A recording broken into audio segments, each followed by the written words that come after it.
the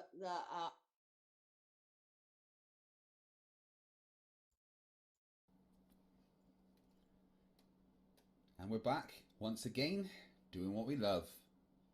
Start that dancing.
Hey, I'm FTFE and welcome back to the channel that does to stupidity what Netflix did to blockbusters.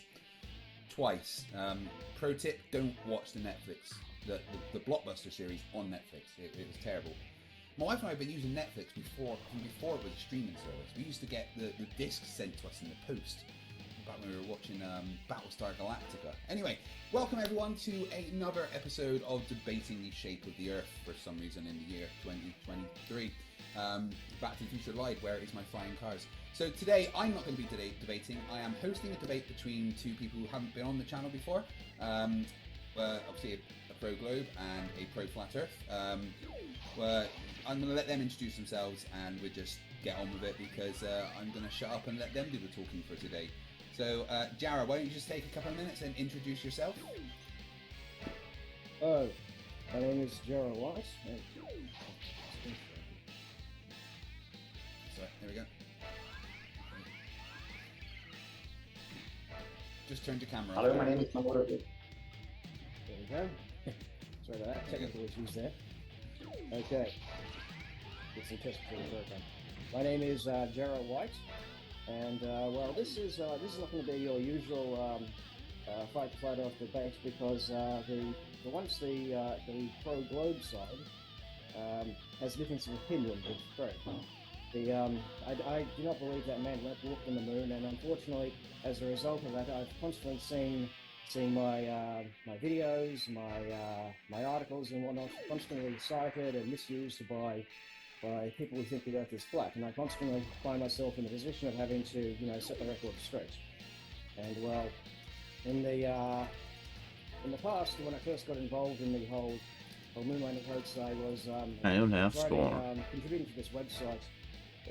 In honor of the guy who started it, Bill Casey. For fuck's sake! And unfortunately, oh my god! The master of that site, he jumped ship to the float off loony bin and kept misusing, Casey's work, misusing my work to promote his flat Earth nonsense. And so obviously we severed our ties with that guy. His name was the guy who created that website was Alvino Gallopini, and every now and then I, constantly call him out on his social media platforms. And it was through those encounters that I encountered my opponent today.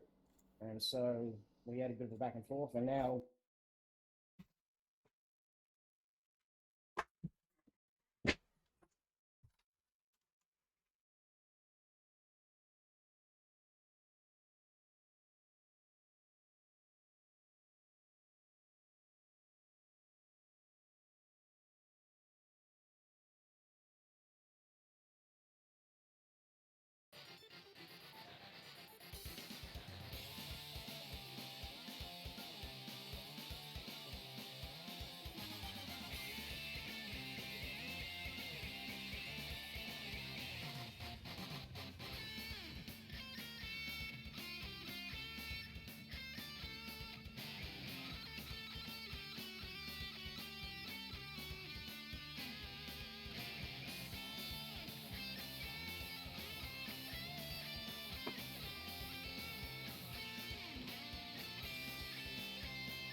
here we are today. But I would also like to add that the reason I'm here is as a favor for a friend. I have a friend who... So 20 anni che fa queste cose che interrompono più.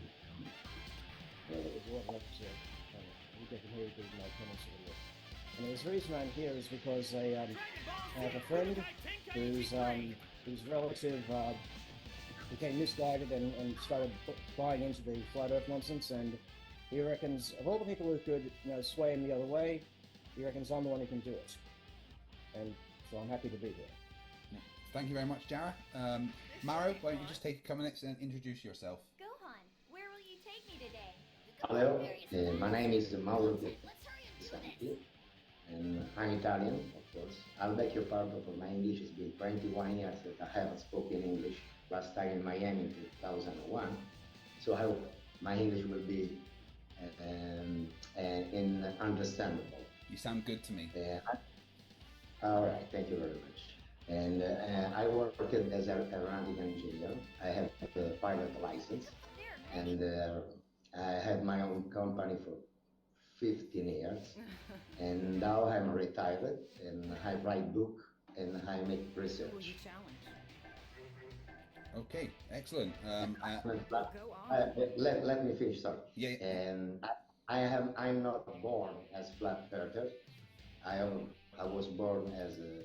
Oh god, he already starts with the parroting of all these morons. He's already lost. Like, he just lost all his credit. Doing some experiments, and unfortunately, I changed my mind. That's my story. Okay, excellent. That's everybody fucking what's gonna happen for you guys is fraud, that, flat earther, both of our fraud, flat earther's story. opponents here Oh, will I get was 10 minutes born each as a to Glober, listen but over now those I'm things not and have a, anymore. moderated back and forth discussion. Decided beforehand that I Jara learned would go that first. from my Papa So I'm Fleur. gonna hand it over to Jara. You've got 10 minutes. Maro, would you mind just muting yourself whilst Jara gives his presentation? And then we get over to you and you can do your presentation. So, Jara, over to you for 10 minutes for your presentation. Okay, well, being a resident of Australia, I think I have first-hand experience that the Earth is a sphere. We have very different stars in the Southern Hemisphere constellation, which cannot be seen in the Northern Hemisphere. I've been to the Northern Hemisphere 3 times in my life, and it's actually very jarring, to look up at the night sky and see constellations that don't match what you expect to see in the Southern Hemisphere, and of course the Moon being inverted in between hemispheres, and so that's what you would expect to see on a sphere. And I've actually got a little article about that. Let me just screen share. There we go.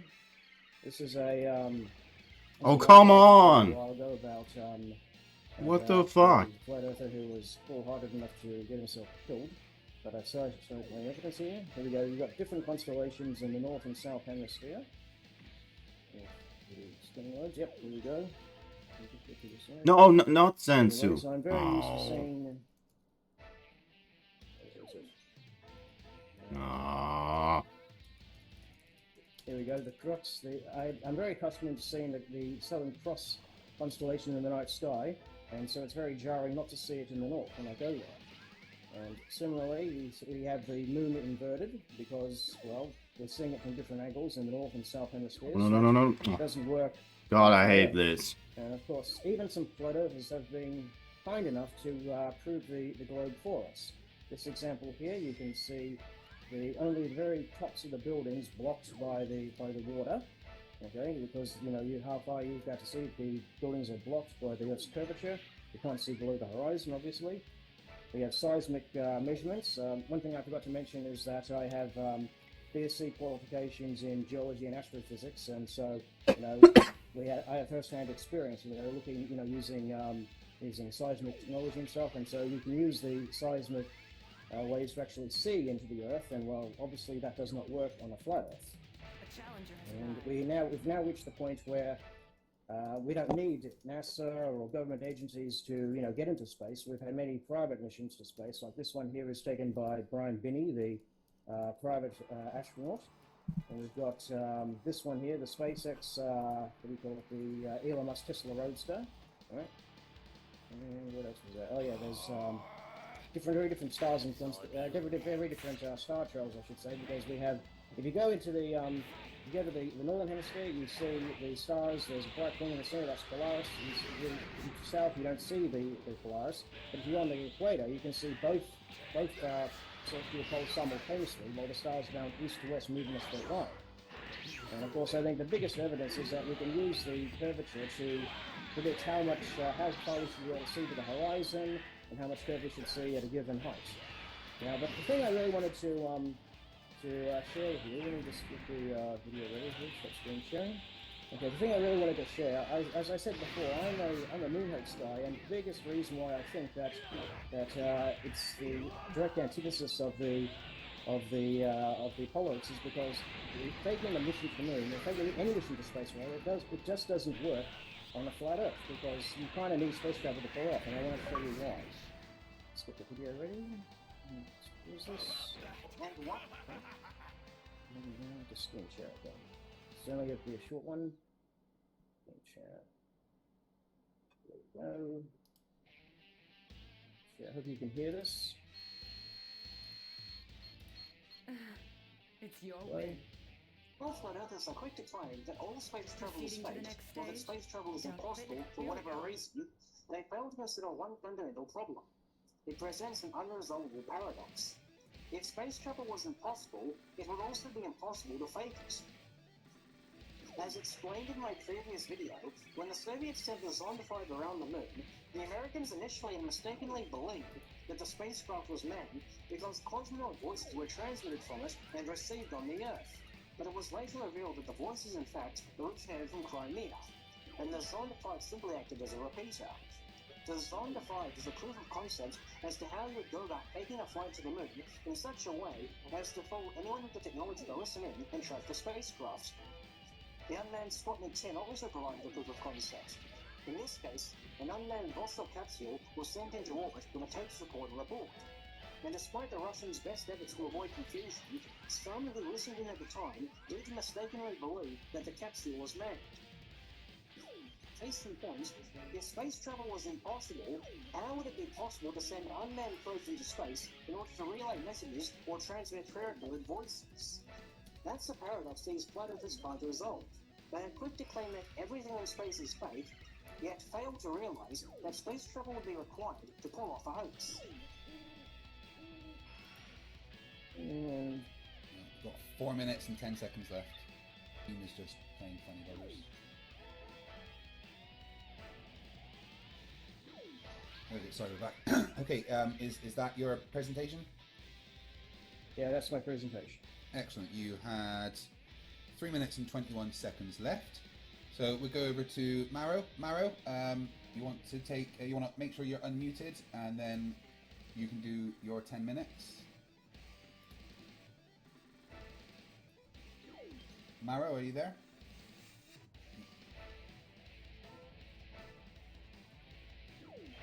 Maro, can you hear me? Yeah, over to you for your 10-minute presentation. I'm sorry. Yes, I'm here, but my speed, my internet speed has some problems, so I didn't catch all the words, but I understand what he tried to tell me. Now I show you my presentation. I didn't hear everything, but I think I understand all he said. God damn it, I hate this dude already. First of all, this I don't care about details because I'm a fucking flurf. What do you expect? I'm a fucking idiot. You see Chicago. This is not fantasy. Every day you go there, you can see it. And not only that, it's not near. Because you take a boat and you start going there with your camera, and it doesn't go away. The highest building on that side is 1,300 feet. So you should see only 300 feet on top of the water. Instead, you see all the downtown in Chicago. Impossible on the sphere. This is nothing that you can do. This is physics evidence, not words. Second, This is the thrust rocket equation, no words. He doesn't understand physics. I already know him. I met him on my page because I wrote a book. As you see here, the force coming from the rocket is multiplied by the mass of the exhaust gas for its velocity plus the pressure of the gas minus the pressure of the outside air or atmosphere per this area. The area, of course, is the exhaust gas of the rocket. As you see here, here is the outside pressure. There are only three dynamic laws. The third one is this one, said that you need two masses, because it's a mechanical force, to produce a thrust. Yes, as you see here, you have outside pressure that's making resistance to the velocity and the pressure of the exhaust gas. Now, if on the space there is no outside pressure, there are only two masses, are missing one mass now. So can you jump without a floor? The space program should be based on this equation. This works inside the atmosphere. And this is normal, this is no words, you can do it. And I show you this. I finished the question because NASA didn't finish the question. So this is in English, all right? You can read it. As you see, we have the mass of the exhaust gas per its velocity. And then you can see, I finished the question, and you have not anymore a thrust, but you have the second law of dynamics. It means it is a constant. When you are moving with the same constant force. It means that your mass for your velocity is a constant, but there is no thrust on that. You need a second mass to produce a thrust. As you see, it finished. Okay, all he says is he doesn't know how. Doesn't understand how rockets work. Plus ME, exhaust mass gas, per VE, velocity of the exhaust gas mass. This is physics. Even NASA, I asked NASA about that, I asked ESA about that, and they just locked me out. They never answered. Yes, because you're a fucking idiot. Last one. You don't understand how a fucking rocket works, just fuck off. Last one is the Galileo law. Galileo wrote a simple Use Google. Masses do not produce force. All the gravity force that are balancing the heliocentric system are very easy Rockets do not push off the fucking air. Mass. Let's say you take 1,000 kilogram mass, and then you take 1 kilogram. Well, they kind of do, but that's not the main thing they do. Any kind of altitude, they fail at the same exact speed and the same exact acceleration. That is impossible if there was a force called gravity.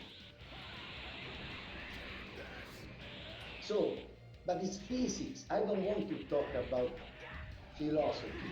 We have to talk about formula, about physics, about science. No, I don't like religion, so I don't church for it. So when no one I never saw a curvature. No one in this life, not in another life. I have a book. I have a 12 meters. Right. I go boating, and I can see Iceland at 100 kilometers, 80 kilometers distance sometimes, depends on the weather condition. And it's impossible on a globe.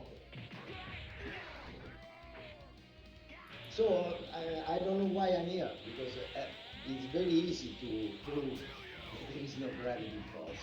It's very easy to prove the rocket cannot go in space, because the equation tell us that they cannot go in space. By the way, Jara answered at one of my posts.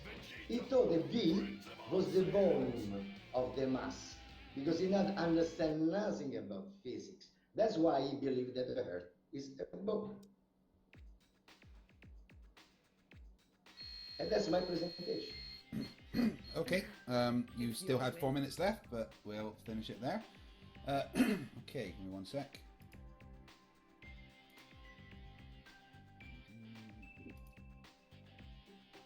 Right, so that was the presentations. Thank you very much. Yeah, appreciate that. So that was the presentations, guys. There's a poll to vote on, see who you thought gave the best presentation. But we'll just let the guys now have a back and forth for as long as they need. I'm going to sit inside and be as quiet as possible. Hopefully I shouldn't need to get involved. Both you guys just give each other the respect of, you know, if you ask a question, letting the other person respond. Try not to overtalk too much, and you know, I shouldn't need to moderate too much. But over to you guys. Please enjoy your conversation. Well, in the words of Luke Skywalker, Mario, every single word you just said was wrong, and I'm going to show you why. Let me screen share. I actually did some back-of-the-envelope calculations just before the program, and so now you brought up the issue of the equation. First of all, you screwed up the equation. There is no ME in the equation. It is M dot. M dot is the mass flow rate, which is the propellant mass over the burn time. Okay? Now, here's are the formulas. Okay? Look, we can't do maths. The mass flow rate, as I said. What? They come out from What? Let me finish. Okay? Okay, we have the mass flow rate, right, which is the propeller mass over the burn time. We have the exhaust velocity. This is how fast the propellants are shooting out of the nozzle. We have the exit pressure. Now the P0 is the free stream pressure. Now so AE is the area ratio from the throat to the nozzle. Now just I'm going to be real generous, okay, and set the P0 to 0 and show you what we would expect. Now I'm using some real world numbers. This is not some pie out of the sky thing. I looked up the numbers attributed to the SpaceX Merlin 1D vacuum engine. Now for the SpaceX Merlin 1D vacuum engine, M dot is 273.6 kilograms per second. Now since it's a LOX kerosene rocket, I actually got a little diagram here. Now, for LOX kerosene, we expect a exhaust velocity of 2.8 kilometers per second. Right? Now, the exit pressure is about 0.03 bar, which I convert to 3,000 newtons per meter squared. Now, I looked up the numbers for the throat area and the nozzle area, and after I do the ratio, it's about 171.905 meters squared. Now, if we set the P0 to 0, we just simply plug in the numbers where they belong. Now, as you can see, I've got the mass flow rate, I've got the exhaust velocity, I've got the exit pressure, and I've set P0 to 0 just for you. All right, and I've got the area ratio here. Now, first of all, I want to cancel the units. Okay, now kilograms per second, meters per second. Oh, wait a second. Kilograms, meters over second squared, that's a newton. So I can set that to newtons. And now here, the square meters simply cancel, so I've got newtons on both sides. Okay, now I just simply crunch the numbers, and as you can see, I end up with 516.5 kilonewtons. Now, Did I actually use the training to the limit, or was that just a bug? They're not working in space. The entire equation has to go to 0, not just one of the variables. As you can see, even with one of the variables set to 0, I still produce thrust. And now I just got some comparisons. Right? I compared it with the numbers on Wikipedia, for example. We are told the Merlin 1D vacuum engine has a throttle between 981 kilonewtons to 360 kilonewtons. Okay, well, the calculated 500 newtons is within those parameters. But what did I just equip? Even with P0 set to 0, What? the rocket will still produce thrust in a vacuum, and it is within the parameters that are attributed to this rocket engine. You got it? May I? Can I say something? Yeah, sure. Go ahead. Okay, what you have done mathematics, not physics. You don't know physics. Of course that there are numbers, because you have mass for its velocity. Oh God. But it is the second dynamic law. It is a constant. It means, actually, there are two laws. One is written by Tchaikovsky, He said that on Earth, rocket have a gas, so that when they consume gas, they're gonna change their mass. So of course, the product of the gas, of the mass, the velocity, is the what you have found. But it's not the thrust. It's not thrust. Can you see my screen? Can you see my screen? Can you see my screen again? You keep bringing up the second dynamic law. It's actually the Newton's laws of motion. F uguale m per v. M per v. V is not a volume. It's a velocity. Yeah, let me. Look, this is Now, the second. This is the formula for force. Okay, we got F equals ma. I think he's The right. force is the Okay, product. just excuse me for a second. Let me explain to I'm you. sorry, okay? I have interrupted you. I have interrupted you. Let me finish, please. No, Let me finish. I was okay. Yeah, just give Mara 1 minute, third law. and then we go back to you, Jared. Sure. The third law said F is equal Fuck.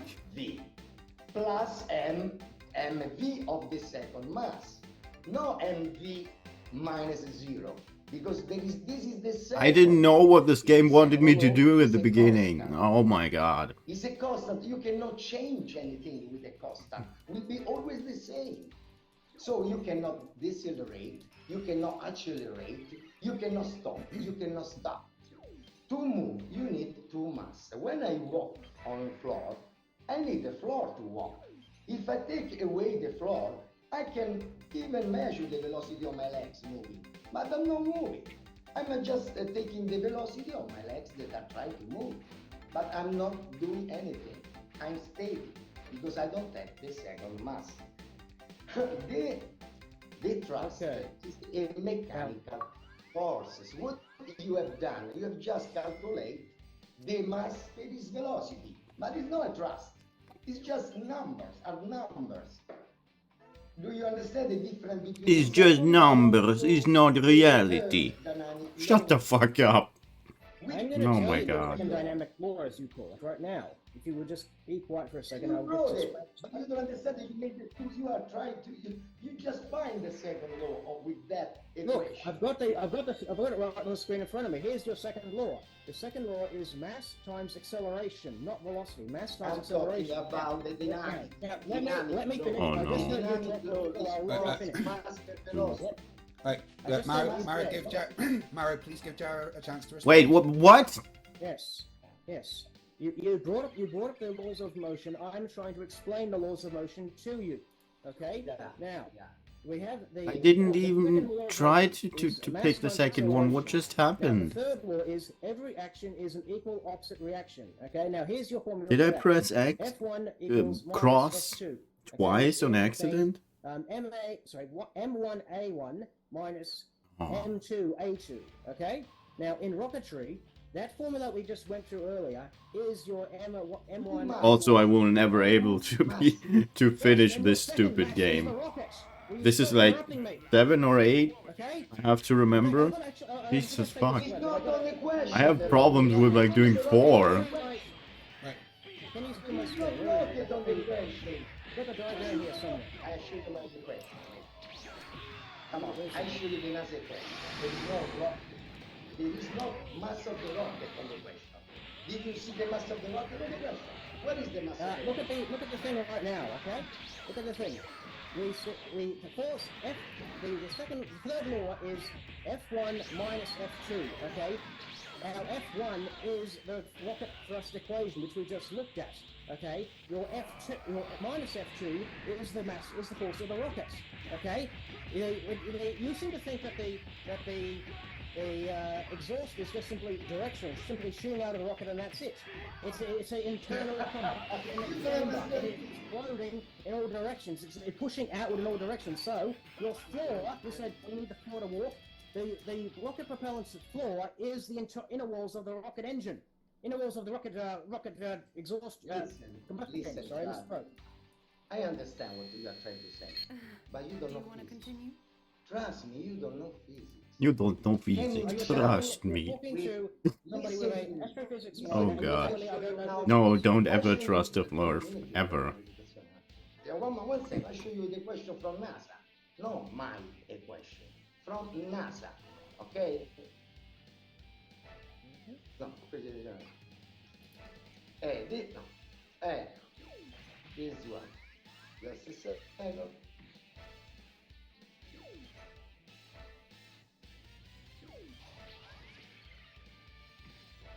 Fatto? Okay, just a second. Sorry, I'm not used with this software. All right. This is the question from NASA. Can you read it? It's from NASA. Now let's find out what is the mass of the rocket on that equation. Show me. You seem to Show me think what that is the mass pressure of is the rocket. mass. It's not mass. That's not a mass. No, you said that there is the mass of this exhaust gas, and then there is the mass of the rocket. Show me the mass of the rocket on that equation. Show me. And I just explained to you in previously, okay, your No, equation. no, no. There is no No, word. you asked You the have question, to I'm show going to answer me it for on you. the equation. Maro, where Maro, the to be mass fair, of you just asked him a question. Please give him a chance to respond. Yes. Your equation is for the rocket propellant alone, the rocket propellant mass, okay? As I said before, F1 equals minus F2. This equation is your F1, okay? For the rocket, right, the mass of the rocket is your F2. This is very trivial to understand. Show me where is the mass of the rocket on that equation. There are I already M, answered your question. which is the mass of the fluid, of the gas that can come I out already of answered the your question. I already answered your question, Yeah. okay? Maro, For Maro, the- Jared did answer No, your you don't question. answer because you didn't show me where is the rocket. Maro, one sec. Before this starts going around in circles, Jared did answer your question. What Jared explained is He that did answer my wait, question. give me 1 second so that I can help this move He did forward. not say what I Jared just wanted to explained hear, is so that he that didn't equation answer it because is I'm a bluff the moron. first part of Newton's Oh my third law. god. So the mass of the rocket won't be in that equation. It will be the other part of Newton's third law. Does that Thank help you. clear it up? Okay, so hopefully that clears that up, and now we can move forward. Yes. No way. Drop dead. No, because wait a moment. This is not what he said. He said that the question is wrong. He said that the question is wrong. You say the equation is wrong. I said your understanding of the equation is wrong. This is read I what said your understanding of the equation is wrong. First of all, you didn't even use the M dot Wait in a your second. Wait a equation. second. You used M. Hey, let me finish. Yeah, Just give one Maro second. a chance to Because it's respond. very Yeah, give Maro a chance Okay. to respond. It's very important. If there is no people, if there is no outside pressure or PO as you can do, where the resistance get this fluid? You need a resistance. It's a mechanical force. Can you move an object without touching? To move an object, you have to push it. It's a mechanical force. It is the same, but it's with the fluid. Fluid needs pressure. When you have you ever used the water for how do you say, for sprinkler for the garden? Have you ever tried with the tube for the pipe for the garden to get the water on the garden? You open the water. It is a rocket. It's like you use fluid.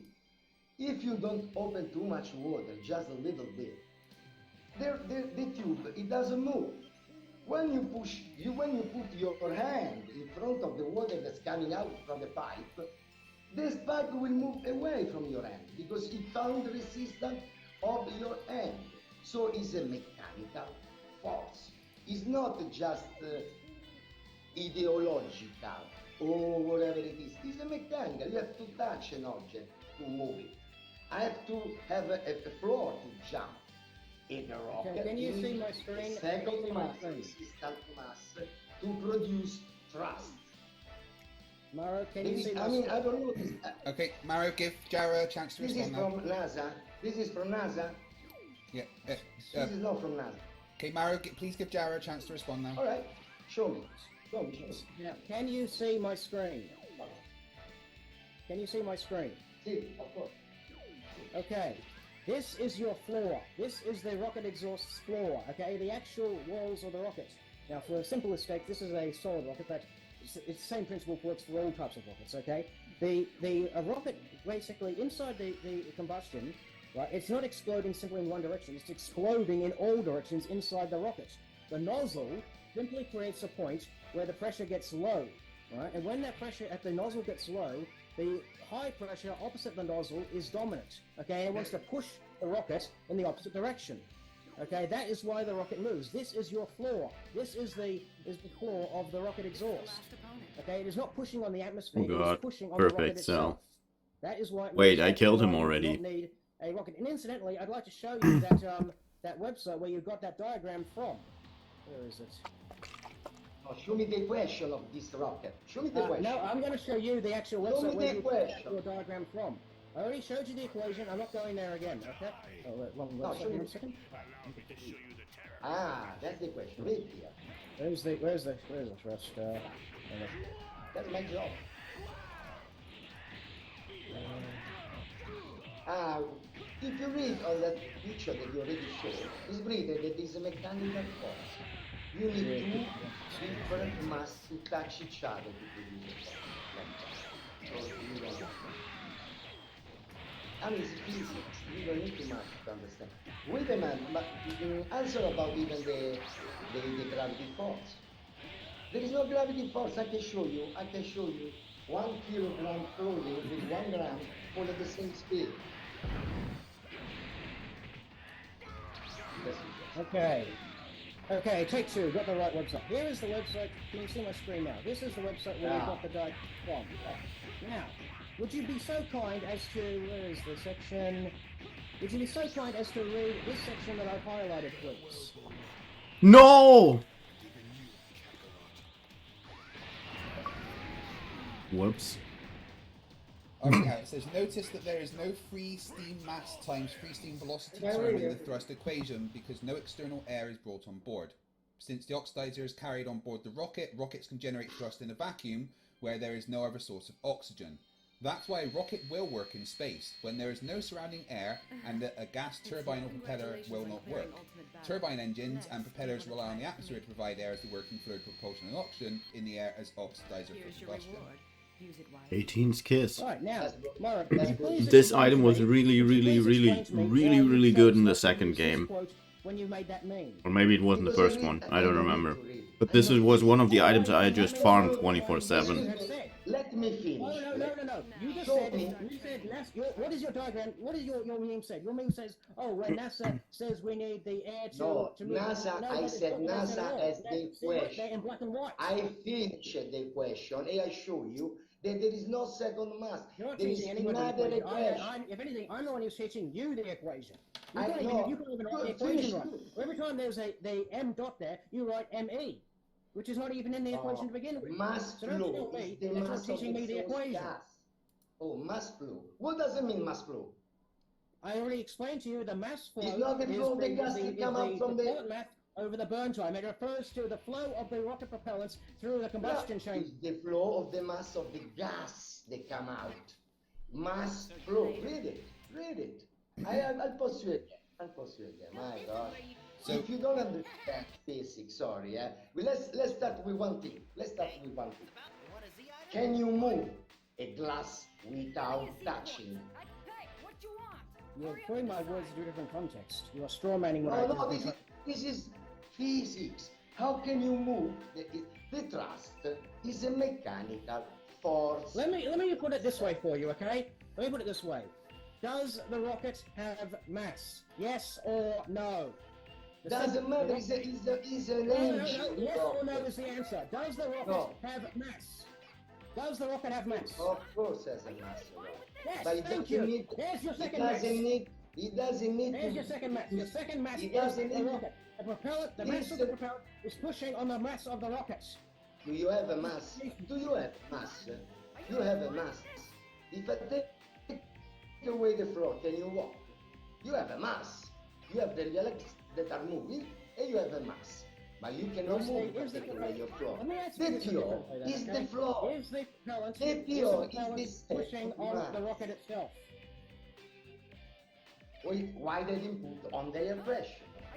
If it was like this, they should put the mass of the rocket, take away the PO. If PO doesn't need mass, why they put PO? They put the outside pressure because they need the pressure to understand the thrust of the rocket, because the rocket moves in air. As soon as you go right, I think what Mario's asking is basically what is the P0 in the rocket equation mean that he is showing? What does that P0 represent? P0. P0 is it says in the actual thing, it says you can only answer the question, you don't keep talking over me.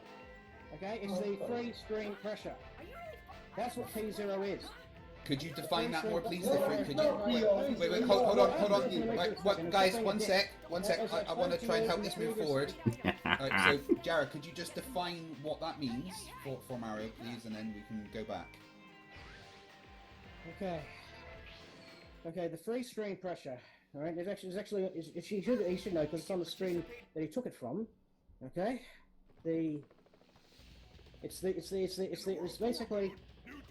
Oh my god, I'm wondering this. It's okay. Shit. Take a breath.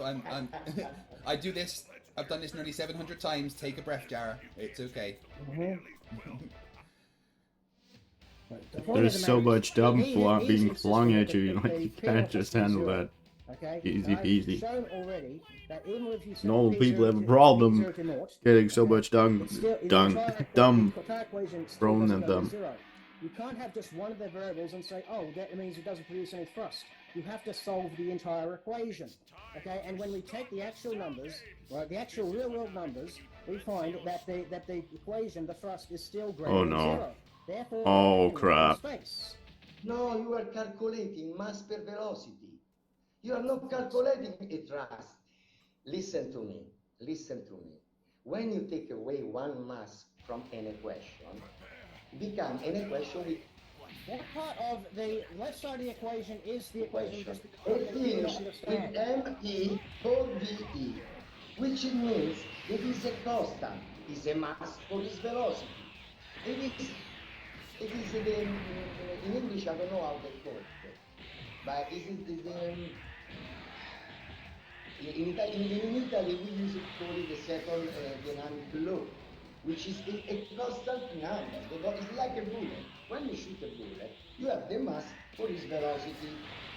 To move the bullet away from the target, you have to touch on the bullet. The equation that we've shown is there is no mass rocket on the question. What is that you have to add after the mass rocket to see if you can lift up. But then you don't need to know how much thrust the motor produces.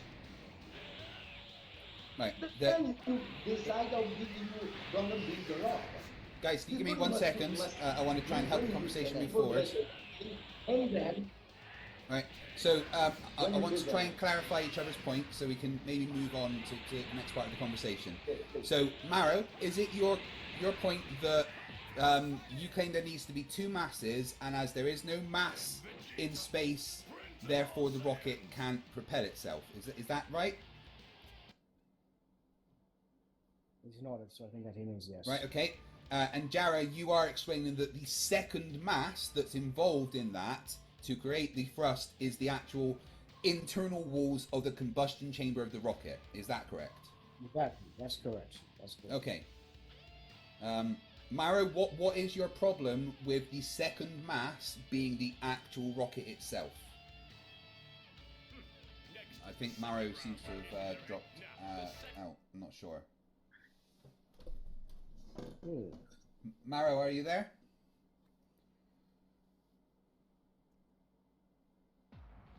Wonders of internet, I guess. Yes. NASA shutting down. They didn't want to expose the truth. Don't give him any ideas. Oh, no, he's left the call, so maybe he will come back in a second.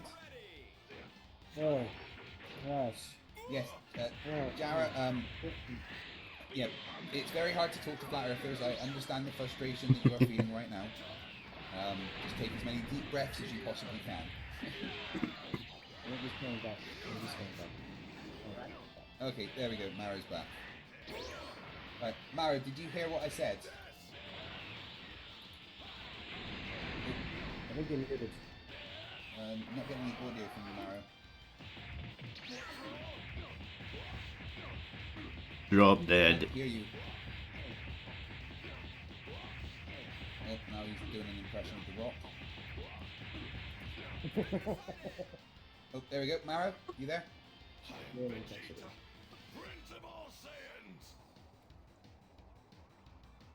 Hello, Mario, can't can you hear hear you, us? His internet's worse than mine. Oh boy, and I was concerned about my internet screwing up. Every time there's a live stream, my connection lags like crazy.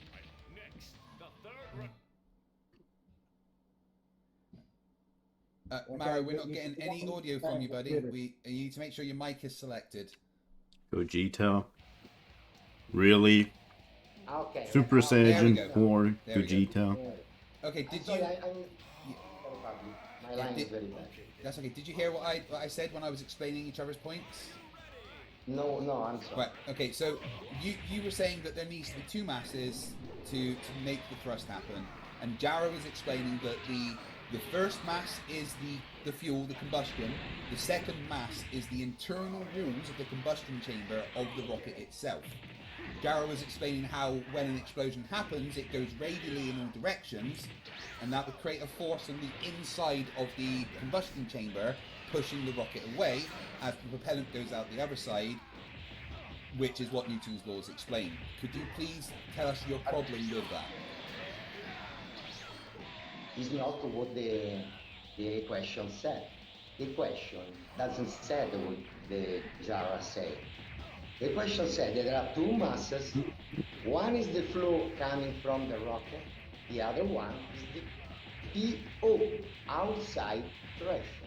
There is no other mass on that equation. You do realize So that when you P0 have- This pressure, is not so mass, fucking right? cheap. Let me finish, please. Let me finish, please. Mhm. There are no other masses. I show you there is the mass of the flow and the outside pressure. But the third law, the thermodynamic law said that you need a mass A that produces a force on a mass B to produce a thrust. It means that I, Mauro, to produce a thrust, have to push something to make move.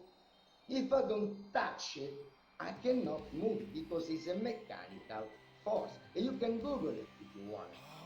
I don't need to Now, Google it. I got if it in we front of me. take away from that the equation, Jara said what a very young guy can think. When you have an air balloon, okay, an air balloon is like a rocket. When you blow the air inside the balloon, and then you release the air coming from the balloon starts moving because the air is pushing on up. Okay? Not because the air inside is pushing the balloon, but because the air that come out is pushing the balloon. This is how thrust works. In engine, in helicopter, in anything, in the cars. In the car you need a tire and a You're road. dead. If you have only tire, the tire runs, but if you have the road to move on, you cannot move two masses. Okay? The rocket has the same problem, needs a second mass. Only a question from NASA, and not the picture from another. The picture was right. Inside the rocket, you have the same pressure, all inside the rocket. Outside, there is the gas coming out, but this pressure is equal in all points. So it's balanced. You cannot move with that pressure. You need the gas pushing on a resistance for mass. In the equation of the NASA, there are the two masses. There is no rocket mass. It looks like you're If sharing. you need the rocket mass to produce thrust, why they don't put on the rocket equation? As we've already explained to you repeatedly, okay, your equation is the left-hand side of the third law. It's not going to show the mass of the rocket. And secondly, okay, P0 is not a mass. It is a pressure. Mass is not pressure. Pressure is a mass on a surface. You don't And it's know not the same as mass physics. on its own. You don't know physics. You do not understand how to rearrange an equation. Seriously. You don't know physics, man. How can you, it's not a mass Let me pressure. put it this way for Pressure you. is You not a put, you mass. put up yourself.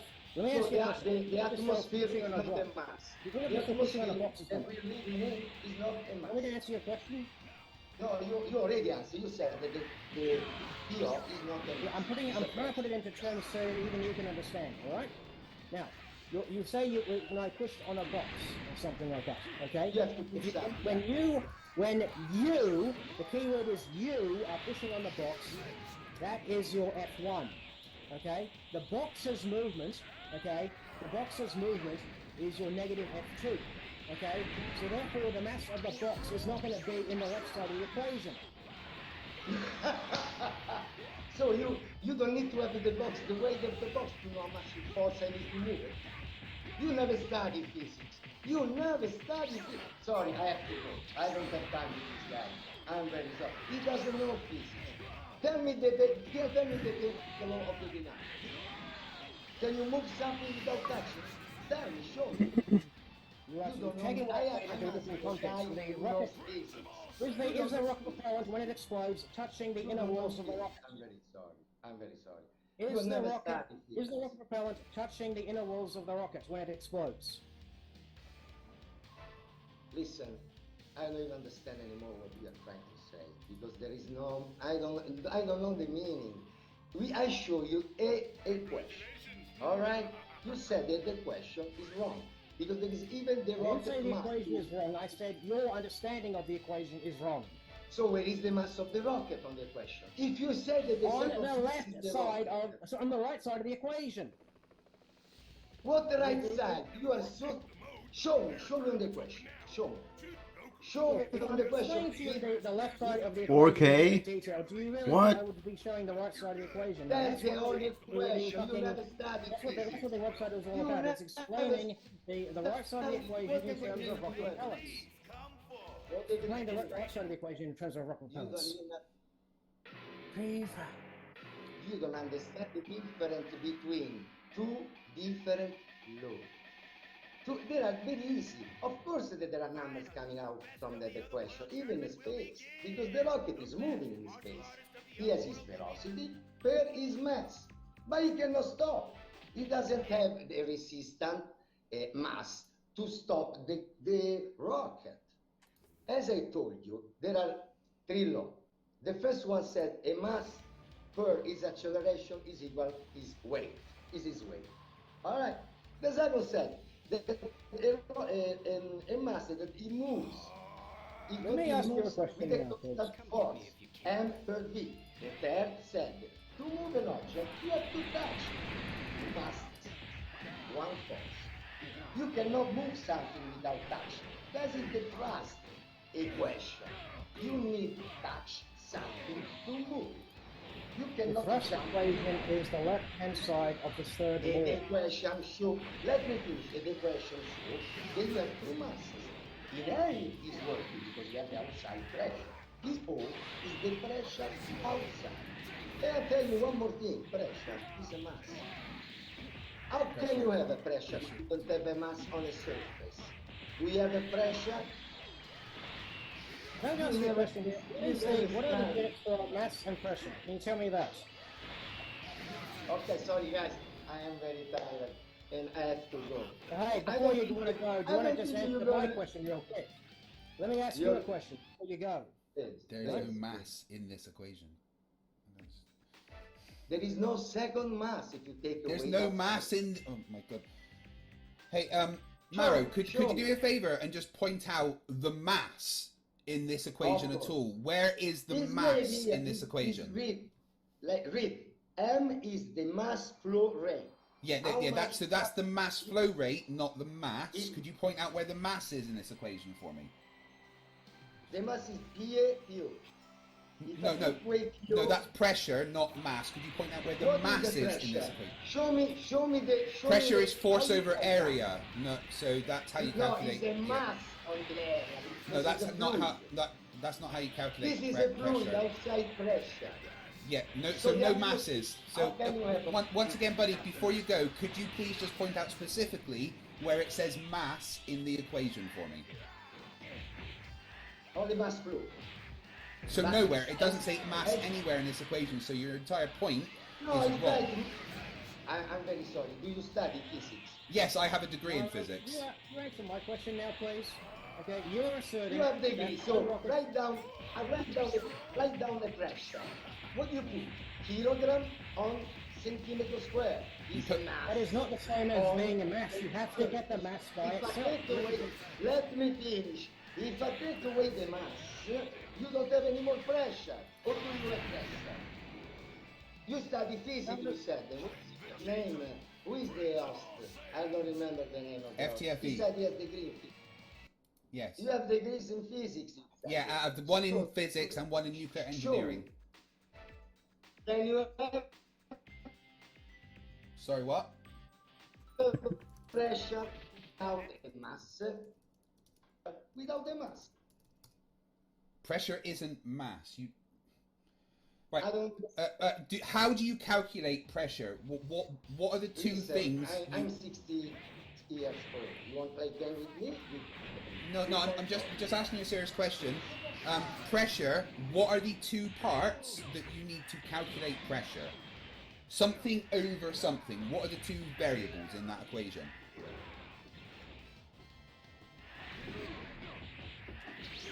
So you try to.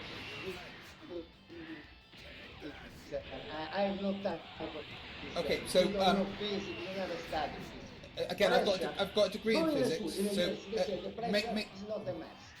no, You have right. the courage to So say the pressure I is asked not you a mass. question, buddy. Please, I just asked you one question. Okay. What is pressure? I don't How think do so. you calculate pressure? What are the two things you need to calculate pressure?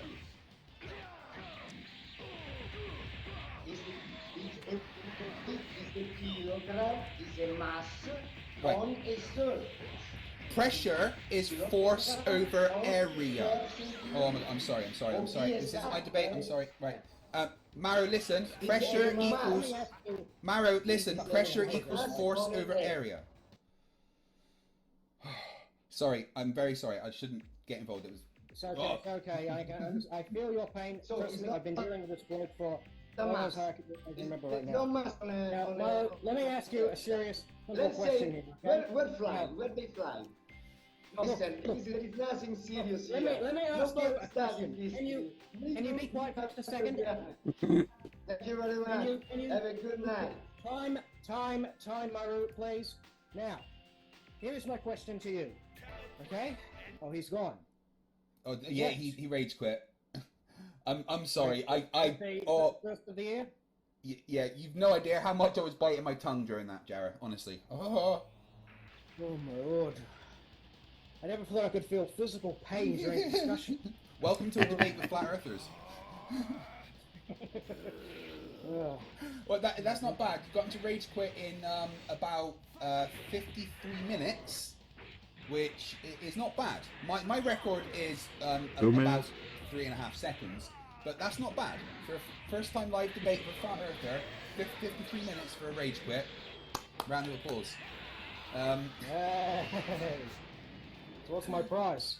You have a Lo- headache now for the Yeah, next 2 hours. losing That is brain right. cells is your price. Gosh, I'm gonna buy some beers or something. Numb the pain. Yeah, right. I do need to apologise though to both you and the chat. I was supposed to be the moderator, but it was so hard to keep hearing him say you don't understand physics, you've never studied physics, you don't understand physics, whilst not understanding physics in the slightest. The thrust equation, it describes elegantly, perfectly, why a rocket would move in a vacuum. In fact, this equation describes that in a vacuum, a rocket will be more effective. Exactly. That's the point. That's what this I'm making equation with shows. these This shows that if there's an outside pressure, that Yeah, has if there to is no work, air it's in the actually way, gonna the reduce rocket will effectiveness just- of the rocket. yeah, push It's better, more like- effective in a vacuum. Yeah, of course it's better. Exactly. Yeah. It doesn't have it doesn't have a medium to go The through. thing, but that's one of the key points I try to make with these people. In fact, you can actually prove to yourself that the rocket works in space. You can go down to the launch site, and Red's Rhetoric has many videos on this topic. You can go down to the launch site. You can watch the rocket when it first goes up into the sky. It has a straight column. There's a plume. Yes, I'm trying to get my hand in the shot. Get disorientated. There we go. It first goes up as a straight plume, a straight column, a little pillar thing. Okay, but as it reaches the upper atmosphere, you can see it expanding, and as soon as you see it expanding, okay, yeah, it's in space now. Yeah, exactly. In fact, when it's up at practically zero, the expansion is so much that you can barely see the gas. You can only really see it if you zoom out massively to see how much it's expanded. It's all he has to do is watch a rocket go into space to disprove his nonsense. The fact that whether you believe that space is real or not, we know that there's a pressure gradient where it goes up to practically zero. And we know the rockets are going up there, and they're still working. I didn't get to his other... Obviously, I didn't get to his other points of contention, but I was hoping I could debunk his other thing. What did he say about it? Was the Michigan... The classic picture. Well, I think we should have a moment of silence for all the people that are in the bottom floors of those buildings, because they clearly drowned, right? I mean, if that is reality, as the flat earthers keep telling us, then possibly thousands of people drowned during that photo being taken. I'm surprised it wasn't reported. In fact, I'm surprised it isn't reported every time that happens, but, it's amazing. And then he tried saying gravity isn't real, whilst claiming that he studied aeronautics and is a pilot. Has he actually got a pilot's license? I don't know what he has and stuff. He tends to exaggerate a lot of things, but we actually got into a little discussion about that just before the program. He found a passage on Wikipedia. The Italian version of Wikipedia. I actually translated it and stuff. I just I threw him under the bus over that. Let me just not throw him under the bus. What's the word I'm looking for? I'm just throwing my expressions now. Raked him over the coals over it. That's the one I'm looking for. Where is this? There we go. We found a passage about. Okay, I can't read Italian, but basically we found this quotation on the Italian Wikipedia, which said, according to the story, this is about Galileo's Tower of Pisa drop thing. Through his experiment, Galileo discovered that objects fell at the same acceleration, proving that his prediction was true, while at the same time disproving Aristotle's theory of gravity. That's all he showed in his screenshot. What he didn't show was the continuation, which claims that instead objects fall at a speed proportional to their mass. He seems to use Newtonian gravity and Aristotle. What's the equivalent for Aristotle? Aristotelian gravity in the same, as if they're interchangeable. But what he doesn't realise is that just saying it disproved that person's theories of gravity doesn't mean it disproved the theory of gravity that we currently hold. We didn't even have that theory when Galileo did the experiment. Oh my goodness, that was painful. Jerry, you did very well. I understand your frustration. I honestly do. You were very good with your explanations. For next time you debate a flirt, just remember they're dumber than you think. Okay? The problem, what you did was very good, but the problem was you used numbers, right? And you used words with more than 2 syllables, okay? You didn't break it down enough. You need to pretend you're not talking to a child, but you're talking to a severely mentally retarded cockroach of some kind, okay? That's how far down you need to take your explanations to, get across to the flat earthers so that they may have a chance to understand. Yes.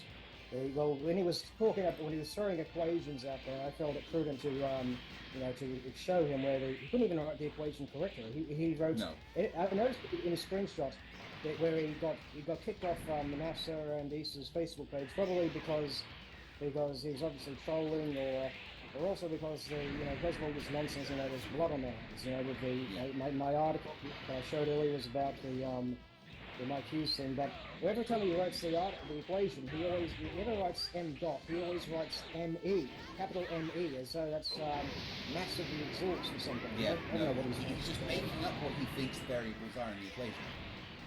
Exactly, and he seems to he uses pressure and mass interchangeably as though they are the same term. Yeah, I mean, right, so pressure is force over area, force is mass times acceleration. So, yeah, there is mass involved in pressure, but he doesn't understand what this equation is trying to show, which is he was being top left. he was saying that he understands this more than anyone else. Even though the page that he got this from clearly goes on to explain how rockets work in a vacuum, he still understands what it means better than the people that wrote it. That is the Dunning-Kruger top left effect, right there, 100%. I actually left a message. He claims to have written a book. Here's a funny thing. He likes to think that he's a physics writer because he wrote a flat Earth book. Yeah, no. Here's the review that I left on his Facebook page. I wrote, like all flat Earth idiots and con artists, this man is functioning below the expectation level of a kindergarten student and practically personifies the Dunning-Kruger effect in action. Often claims to be a physics writer, yet fails to understand even the most basic of physics formulae. Often butchering said formulae and trying to confuse his audiences with them.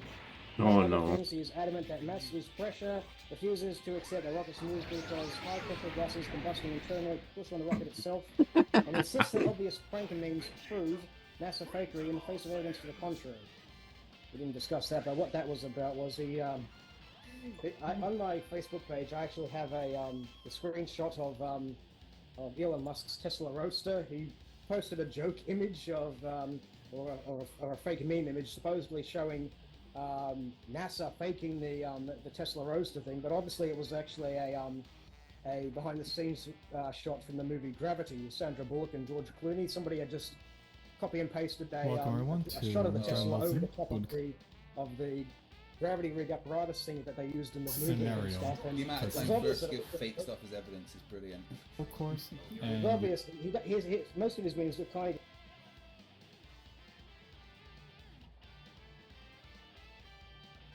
to do scenario or story mode to collect the Dragon Balls. You cannot collect them by doing alternate battle or at least dueling.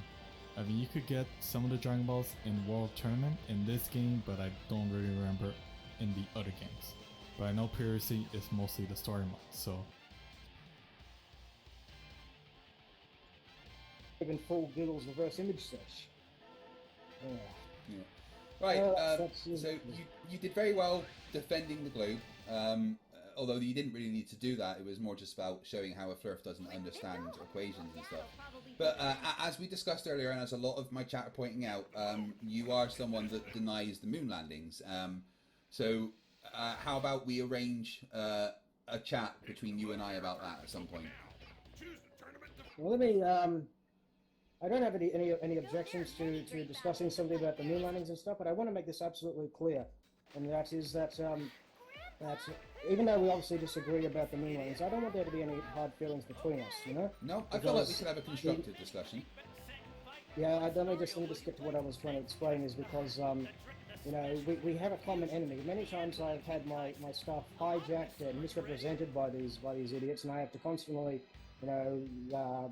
explain why my position is not consistent with what they're proposing. And the biggest bitter pill to swallow was the incident with Albino Galapino. He had created a website in honor of Bill Casey, who was the first to say that the moon missions were faked. And then he actually solicited.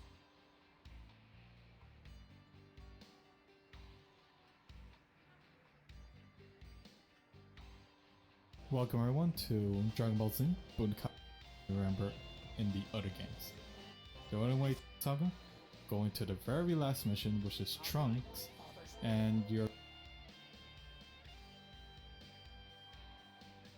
did interviews and materials from Casey's friends and followers and stuff, and then he basically jumped ship to the float of Looney Bin and has begun misappropriating my work, Casing's work, all our work to prop up this nonsense. And so I've had to I've put a lot of effort into trying to disassociate us from his nonsense, from his lies. And so you do a great job of proving the globe and stuff, and I think my enemy is your enemy, so you should be first. Yeah, I also think that there's no reason we can't have a constructive discussion. I sometimes like to have discussions with people that are actually emotionally mature enough to have a discussion. I don't know if you saw my debate with Bro Sanchez the other day, but I mean, I have to walk on eggshells with him more than I do my teenage son. Having a discussion with most flat earthers is an exercise in futility in itself. But you've clearly you're clearly emotionally mature, unlike flat earthers. You're clearly able to hold a discussion. You've clearly done a lot of research, as your YouTube channel shows. And as you said, you're kind of one of the OG moon landing hoax people on YouTube. So I would enjoy an actual discussion with you. Obviously, a lot of people that watch are professors, PhD professors, people that have actually sent stuff to the moon. So I feel like there's a lot of interesting people to have in and have a decent conversation, and it doesn't have to be a hostile one. And at the end of the day, we both think flat earthers are idiots, so that's a good thing. There's our common ground there. Yeah. Right, okay, I think we might as well end that for tonight then. Well done, Jara. You made a first rage quit. You've got a badge of honour there. Congratulations. I struggle to. Yeah, and so thank you to your friend for contacting me to set this all up. Hopefully I'm going to try and see if Maro will come and debate me personally, because, oh god, I was screaming internally while you two were talking. But, thanks very much, Jara. Take it easy. Have a good night. See you around then, Brett.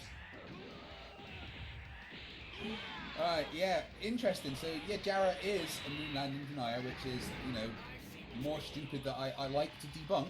But he has done a lot of research, and he seems like at least he seems like a decent person from the interactions I've had with him. So a conversation about that could be quite interesting. But a dumpster fire with Maro would probably be a lot more interesting, guys. So this week's been quite good. Had my debate on Monday, although it was killed by my hamsters not working on the internet. I did the Toon stream on Tuesday with the top left nominations. Witsit and Flatsoid are both in there. Hell yeah. Wednesday, I had my debate with Bro Sanchez. Thursday, I released the short with a clip of that.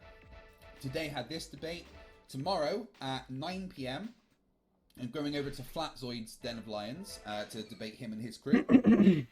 And then on Sunday, I will be releasing another debate short titled Serving Up Some Flat Earth Word Salad. So that's a whole week of FTFE content. And don't worry, Flirter Idiots episodes are on the way. A lot of stuff is taking the production of those down in my priorities, but they have come back up, and I've got like 5 almost ready to go. JD Birdmac says, I'm doubting that Maro would even accept an FTFE debate. Nah, man. I've got a degree in physics, and he didn't like that. Flatsoid thinks he's going to wipe the floor with me, says Phil Bell. Of course he does. Because Flatsoid's a fucking idiot. Anyway, super chats, and then early night for me. Woohoo, exciting. Valkyrie Vision for $4.99 says, if slurps ever start to make sense to me, I'm going to stop smoking weed. I don't think my dispensary has to worry. Yeah, no matter how much weed you smoke, the earth will never be flat. Agent Ant upgraded his membership to Borders, thank you very much. BPA became a new member, welcome to Scrappers. That's nearly 400 members I found out, guys, that's amazing.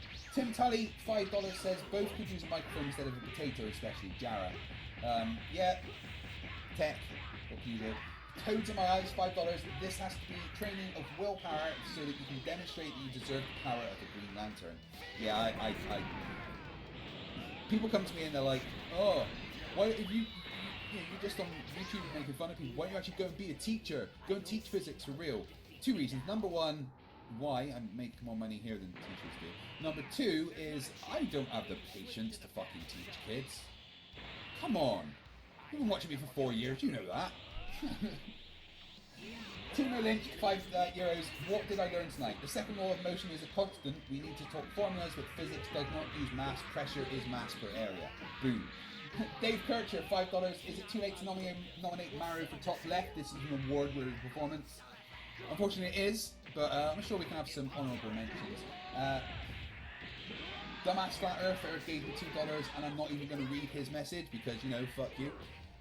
Kirkby for $2 says, it looks like the Flurf wounded your guest. Yeah, talking to Flat Earthers does wound people. It hurts your brain, definitely. Relatively short one tonight, guys. Thank you very much for watching. Hope you've had a good time. I will see you tomorrow at 9 p.m. when I debate Flatsoid. And here's the kicker. I told him to let his chat choose the subject. What fun. Good night, guys. Remember, stupidity's not a right. Fight the Flat Earth.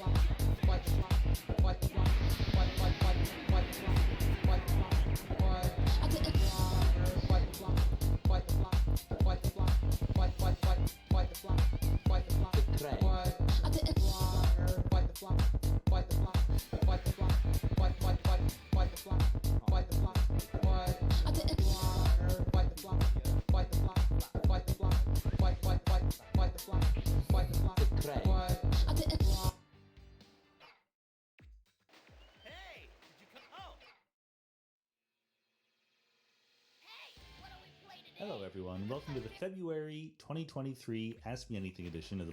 Hey, Goku! Krillin! What are you doing here? Hey, I came to see you. Hi. Sorry.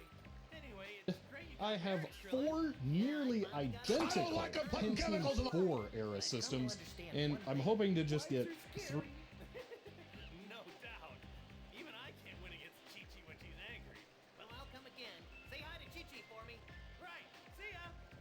Everyone's scared of their wild fight in many unique... What's it? Are you ready? Good evening, an important health and safety message. Do not attempt what I do. Okay. Father, It is for your safety that I do it, so you don't have to. Trunks has gained... You're planning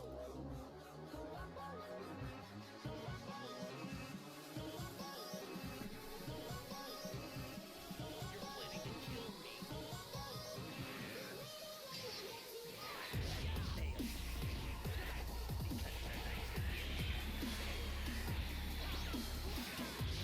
perfect form is true. As you are now, I'm more than strong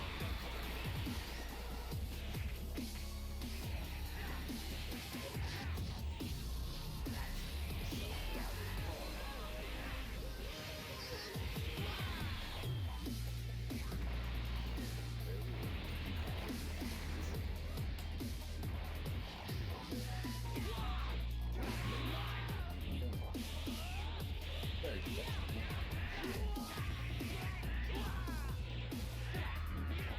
I assume you're all dancing, right? Better be. I'm dancing.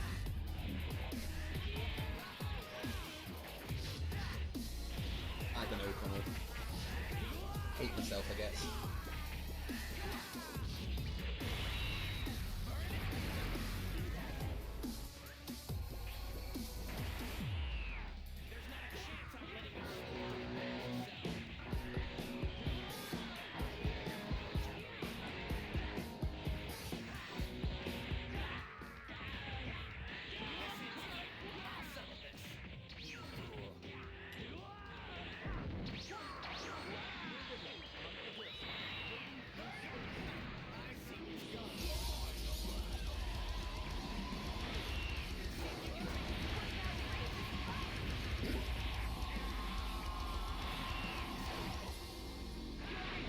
Hey, I'm FTFE, welcome back to the channel that does to stupidity what Scott Schaefer did to establish titles.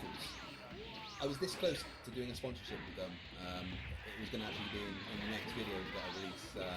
I'm really glad I didn't. Don't buy anything from established titles, it's a complete scam. So hello, welcome to FTFE versus an entire Discord server of Flat Earthers, 33 and a third, the final brain cell. Really old, that's why. Initial monster. So today we're going to pop back into the wonderful Discord server, the Tartaria Cosmology Discord server, and talk to as many Flat Earthers as possible until my brains start to dribble out of my nose. There is a link to the Discord server pinned in the chat if you would like to go into the Discord server and join in the chat, in the general chat whilst we're all talking in the voice chat. Yeah, so let's do this. Thank you everyone for joining. I see already a couple of hundred. You must enjoy this. Rudolph, I don't know who you are. Apparently Rudolph in the chat has been banned and has had to use a sock. Well, I am sorry. If you're banned, there's probably a reason. But right, let's do this. It's time to go into the Viper's Nest. One told me. Hello, Tartaria Cosmology Discord server. How is everybody today? Oh no, it's Pretty here. good. Stop talking bad about it. Sorry. I'm not talking bad about you. What's up? You're fine. So, Not talking bad about him, just saying he, like, you know, who he was. Everyone's so first. oh well, if you're talking bad about me, that I'm used to that. Honestly, I've got about 700 videos on my channel, but there is about 5,000 videos insulting me by Flat Earthers, so it's cool. I'm used to it. Not you. No, we were not talking about you, but welcome. Don't lie. You ain't gonna lie to kick it. Right, so past couple of times I've been in there, I presented a whole bunch of evidence, and people have gone that to me. I was wondering if there's any flat earthers here with, you know, evidence of the flat Earth. What, did someone super chat you to say that or something? No, I haven't had any super chats yet. Okay. Continue to drop past the rock and you can't keep the 6,000. Democ, if you're going to attempt to talk, could you please take the mic out of your asshole? You do sound like you're in underwater tunnel. No, just open the door. Damn. Yeah, I'm No one sure can those were words, understand. Democ. I'm sure they were lovely, articulate words, but unfortunately, your microphone is not working.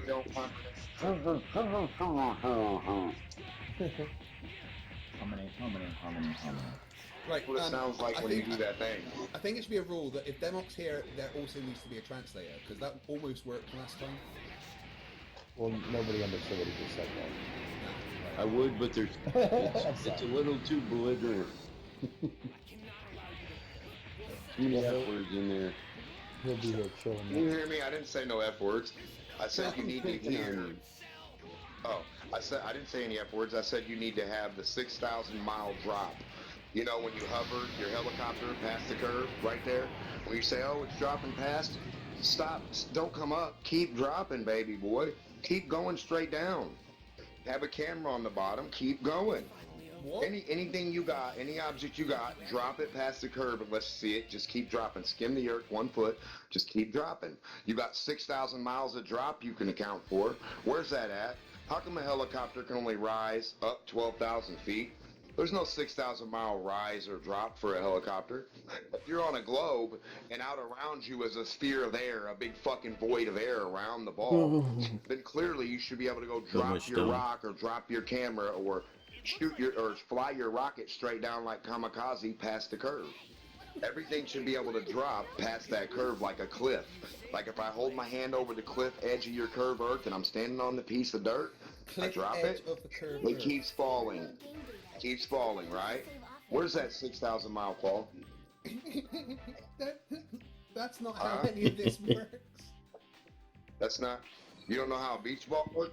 You don't know how physics work? I understand physics quite well. That may be your issue. That when you and I talk about physics, maybe you're talking demonstrate the drop. Then demonstrate the 1,000-mile drop. So, come on, man, let him finish. Right, Demo, a couple of things. Number one, I was asking for evidence. What have you demonstrated? Oh, okay, I got 2 words in. Wonderful. Right, two things, Demo. First off, I asked if there was evidence of the flat Earth, not for you to misunderstand how the globe works. Secondly, I would like to clarify your question by probing your understanding of the globe and what it says. So, assuming that the Earth is a globe, what is down? Could you please answer that question? Globes don't talk. Assuming you understand physics, go get a fucking ball that you claim matches your Earth and show us what the fuck you're talking about, loser. We'll wait. Right, so on the globe, on the heliocentric model, as it's taught, on a ball you don't have, on a story you're talking. Okay, I'm just trying to get a physical ball. Without a physical ball, you're not talking physics of a ball. You're talking out your ass about nothing in your hand. Let's get the fucking ball, and we'll demonstrate what I'm talking about, and I'll show you. So then you'll on the comprehend physics, heliocentric, right? I just need to ask you a question. So are you Could afraid to get the little helicopter out and the little sphere? A sphere and a helicopter. I don't have a question for you. This is about demonstrating physics. I just need to understand where you're coming from. So could you please just answer one question for me? Could you please just answer one question for me? Is that right? No, we need to demonstrate physics. Unless you can understand I'm ball trying physics, to get your how can I understanding of physics. And the what only the way I can fuck do am that I is by going to asking answer you to a one person question. who doesn't comprehend spheres? If you don't comprehend a ball, you don't comprehend how toys go around them and how shit works on it, then why would I talk to you about anything? What do I need to answer you about? We need to get our ball out and show each other up, right? Who's wrong? Get the balls out, you dude. And me, Clyde. So on the heliocentric model, Denmark, on the heliocentric model, on the globe, what is down? In physics, in physics, on the heliocentric show us model, what that means. around the sphere, what is down? I don't know what you're talking about. I don't have a model in my hand. Can you show me? You can imagine things, right? I imagine the voices in your head are quite usual. So on the heliocentric model, on the globe, what is down? Do you know? There is no down, retard. That's incorrect. Down Show is down towards when you the go when you down go up is from the towards bottom of the your feet. center of the globe. One That's below it. your feet is up for you. So if I'm on the top of the down ball, is towards I'm the going center up of the to go globe. where? Them up. Where do I go up to? Nope. What? Them up. Just to Down help is this out, I towards the actually have a center of the demonstration. globe. That's I drew it for you, Craig. It's a nice circle. I put a whole bunch of series of tangent lines. I called it level on a ball. What do you think? Sphere, yeah. And then show us the physics of such. Show us a little spherical air amount, a little water amount, and we'll be good to go. So, again, down on the globe Earth is towards the center. It's finally over. Do you understand that, then? Thank you, everyone.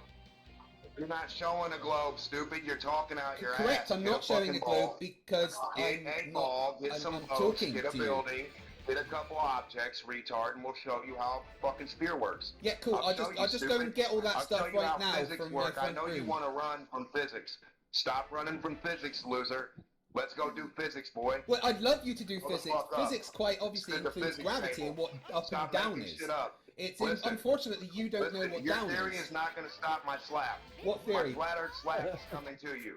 Your theory's not going to block it. So show physics. I mean, you're doing Physics a flat are Earth where we something, start. that's for sure. You're Physical showing up balls, flat do Earth. you have one? Hey, What's your Demo, globe look like? What does a globe look like? I like haven't this. seen one yet. Looks like this. I haven't been clarified that yet. What does it look like, retard? Can you draw do you it? not know what a globe looks like? That's unfortunate that you It aren't looks aware like a of 3D flat shapes. disc that I've ever seen. A flat disc. A You've two-dimensional only flat ever disc. seen What a have you flat shown? disc. You've only ever seen a flat disc. Yeah, Is that what where you have just you told me? seen a 12,000-mile thick globe? Where's the thickness? I saw plenty of pictures of You the retarded? globe from Looking Artemis. over a dartboard that's a flat Yeah, dartboard I doesn't got have the red thickness, one stupid first. fuck. Can you show us the thickness think this as well one as the is, length and breadth and height at the same time, retard? Giggly puss? rarer? Or you got a flat disc to show us on your flat pictures and your flat screens? You're just hilarious, dude. So, anyway, yeah, about that evidence of the Earth being flat. No, I got any? think you're retarded because all you got's a fucking flat disc. Do you have anything but stupid fuck? I have a flat disc, do I? Where's my flat disc? I don't know. In a picture, stupid fuck. Yeah, Do you that's have the only anything place off you the find the camera discs, that the flat discs represents in a the living physical pictures. globe? You know how to represent a physical globe off a camera or TV, stupid fuck. I'm holding one in my hand right now. Do you know how you do? Now show us how the helicopter flies around, bitch. How a helicopter flies around the globe. It flies around it, always having down towards the Put your center. camera against it and show us the helicopter go around it, retard. I don't have a helicopter, sorry. Don't forget, I need some goof troop. Well, helicopters do exist, and the globe is real. Boats, helicopters, pictures, everything. Show us what it looks like. Right? So They what fly you wanted me parallel to to do? the ground. Sorry, two people were talking there. Was someone else asking me something? It looks like we had overexcited Glober trying to chime in. Nah, we just need some more goof troop from Demok. Give me some goof troop, Demok. Let's go, baby. Sorry, I just couldn't help myself. Oh, okay, so Demok doesn't understand what 3D shapes are. It's very hard to have a conversation with someone like Demok. So anyone else got anything? Any flat earthers in here want to Where's your present 3D? evidence? Where's your 3D physics on your globe, ignorant fuck? Where's Where's your my diagonal, your tilt? 3D Where's physics? your I horizontal have to bubbles show you leaving out 3D of water? physics Where are your bubbles and your rocks dropping and rising horizontally, stupid fuck? Hello. Yeah, none of On a that means sphere. anything. Dumbass. It's just words Yeah. that you're Yeah, it smashing means together. a sphere, retard. It means a physical sphere, stupid fuck, that you I don't, don't have. think you know what- If I you genuinely have don't any think of you it, know what sphere What is. doesn't mean anything is your sphere, stupid ass. You don't have the physics to back it, motherfucker. You're Hey. the little bitty insignificant dot on the globe, motherfucker. Do you know how great Demok, could of you a fucking define a sphere diagonal for me, tilt bud? you should see? You ignorant son of a bitch. It's like the You're best debate minuscule. ever. Is this the best Flat Earth has to offer? Honestly, this is a server for Where's the your Flat drop Earthers, at? and Where's this your is the continuous best. drop at the curb, you dumb fuck? It's actually a server full of Where can globals you at the just moment. drop something past the curb and just watch it keep going, retard motherfucker? That's not how that works. No, you can't. So there's no curve, and you can't drop stuff now past cliffs. Now physics don't A work. cliff is not the curve of Listen to Earth. this Oh my fucking god. retard. Listen to the retard globe. The physics don't work. Okay, you guys got magic fucking unicorn physics. Yeah, okay. Alright. Where's the horizontal flying helicopter? Down and up, rising down. Yeah, I've muted him because he's just saying words. Alright. I might unmute him in a bit, but let's give someone else a chance to talk. I didn't server mute him, I just muted him on my side, so you might be able to hear him. Can you step back for a little while, DeMarco? Alright, good job, though. That was awesome. Hey, Cracker's here. You know, the guy that you emailed me about trying to talk to after we went on the team like months and months ago? Yeah, and Cracker said he hated me and stuff, so, you know. Well, I believe the words he used were not worth his time, but that's his words. Well, you definitely told me that he hated me, so, that's always nice. I don't mind. My dad always said that, you know, if there isn't people that hate you, you aren't doing your job right. What? Speaking of doing your job right, why is it that you guys fail so hard at bringing Flat Earthers back to the globe? Well, the playlist of interviews with ex-Flat Earthers on my channel would disagree with you. Oh, you mean the ones you cut and edit to favor your narrative? No, I record entire interviews with ex-Flat Earthers. One of them happens to be in the server right now, Sean G. Because talk about Speak Truth, Ranty Flat Earth, Blue, and the many others. There's also Wisecoff, who's in there as well, who's an ex-Flat Earther. So I don't have any issues. I actually get hundreds of emails all the time about how I've helped people realise that the Earth is in fact a globe and they've gone back to college and stuff because of me. So I've got no issues there, thanks. What we would call sellouts in the current day. Wisecoff actually already went back to Flat Earth. Sorry, go ahead. Nah, yeah. Half of my debate whether there's a Flat Earth. He was influenced into it, so we one all of them got the role at my server, and he was just playing a role. Okay, also talked to Sean G about his journey here too. That was fun. So, was that a Flat Earther asking me about why I failed? Was that Cracker? Yep. Right, Cracker. So I don't fail. Is there anything else you have, like evidence of the Flat Earth, maybe? Do you have any evidence of the globe or like that? Yeah, I've presented loads of evidence of the globe all the time. People just go, "No." I was wondering if there's any evidence of the Flat Earth. Also, how about presenting some of this evidence of the globe? Speak about one of them. Yeah, no, I do that all the time. I'm asking if there's any evidence of the Flat Earth right now. So this is your chance to go ahead and present to me your best evidence of the Earth being flat. Reifications and models. Man, what does FTFE stand for? Can I ask a question about the Flat Earth? Like the tight shirt? No. Fear the fictitious Earth? No, the Freedom Eater. That's a fucking good one. Yeah. That's almost as gay as the Green Lantern, though. Do not diss the Green Lantern, oh my god. How dare you? In the Dark Knight. Well, the Darkest Night, Blackest Night actually is the best storyline ever. Anyway, Cracker, so yeah, about that evidence of the Flat Earth, how are you going with that? No, this doesn't work like this. What I'm looking for is for one of you professional globers to try to convince me to come back to your What the fuck is a professional glober? How about you some evidence that would convince me to come back to the globe, and then we'll talk about it. So what you're saying is you don't have any evidence of the Earth being flat, and you can't present anything, which is the one thing I've asked. Is that right? Do you have any evidence of the globe actually? Yes, I do, and I present it all the time in the nearly 700 debates that I've had with Flat Earthers. I constantly present evidence of the globe. But I'm here asking specifically if there's any evidence of the Earth being flat. Do you have you guys talk about relativity? Do you have evidence of, say, gravity? Oh, I've got lots of evidence of gravity. There's countless evidence of gravity. I've measured gravity myself. Newton or Einstein, because they're not. Well, the same thing. Okay, so F equals GM1 and 2 over R squared. Can you prove those masses and those 4 missing variables in that equation? There's no missing variables. Tell me how exactly you prove those. Tell me exactly how you prove those. How you prove what? those? Your gravitational equation is. It's easy. Yeah, sorry. So what are you asking me to prove? I want you to show me that you can quantify those variables and prove which that variables which variables specifically? Mass 1, mass 2, the R square value, the distance between the two centers of the bodies. Yeah, you just Because decide what the masses are and the distances are. There you go. That you decide the variables. Then you tell can me test how it. you get the mass. How did you get the mass of the Earth again? Could you tell me that? I didn't get the mass of the Earth. Okay, but you would need the mass of the Earth in that equation, right? No, not at all. And if you were comparing it to, say, the sun, and trying to get that equation to apply to the sun, the values of If Earth, we were right? doing that, yeah, but I verified gravity in other ways. Really? So you're telling me you can't quantify something and put it out in that equation? That you No, I can't can prove absolutely that quantify Earth- things and put them in that equation. Everyone in the world that Okay, ever does a physics degree does it. So it's quite so how easy. much does the Earth?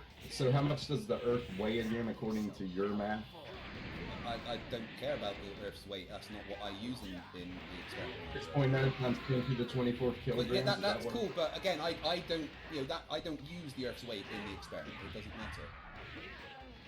1 teaspoon of Earth equals 1 okay. So I don't need the Earth's weight to verify gravity and to measure gravity.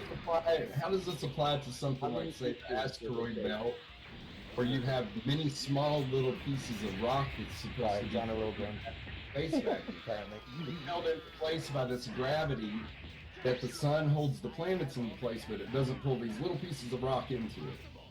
Can you It explain does. how the asteroid belt works with your so-called gravity bullshit? I want to know how many teaspoons it Oh, takes to an make a full orbit? So, Earth. one at a time. One at a time. If Cracker wants me to answer his questions, that's In the fine, exact because same, he doesn't or answer any of mine. You want me what to are they explain called? how Or orbits work, is that right? not asteroids. No. Or satellites I are want you to doing. explain specifically the asteroid belt, which is made of small pieces of rock, according to your model. Yeah, there's lots of them in orbit around the barycenter of the solar system. There you go. There is an What do you want me asteroid to belt explain? model, right? Yes. I want you to explain each one of to those me how each one of those asteroids is in free fall towards the barycenter of the solar system, but has a tangential velocity that is large enough to keep it going around and missing it. Bill That's told what me the orbits same are. thing.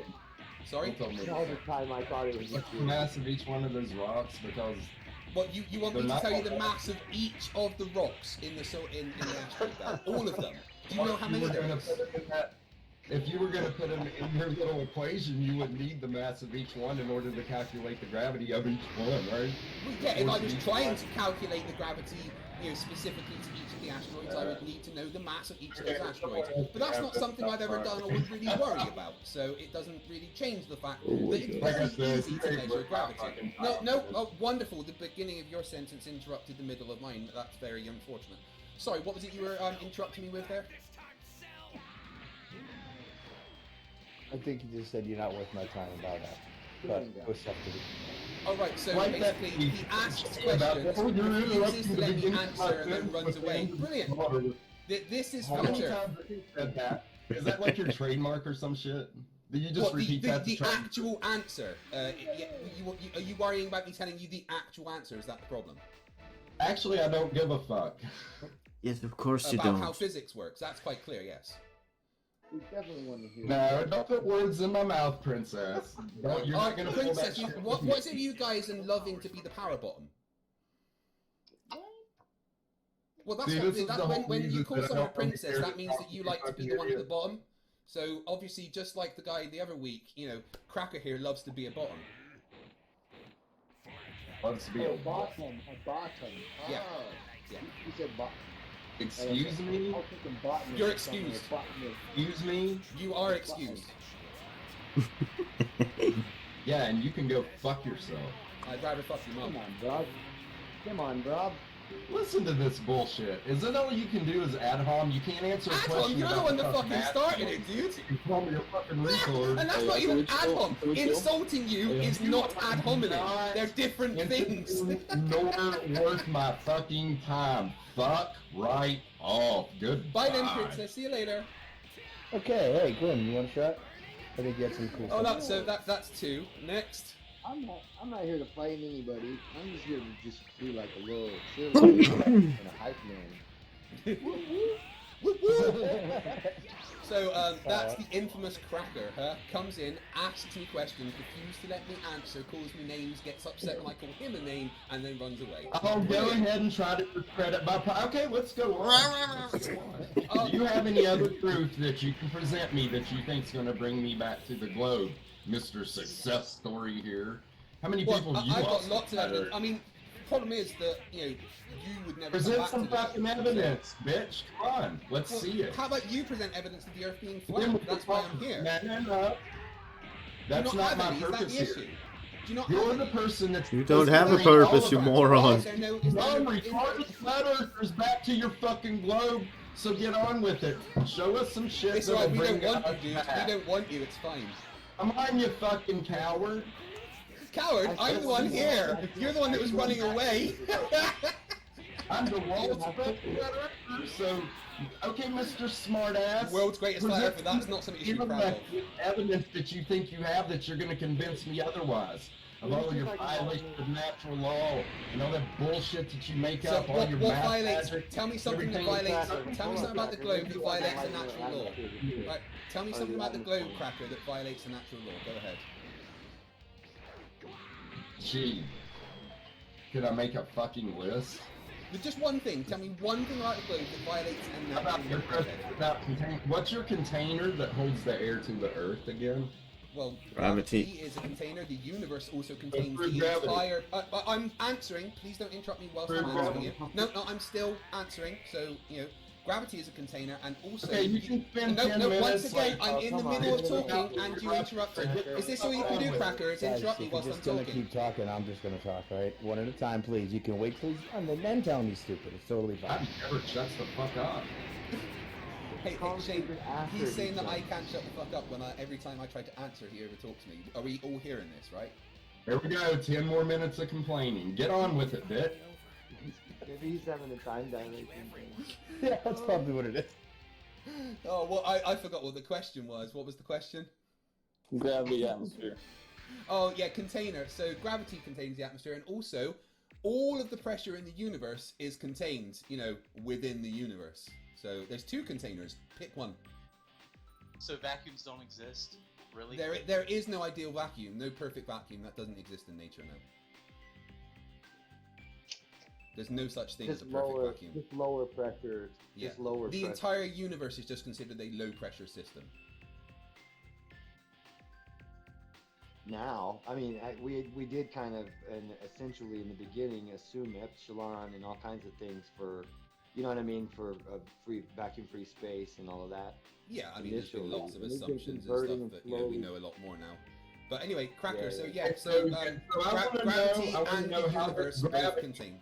So could you asked me about So I asked you I wanna about know- one. Wait, hold on, Cracker, hold on. You asked me to I asked you about something that violates a natural law. So Yes, yes, I can't get a specifically, fucking what word in, violates a man. natural law and which natural Eat law it. does it violate? Do you know? Cracker? You don't want to talk anymore? Just say thermodynamics and then run away. I imagine that's what he was going for the second law of thermodynamics, but I would No, bet I was money he actually going doesn't to know ask what the second law you. of I was going thermodynamics to is. ask you, what is your container that keeps the air plastered? You already answered that one. Yeah, I did. I did answer that. So gravity and the Okay, universe both so contain it. show me some proof of gravity and explain exactly what the cause and effect relationship is there. I want to hear what causes gravity. Larger mass attracts this lighter mass. Gas is pretty damn light. So. Well, no, Okay, that so is prove gravity. that. The cause of gravity is the curvature of space-time. Hence conjunction. Well, no, that's one. Oh, idea. really? So show me the experiment that proves That's that. hilarious. The Edison experiment in 1919. Plus science doesn't prove What was the independent variable in that experiment? the time of year. Oh, really? Yeah. What was the dependent The variable? position of the moon and the sun could also be variables. The position of the stars could also be variables. There's plenty of variables. But anyway, yeah, gravity is something that's empirically verified. If you want to deny it, you have to. Okay, disprove so let me it. ask you another question. Newton's Are gravity, you going to like give me a chance to answer the question? I know. I was going to say, why do you even want to ask another one yet? Newton's gravity is supposedly what? What speed does Newton's gravity travel at? Newton didn't say that there was a speed. It the looked mass like it implies was that it magic. instantaneous, Looked and like that it is was why instantaneous. Less accurate than Einstein's relativity explanation, but it was just an assumption. Wait, what experiments do you think prove gravity? You know, double click, please. Just How go does to any of this mtm.net prove forward flat slash Earth? G. let's stick to one thing at a time. So anyway, Cracker, yeah, gravity is empirically verified. You have issues with that, but you still haven't told me which natural law is being violated by the globe. Second law of thermodynamics, you already know I was going to say What is the second law of Who do you thermodynamics? want? No, but this goes back to my question. What is the container that's holding the air in? You say gravity, but what? There has to be some kind of containment. Yeah, gravity the is fourth the container. wall of the surface of the planet. That would be your other containment wall. Gravity creates a force that's proportional to the product of two or more masses and inversely proportional to the square of the distance So between you're them. telling me that something that you and McToon had a whole entire video about this, about how gravity is pseudoscience and science doesn't prove things, but somehow you have No, I've never said that gravity is pseudoscience. I don't know where you get that from. Okay, that's all I need to say. But anyway, so you said that it's Wait, hold on. Can I speak now? Can I speak, please? I have to Are you going to run away before I get a chance to respond? Is that what it is? Where's the Oh, you're thing? going to run away, aren't you? You're going to run away before I get a chance to respond, aren't you? No, I have to go, shithead. No, I'll be back say in a that, little but you're bit. running We'll away talk about it before I again. get a chance to Nonsensical respond. point, and now you conveniently have to leave right after you made your nonsensical point. Yeah, sure, buddy. Okay, you can go fuck yourself if you think I'm lying. I have to. I mean, I go. guarantee that you do not know what the second law of thermodynamics is. Give it a break. Where is I it? guarantee, Cracker, you God do damn not know it. what the second law of thermodynamics is or what it applies to. Nope, he's run away. Cracker ran away. There we go. Make a bunch of claims, say a bunch of nasty stuff, run away like a coward. You sound like a coward. Sorry? You sound like a coward. Me? You saying I sound like a coward? You can speak up again. Yeah, who was that? Go for it. Whoever it was. I can't Red find it. Rising, I think someone's it a was. coward that spoke then. and then don't talk. Yeah, yeah. I love how they call me a coward when I'm the one here in the Discord server. I got a question. If you can camper down the bitch fighting for a minute, should be fine, right? Shane, yes, how you doing, buddy? I would just ask for people to just, like, please be more respectful, man. I want to hear some actual debate. Be nice. Oh, it was Brandon. Oh, okay. That was Brandon?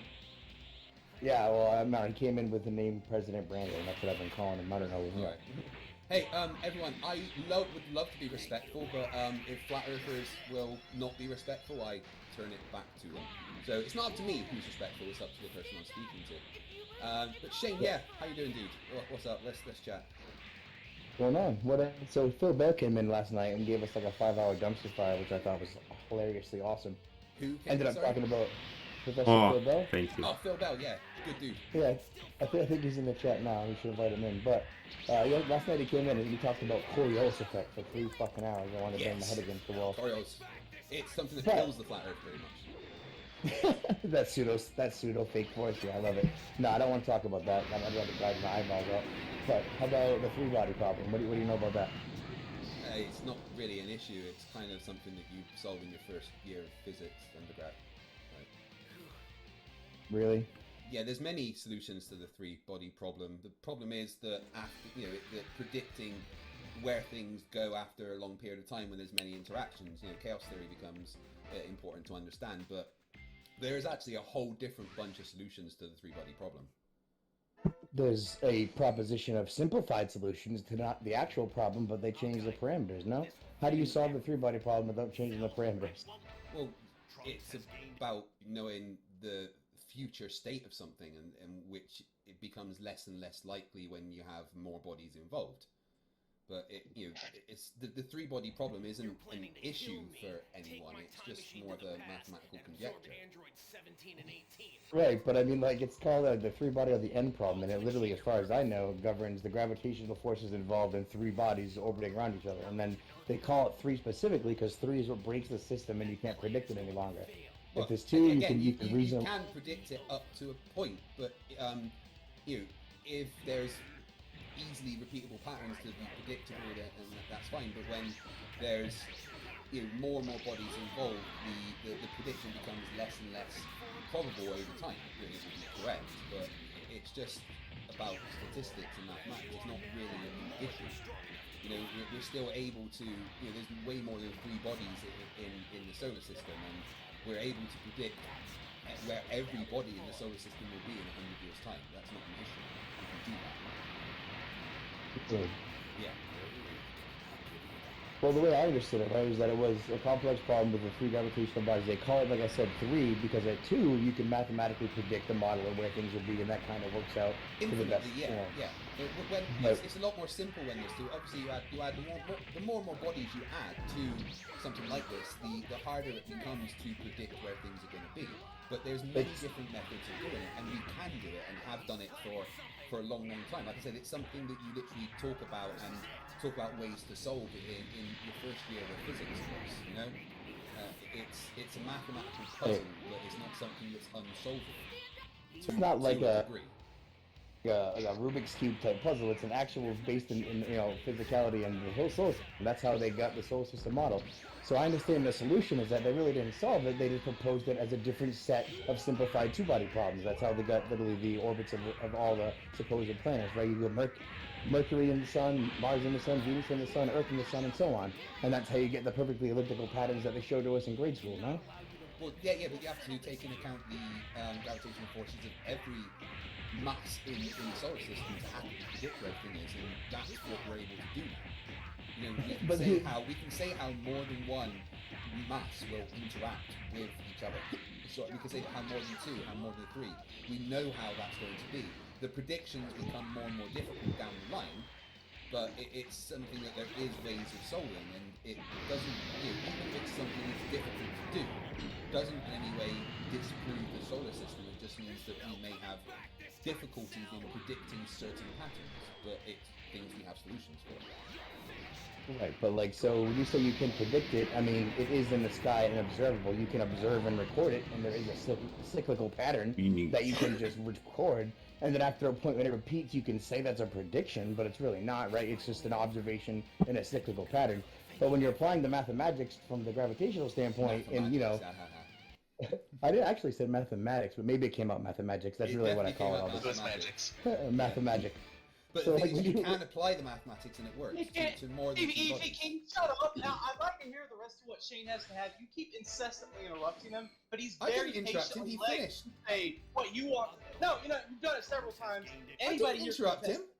Yes, you did. Yes, you did. Right now. Please just let Shane finish. Whoa, Fox. It's actually been a very cordial conversation. Yeah, I thought we were having a back and forward, not interrupting. I thought we were just having a genuine back and forward. Okay, Fox, so I got this. Listen. Yeah, you did interrupt him to talk about the word mathematic, and then he corrected it, and then you took that as an opportunity to start talking. So Shane, finish your. Yeah. I mean, that was just a bit joking. Again, I've not. Shane was still in the middle of his point, though. That's the guy's point. Sorry, Shane, I apologize. It's all good. So the mathemagics, right, that you have to use to work it out in a 3-body problem and beyond actually doesn't quite work. The only way you can solve it, as far as I know, is you have to simplify it and literally, in my mind, change the parameters. So you break it down to a series of 2-body problems, and then you have the math that works in the 2-body system, and then you sort of project that out for the solar system and say that it works. I don't think that's exactly how it happened. I think it literally is still broken and impossible because the math that you have currently can't predict any more than 3. There is no absolution for a 3-body equation. Yes, that's true. Go Shane. Yeah, there's many solutions that we can use, but There are solutions, but they're not absolute. You can't absolutely. We're still able to. 3-body equation. Sorry. Predictions are based on past observations, just like you said. No, it's not entirely based on that though. We can make predictions based on the knowledge of where things are going and their masses and the gravitational forces involved. We can predict where every mass in the solar system is going to be in 100 years' time. Well, we know what cycles they follow, and they knew that in Babylon thousands of years ago, where they'll be in 1,000 years. But there's many more things that we're able to see in the sky now. Many more things that we're able to look at and predict the positions of in hundreds of years' time. Examples? Sorry? Examples? well, So like, that's- Give an example of that. It's literally just the Metonic cycle, right? The ones that you observe repeat right there. I mean, we've literally used predictions to find out where black holes are, even stars, planets. Like, there's numerous examples. Oh my god. That's a nonsense else- contribution. Thank you so much. Bro, Someone you know you can't even observed a apply black relativity to a black hole. Right? Like you can claim you used it to know where it's at and predict it. You know you can't actually apply the math of relativity to the black hole though because it's a singularity. So that kind of backfired. That actually supports Shane's point. In the I just mind, realised what about their that- frickin'? I just realised that that's Witsit there. And while you're there, Witsit, I just want to say, someone told me that you Witsit, just fuck off. you were reviewing the debate. Is that right? Yeah, someone told me that you and MC Toon bullied Bryant into not keeping his word because you guys suck. You want to talk about that part? No, I was talking about copyright. No, let's not Is it talk true- about that part. Is it true that you got copyright? Yeah, is it true that you and MC Toon told No, Bryant that's that not no true. flat earther should ever make any money and you should not pay him and you can't agree to this contract that says that the debate should be fair? I said that I don't pay flat earthers to debate on my channel. That's all I said. No, you guys told him not to pay me any money and not to agree to the contract that What I said the said was debate that would be fair. I don't pay flat earthers to debate on my channel. That's the only. You weren't paying anyone anything. Yeah. Flat earthers don't get paid to debate on my channel. That's it. That's the only Right. So thing. you did But tell I was him asking not you to about pay a the- copyright. Is it true that You got guys are copyright so struck? funny, bro. Is it, so what you're saying is you have to be paid to debate? Is that right? No, what I'm saying is that you're a loser, and you So you tried have to to be paid to bully debate, is that him right? into going back on his word, which No, he so you begged have to be me for paid to weeks. debate, is And he that right? begged me for weeks. So you're already right now. You're not in a position where you're going to be able to interrupt me and lie to everyone about what really happened. So again, you're freaking out. The thing is you are that being really aggressive. yeah, so you have to be I'm paid being to be, really to aggressive debate, to and this you won't little answer my gamma question, that just so I'm just going to priority you. You know then. who calls people gammas? You know who calls people gammas? All right, now here we go. Yeah. I was in the middle of talking. So, Yeah, so the point I'm is gonna that talk the over you dude because you're reached just out to me talking many nonsense. times and asked me to debate. Okay, Yeah, and I so didn't you want would to only do do it it if you because get I paid, didn't is want to that go right? on your channel and give you the biggest video So that you would have ever is had. it true that you would hands only get down. paid Wouldn't if you even would have been debate? close. You only get debate on my channel if you get paid. Is that right? Is that right? Even though I was willing to offer £1,000 of my own money if I interrupted during the debate. But no, you need to be actually paid to debate. Is that right?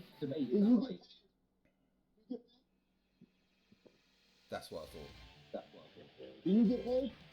So I think that we're really taking this to a place where it doesn't need to be. Yeah, no, I was We actually should going. get- we should The only get- thing I wanted to say to Witsit that if he got copyright struck, I don't know who did it. I didn't do it, and I wanted to assure him of that.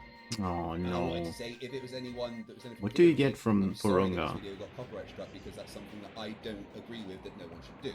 That was the only thing, but Witsit had to decide to be all aggressive and worry about getting paid for a debate.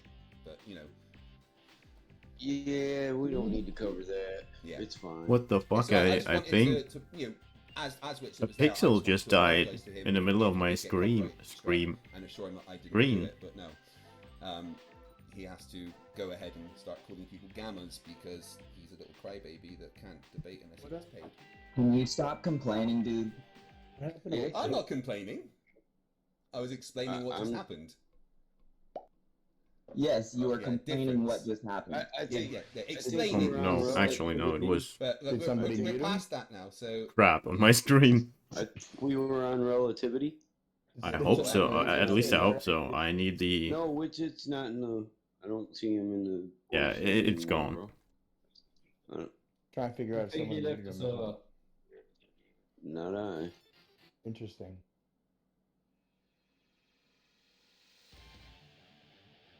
He probably left so because he was muted. Somebody muted him? Indeed. Indeed. Alright, we'll sort that out. I mean, Anyway. If we're talking about the three-body problem, it's something that's under constant investigation, and there was a paper, I'm trying to find the paper to show you, but there was recently a group of physicists that found 13 new general solutions to the three-body problem. I think it was science.org, but I haven't been able to re-find it. Someone can maybe have a look. Wow. Fuck off. I want the green one. I think it was in the last 6 or 7 months the paper got released. But the free body problem isn't an issue for the heliocentric. One of you is... As long as we understand what solve for means, it means computate, simplify. It doesn't mean absolution, so there's still no absolute equation for a 3-body. You have to break it down into smaller equations, because in a 3-body you cannot find absolution or absolute value. And even if that's the case, it's no issue for the heliocentric model in any way. You can use... I think somebody was asking about who muted Austin, and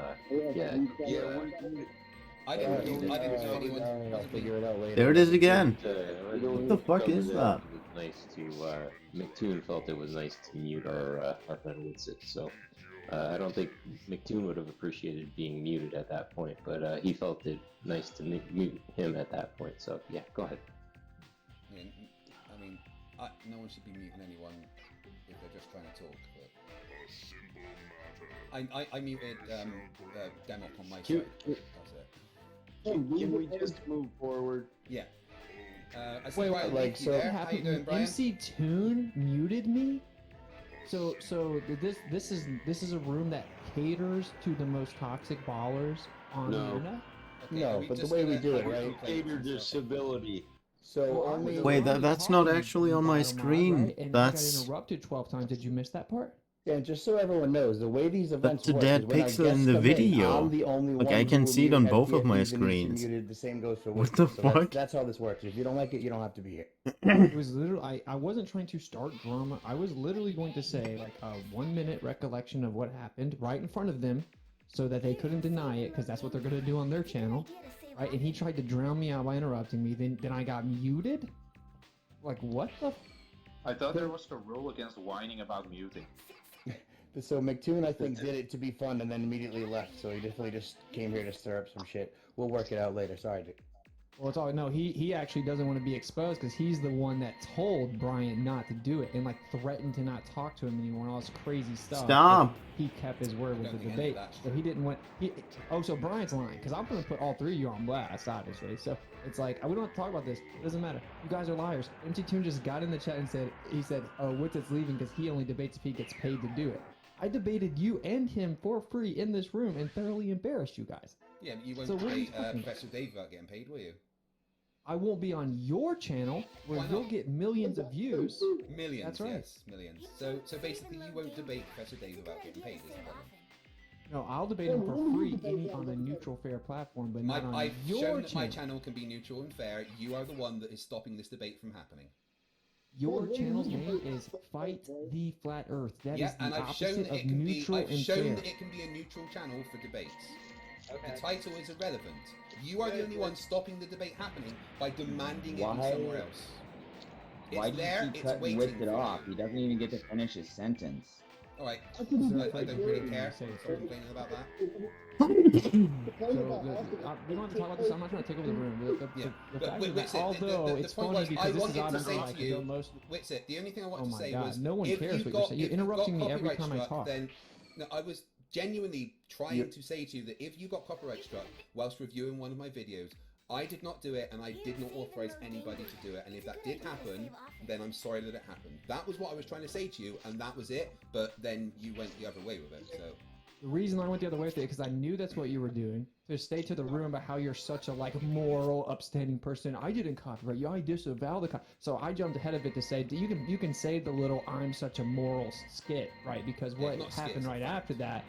What happened right after that was we had the most in-demand debate in flat Earth history, arguably, right? And people have been begging me and Dave for months to do it. Okay, and then we've agreed to do it, which I didn't want to do it on your channel out of principle. I told him I'll do it for free. I turned down thousands of dollars for like 3 months because of principle. And you guys are running around the internet saying that I'm only doing it if I get paid and all this. No, I just don't want to debate on your stupid, toxic, anti-flat Earth Well, that's channel. your I said I'll problem. debate him on a fair channel. My channel will count. Believe I've me. shown absolutely 100% that my channel can be fair for debates, especially when I'm not moderating. I'm sorry, someone else keeps interrupting it, and you know it's very hard to have a conversation when that happens. I've shown that my Go channel first. can be 100% fair for debates, and I have said that I will not be involved. I will simply be the host, and it is a platform for you to debate Professor Dave. And you can stream it on your side. You do whatever you want. It doesn't matter. You've got full permission to use any of the content in any way you want. But I'll host the debate because that's what Professor Dave wants. Actually, so did you see how I didn't interrupt you, and you're going to still interrupt me because I'm going to tell the truth. Okay, so actually, I talked to Professor Dave. He said he doesn't care if it's on your channel. He said he'll debate me somewhere else. He said he doesn't care at all about your channel. You emailed me and said, Professor Dave will only debate you if it's on my channel. That's what he said. But then I went and talked to him myself, and he didn't say that. You lied. You just he wanted said on your he channel. would not debate you on modern day debates, and he would do it on my channel. But he said he would do it on another channel. He doesn't care about your channel. Well, he You said just he would wanted do on it your on my channel, so channel. you I've lied got and the said emails that he would that only say that. debate you. You lied. Okay. No, Secondly, I've got the emails that say that, so I haven't lied. okay, post them right now. Publicly post them. No, I'm not going to because post you won't, 'cause emails you're between lying. me and Professor Dave. Yeah, see, you're lying. So I'll No, post I'm not the lying. DMs. That's the I've difference seen in you this and me. already. I And- thought and- this and was I'm not gonna- new. For Christ's sake.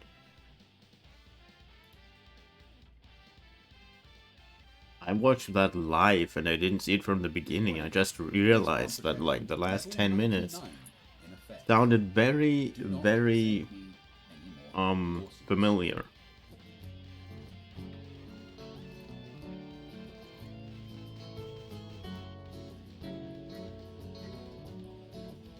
Can we pretend that airplanes in the night sky are like shooting stars?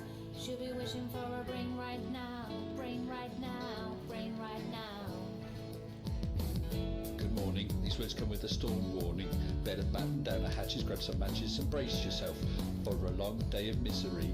YouTube has given me the power to reach up into the sky and show you all that we live on a ball. I bring you science, it's comprehensible. Your view is indefensible. You're reprehensible. You're honest essentially. When I was young, I never thought I would be here to see this. A pile of random monsters dressed up as bulls. Your ignorance will be the death of us all. Like running heads first, full speed into a wall. You could always read a book, buy a telescope, set it up and take a photo of the moon, or just be a buffoon. I sent you in a balloon up to the stratosphere, page 3. You're a few fries short of a happy meal. You're dumber than a box of hair. The wheel's spinning but the hamster's dead, and you're as smart as bait. You forgot to pay your brain bill. You're missing your buttons on the remote control. 24 cents short of a quarter. You're surfing in Nebraska. You're as bright as Alaska in December, and you fell out of your family tree. You don't have all the cornflakes in one box. You got an IQ of 2 and it takes 3 to grunt. The elevator doesn't go all the way up, and there's a vacancy on the top floor. Your antenna doesn't pick up all the channels. You're several nuts short of a You're Mr. Sensible, calm down, don't go too hard. You don't need to have Siberian blurbs in your backyard. You're a man of science, poise and grace. Mate, you did everything to wipe the grins off the face. So Nathan, get away from those kids. The world is not flat and it doesn't have a lid. Recognize the differences between the textbook and the Bible and control yourself. Lay off your slander and your lies. You're a bunch of knobs poisoning the world of the youth. Spreading lies that you like to claim as knowledge and truth. Stop spreading fresh bullshit like the butter on your bread. Maybe your musical assault knock some sense into your head. I hope one day you'll hear these lyrics and smile, and you realize you used to be a 40-year-old child. Now it's time to wake up, open your eyes and see, and acknowledge the existence of. You're a few clowns short of a circus. Your phone is off the hook. Your sewing machine is out of thread. You're off foam and no beer. You don't have all your dogs on one leash. An intellect rivaled only by garden tools. There's no grain in your silo, and your skylight leaks a little. Your belt doesn't go through all the loops. You couldn't pour water out of a boot without instructions on the heel. Your slinky's kinked, and you're proof that evolution can work in reverse. A few feathers short of a whole duck, one fruit short of a full bowl. Airplanes in the night sky are like shooting stars. Should be wishing for a bring right now, bring right now, bring right now. Can we pretend that airplanes in the night sky are like shooting stars? Should be wishing for a bring right now, bring right now, bring right now. You thought it was over? Well, Well, I'm still standing while you're swinging, flinging feces, talking shit just like the human centipede. You've got the mind of the chin, and I'm here to expedite your shore leave. Because I'm a seaman, but not the kind that rips up on your mom's gums. I'm the kind that sailed submarines and fired guns. I can float a boat across the ocean with my eyes closed. Circumnavigate the globe with a compass and a bag of sausage rolls. Where all you can do is nibble on your toes. I'll smack you with the hose that you pour the water level, sit and swivel. You nasal gazing muppet, you can stuff your buffet. And I don't care about your sauces unless you're serving them. And I don't care about your lines unless you're curving them. Now step away from me, you're sucking up my oxygen with the vacuum where your brain should be, you dumb fuck.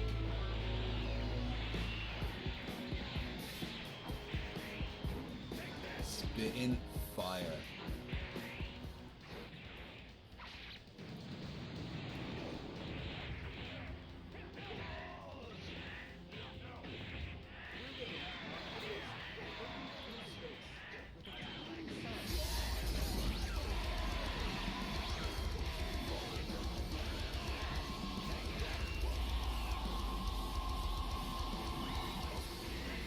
Hey, I am FTFE and welcome back to the channel that does the stupidity one F-22 Raptor did to a Chinese spy balloon.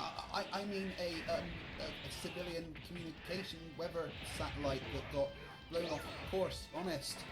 Yeah, you know what you're up to, sneaky. Anyway, who knew that you needed to hear FTFE rap, right? I mean, I apologize. Very sorry again. Welcome back to another show. Today we're going to go over to Brother Sanchez's channel. Quite a large following over Brother Sanchez's channel. He's usually got 1,500 plus people watching as well, which is always fun. And it's going to be a call-in show. He's going to have people join in. I'm going to have a little bit of fun on my own for say half an hour, 45 minutes, and then I will chuck the link to join for you guys in the chat as well. So that will be fun. But let's just go and say hello. Hopefully Brother Sanchez is ready to go over on his end. Brother Sanchez, are you there?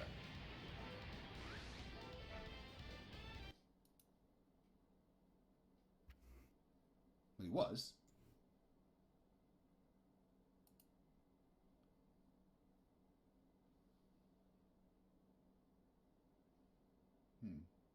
Why can't I hear Brother Sanchez?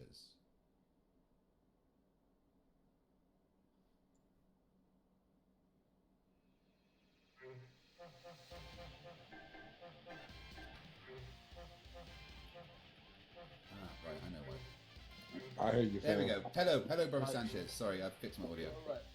There we go. There we go. So you finished your intro, and yes, we are live. And we are live on my end, and let me give them a little Where is he? rundown of what's going on here on my end. Like I was saying, people, Craig basically reached out to me, and he was basically saying, we should make it a call-in show. And one thing I'll say is that's brave, because he know that a lot of flat earthers gonna be kind of jumping on him. He's gonna be outnumbered. But I did watch some of Craig's shows where they're titled like Craig debates a panel full of flat earthers. Craig, you getting your Royal Rumble. Yeah. So look, if that's I do agree with you that it's not fair. I agree that there's a lot more of you than me, and there's still not enough of you. You're right. It's not fair. It's time we. He said it's still not enough of us. Y'all, this is too much cocky. I hope Craig ate his doggone Wheaties, man. I hope he ate his Wheaties, man. And we gonna see, because he got a lot of confidence. Salutes to the people on his side. We gonna have a good deal. And salutes to the people who joining on my side. And thank you once again, Craig, for stepping up for it. I'm gonna let you guys take it over. Casual roundtable. Yeah, I'm happy to come and talk to you guys, bro. It's always quite fun. The people I talk to on Discord, those shows, they're a very particular type of people, and your group of people, it's a kind of a different group of flat earthers with different kind of thoughts to the people in the Discord server. So it's nice to come here and have some different opinions to talk to. But any of you guys here, flat earthers, you got questions for me? Go ahead. Yeah, let me say salutes to my people, AJ Davis, the OG, One World, One Hood, and Felix Offer. Welcome to the show. I'm gonna mute my flow and I'll let them bomb away, and I'll drop the link for more people to join. Craig, you can drop my link on your side too if anyone in your guys. Yeah, I said I'll have a chat with you guys on my own for half an hour, 45 minutes, and then I'll drop the link in my side for the more people from my side can join as well. Okay. Cool. One World, you want to go first? I'll go. I just got a quick question real fast, really, man. When we talk about the we talk about curvature, we talk about also the spin of the Earth, and science says the Earth's spinning pretty fast, 1,000 miles per hour is pretty fast, right? And I'm wanting to know fast compared to what? 1,000 miles per hour.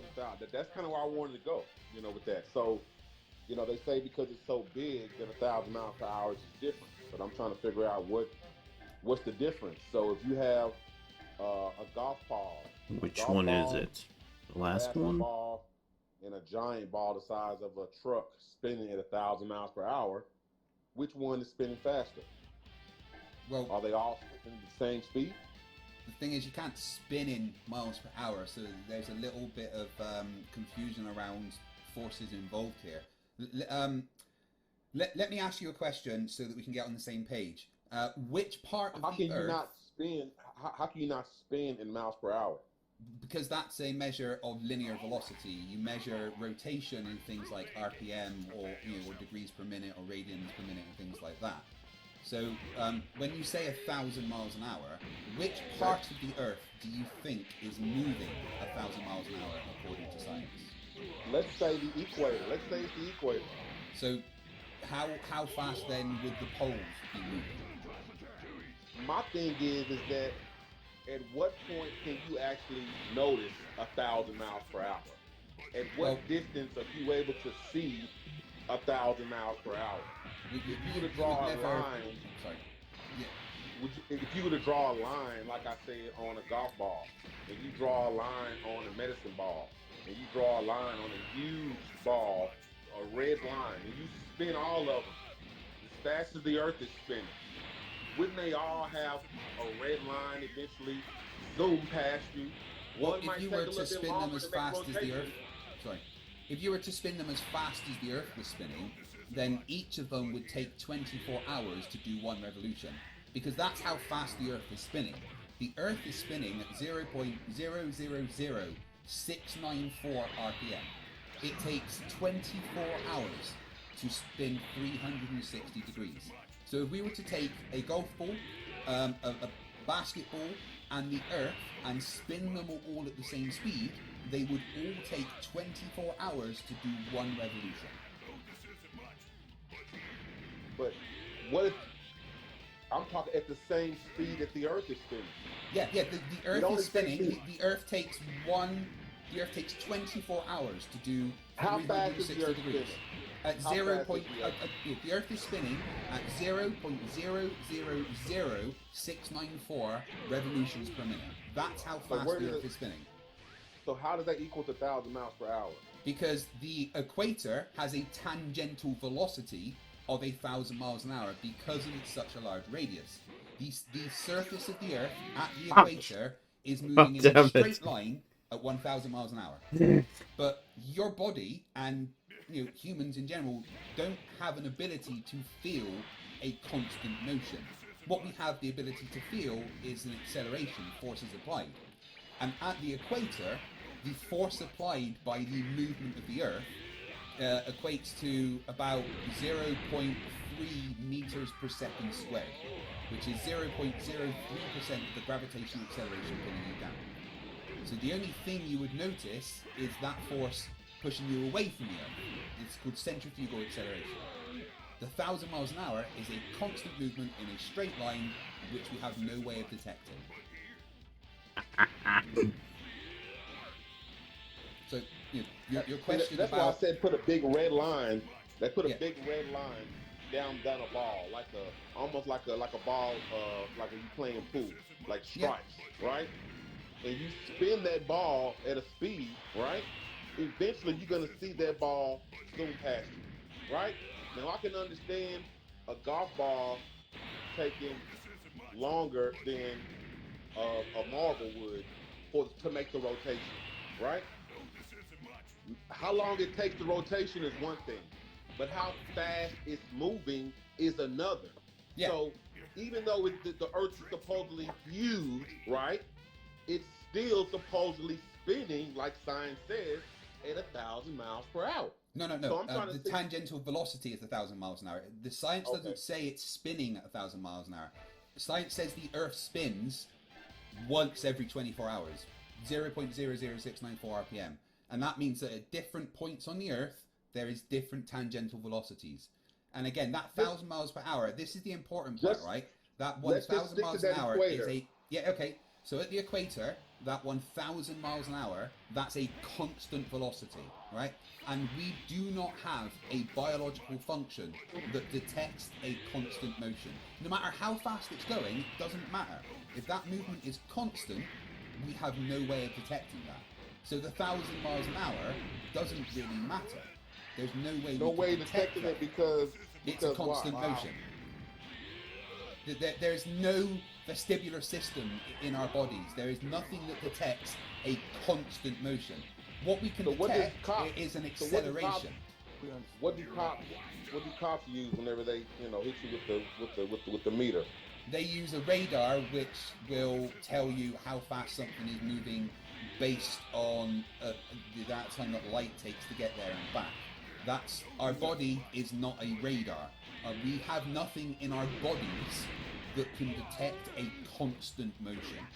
There is just no biological function that does that. I'm gonna yield the floor. Y'all go ahead. I just wanted to chime in because over here, Google tells me that the Earth rotates once every 23 hours, 56 minutes, and 4.09053 seconds, called a period, and its circumference is roughly 40,000 kilometers. Thus, the surface of the Earth at the equator moves at a speed of 460 meters per second. Yep. Or 1,000 miles per hour. Oh. Correct. That's exactly what we've just said. The surface of the Earth is moving at that speed. The Earth isn't rotating at that speed. That's just the tangential velocity at that point on the Earth. That's the... Yeah, you notice that Google doesn't say that the Earth spins at 1,000 miles an hour because you can't spin in miles per hour. When you're in your car, look at your rev counter. What's that measuring in? RPM. Your miles per hour is a measure of your linear velocity, of how fast you're going in a straight line. And even the car doesn't really have a way to measure that linear velocity, right? Your car doesn't know you're going that fast. The way your car measures linear velocity is by estimating how many times the wheels have gone round in a certain amount of time. So there's no way to really measure a linear velocity on its own, especially not within the body. What about GPS? Yeah, our bodies don't have GPS. I just have a simple question. You said there's no way to make the measurement. GPS is an actual system used to make that exact measurement, not on our body, but on Earth. Correct? Again, it doesn't have a way to measure a linear velocity. It would estimate linear velocity based on two different positions taken in time. So it would say, right, you're here at one point, now you're here at another point, you've traveled X miles per hour. Your GPS doesn't measure your constant velocity. Hey, I'm curious because when I was hearing you talk about the poles spinning before, can you elaborate what you meant by the pole spinning? Like what do you mean by pole? And how does it spin? The North Pole and the South Pole, just like the rest of the Earth, they spin at 0.00694 RPM. But whereas at the equator there's a tangential velocity of 1,000 miles an hour, at the North and South Pole the tangential velocity is 0. I don't understand what you mean by pole. You mean like a North and pole? South Pole. The North and South of the globe. Yeah. What is that? That's like a stick, something like a pole coming out of the ground. No, just the point on Earth called the geographical North and South Pole. It's just the point where the Earth's axis of rotation goes through it.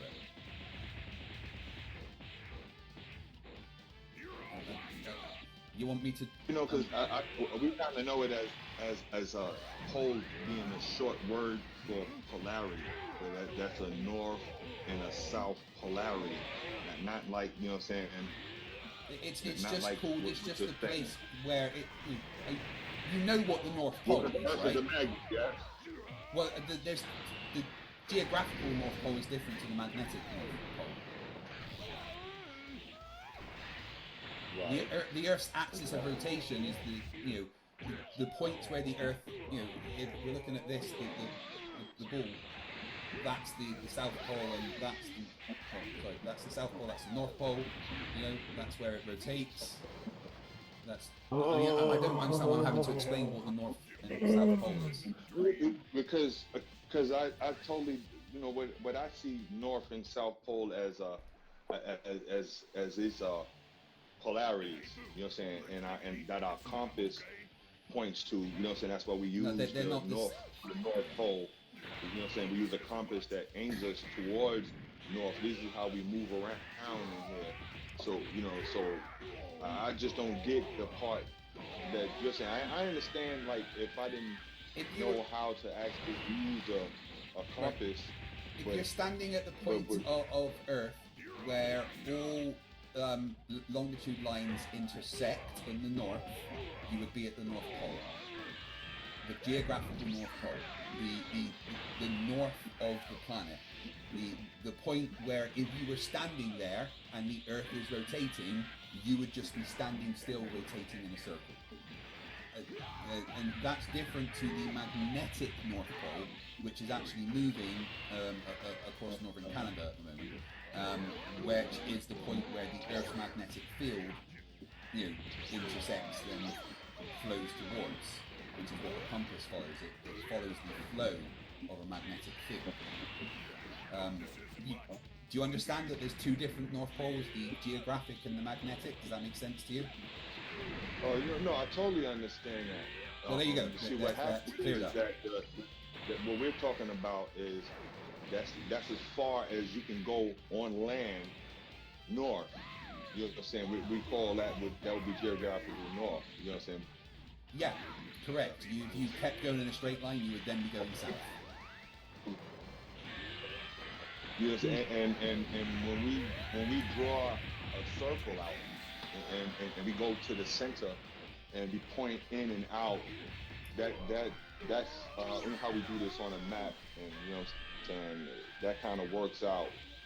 All of this works out. Even what's your point here, bud? Mac, because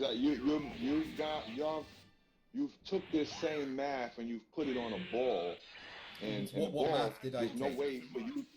Hold on a ball, on a globe. There's no way to go through the center of the globe to be able to know the distance.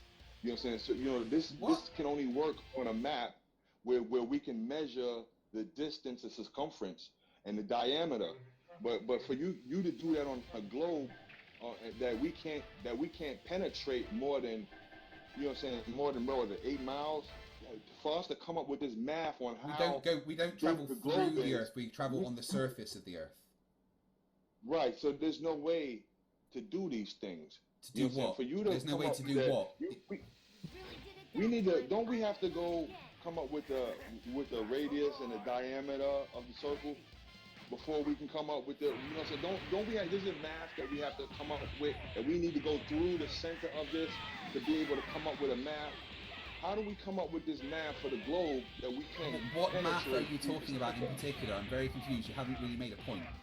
Focus, Popovich.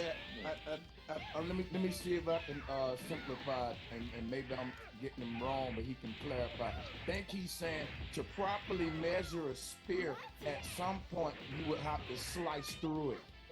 No, not necessarily. You can measure it from the surface. So, but based on the debate that y'all having about the polls, will that be relevant to slice through it and get it? Not really, no. My point about the poles was simply that because we were talking about the rotation of the Earth, not the measurements of the Earth, and we were talking about the 1,000 miles an hour, which is a specific thing to the equator, but at the poles it's 0 miles an hour. That was my point. That's all, and the semantic arguments about what the poles are is kind of irrelevant. No, it's all good. I think y'all having a good deal. Everybody hit the like and share button. Hey, Craig, let me ask you, how did they come up with the 1,000 miles per hour? Because I remember when you was saying, if you traveling in a straight line, you really can't measure the speed or detect it or whatever. Because the brother brought up the police gun and all of that. But that made me curious as to how did they originally come up with the 1,000 miles per hour to begin with? Just, you want to start that. Yeah. Well, if we know the Earth is rotating once every 24 hours and the circumference, the radius of Earth... That's what I was doing.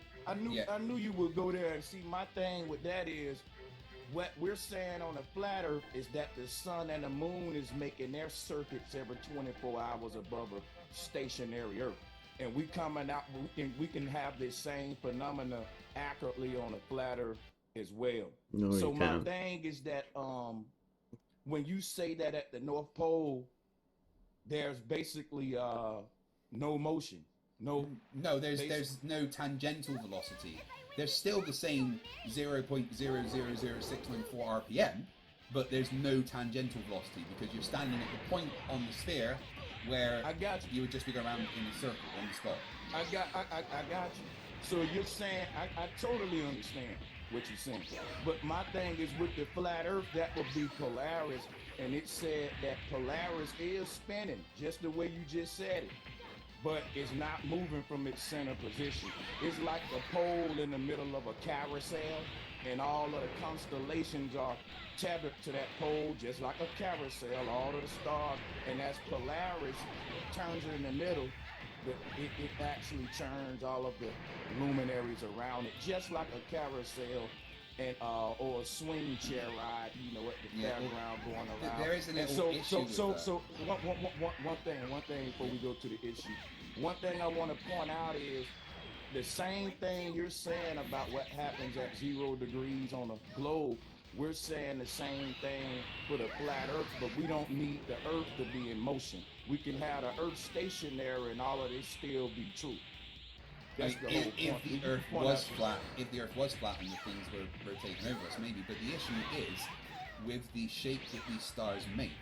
If the Earth was flat and you were at the North Pole looking up at Polaris, obviously they would be circular like they are on the globe. But if you were to move away from that, because it forms a circle at the center, as you moved away, the circles would become an oval. That if the Earth was flat, that's what you would expect to see as you move away. Hold on, let me finish. Give me a chance. That's wrong. That's wrong. Let me finish though, right? This is how shapes work. If you've got a circle and it's directly above you, and you move away from it, the circle will change from being a circle to an oval based on your perspective of looking at it. That is what you would expect to happen on a flat Earth if at that point on the North Pole the stars were directly over you spinning. But that doesn't happen. That's not what we see in reality. Okay, there's many things about the stars that happen. I was allowing. Don't do this today, Craig. Allow me to get my mic back. I know. That was it. I was finishing there. Okay, right. But check this out. Here's the point. Here's what we see: time lapse imagery of stars above a flat Earth. Just like a carousel, just like I explained earlier. I'm not going to complicate this. I'm just going to be very simple here and make my point, guys. That's what it's all about. I brought up the carousel earlier. If you look at the way that the ceiling of the carousel is designed, you know what it resembles? Now, let me cook a minute, right? I've been listening. Let me cook a minute. This goes back to another debate me and Craig had, where he can't explain to me why there isn't 2 zodiac wheels on the globe. Because, and I don't want him to interrupt me. But guess what? I want to make me a quick argument, and then I'm gonna fall back. On the globe, if you got people at the top of the globe looking directly up, like he said, and if they're at 0 degrees, even on a globe, they would see something similar to this. They will have a central star to match that pole, just like they say it should be in the south pole, and you would have this phenomena. And they said, wanna go clockwise, wanna go counterclockwise. They call that the Coriolis effect. We get it. My thing is, you need. Hold on for a second, Craig, and I'm gonna pause back. Oh no, you fine. I just want to be clear here. Yep. On a globe, you would need 2 wheels, guys. There's just no way around it. And what I want to do, I'm gonna share again. I want to share this again. I thought I wouldn't need it again. I should have saved it there, but this is what I want to share. Actually, I'll get that on my next go around. I don't want to look for it while y'all waiting. I can just demonstrate with my mouse. So on a globe, right, you would need a zodiac wheel above here, looking like a halo. And you would need one at the bottom.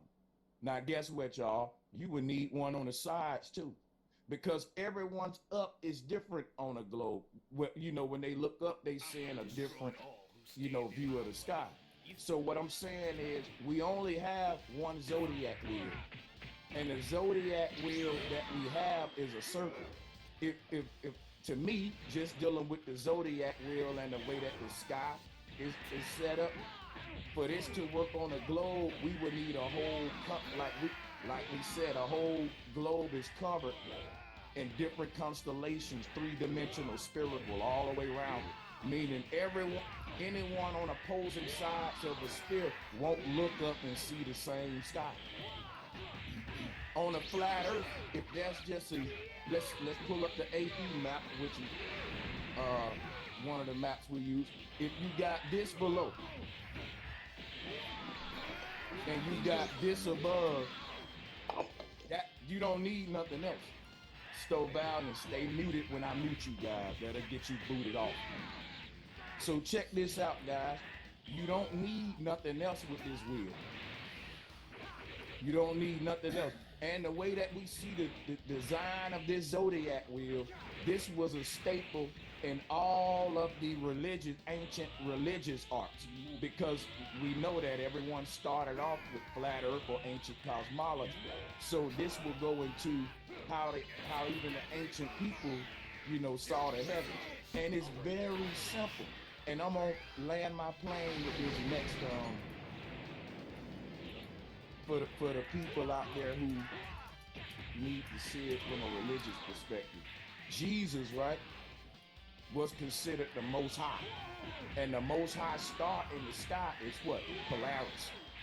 All of the other stars, they revolve around Polaris. That will be Christ. We see Christ as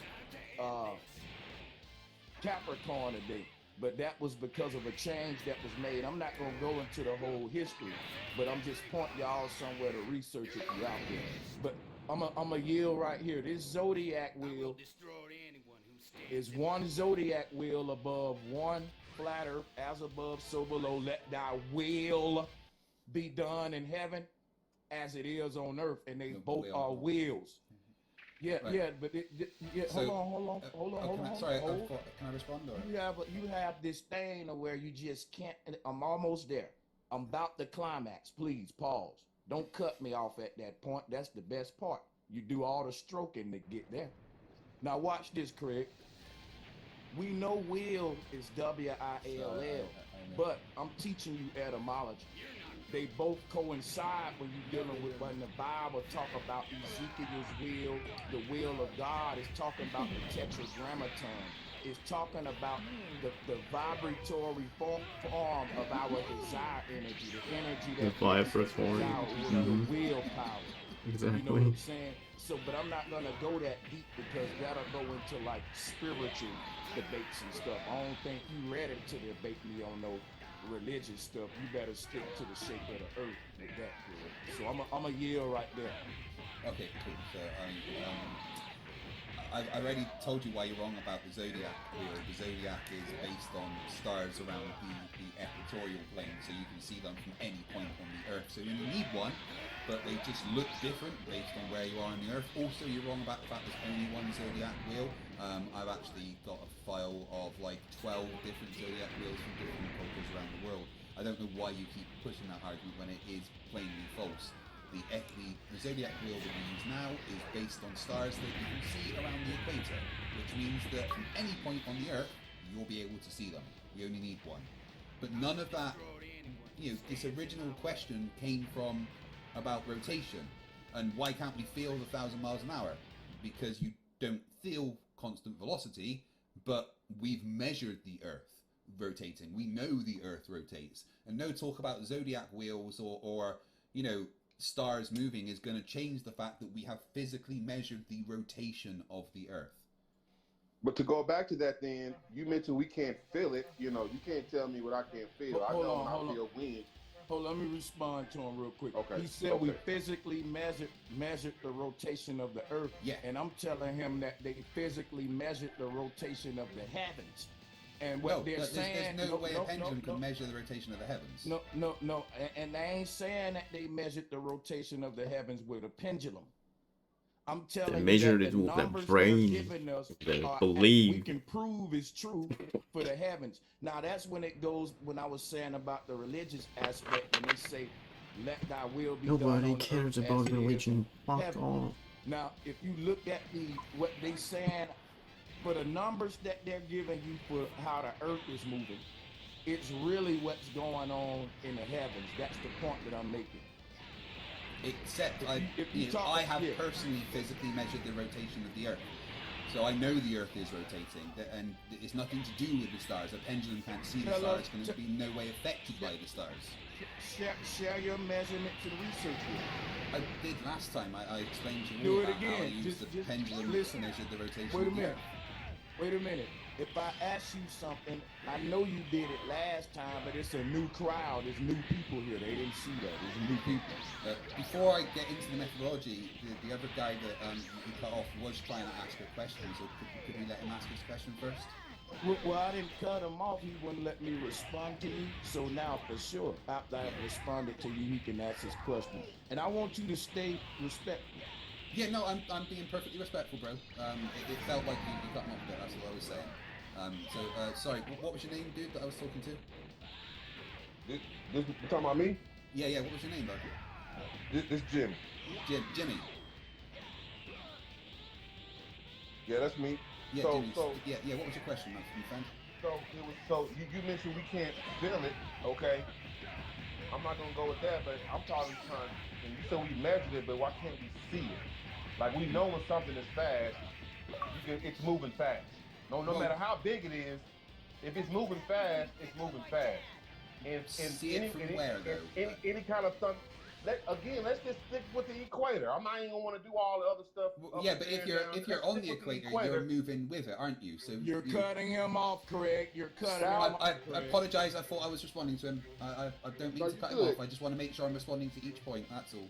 1,000 miles per hour. I want to know why I can't measure. I can't see 1,000 miles per hour in any kind of way. Like a line should. If a line's going past me 1,000 miles per hour, it's gonna be some sort of movement, some sort of line, something I can measure, something moving fast.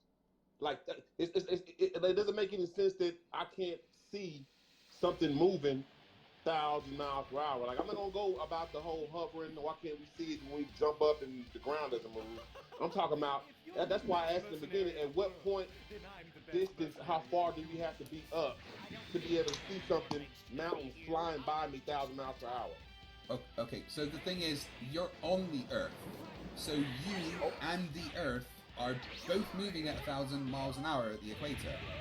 So how far do I got to get up to see a mountain? Doesn't have to do with being up, you moron. Well, you would have to not be rotating with the Earth for that to happen. You would have to be in a stationary position. So how far do I have to get up for me to be out of whatever the Earth got me stuck in? Simply by asking that question, you already showing that you have no idea what you're even talking about. But you know, if you just went straight up, you would still have the rotational velocity of Earth. So, you know, and the further away you got from something, you know, if something 1,000 miles away is moving at 1,000 miles an hour, to you it's not really going to look like it's moving very fast. Does that make sense? Like, you can look at a plane in the sky, right? That plane is moving at 500 to 700 miles an hour. But to you, it just looks like it's moving slowly across the sky because it's really far away. So the further away you get from something, the slower it appears to be traveling because of how far away you are. You get that, right? I do. And that's why I hate that's the excuse. We have to be up so far for it to not be with the gravitational pull. Like, I don't understand how that works. How I can't just hover. We got balloons, we got planes, we got helicopters that can literally hover, right? And for some reason, I'm stuck in this, stuck in some sort of atmospheric pressure gel where I'm in place and I'm moving the exact speed as the Earth is moving, and that doesn't make sense to me. Like, and that's why I'm asking: at what point can I get out of that, right, and see that thing spinning down below me? So, helicopters and balloons, they can create a force in the opposite direction, and they rotate with the Earth because the atmosphere is also rotating with the Earth. You would have to get completely outside of the atmosphere and cancel the rotational velocity that you already have, which means putting a force in the other way. I don't know the exact numbers where that would happen, but you know, that's not something we expect to see. So, oh, both of them. International Space Station. Could we see that from the ISS potentially? That's not cooler. The ISS is orbiting the Earth, you know, once every 45 minutes. From the moon, would that be something we could visualize from the moon? If you were standing on the moon, looking at the Earth, you would see it rotate once in 24 hours.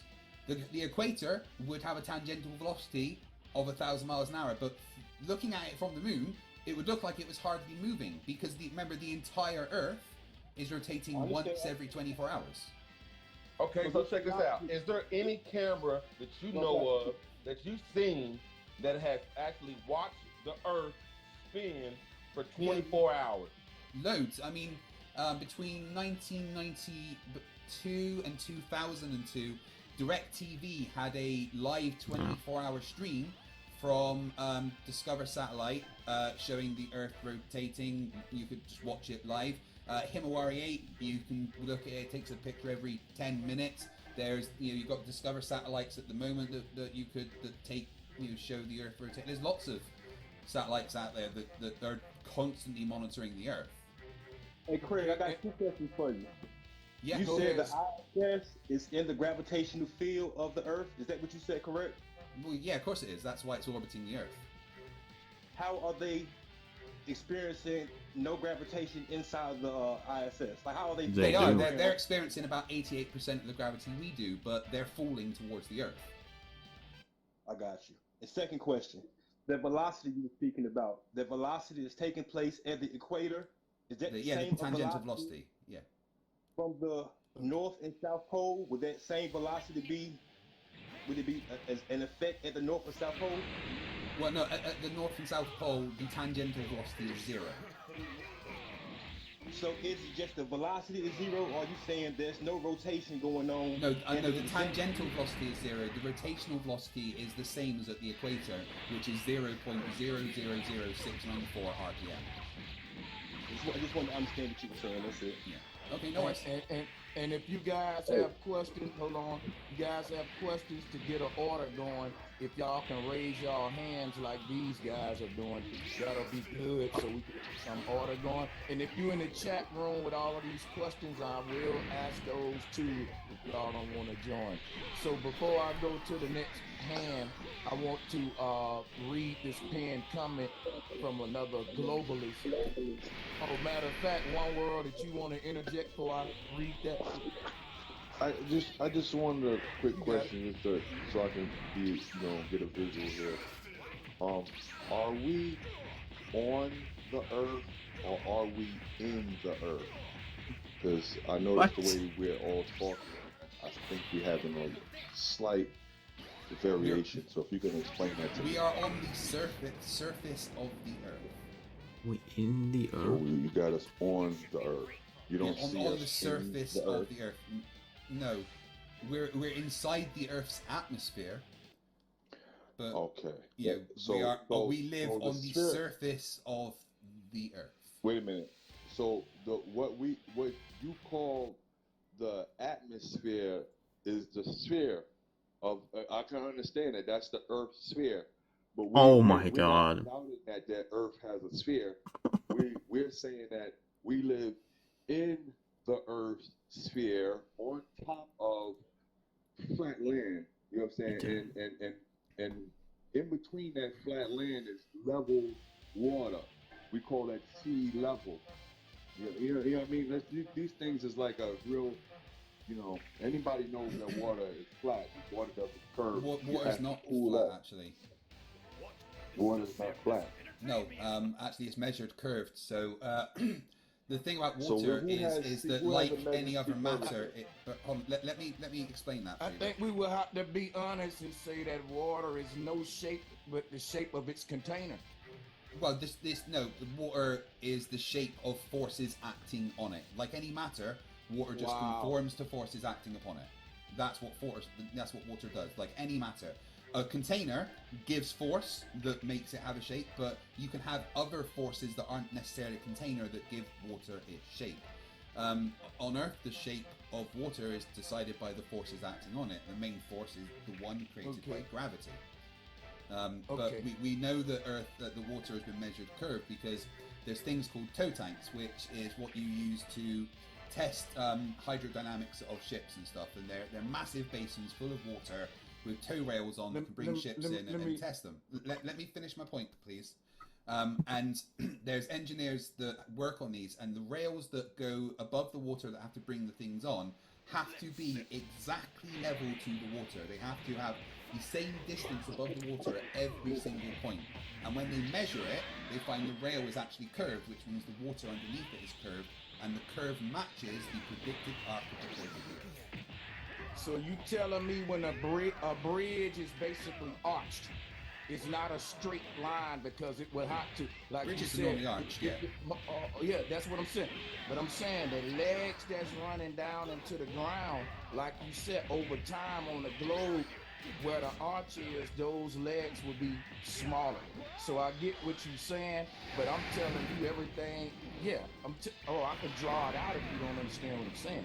I'm telling you that a person building a bridge for 50 miles, let's say, he's got to account for curvature. He just can't build a straight line bridge on a globe Earth.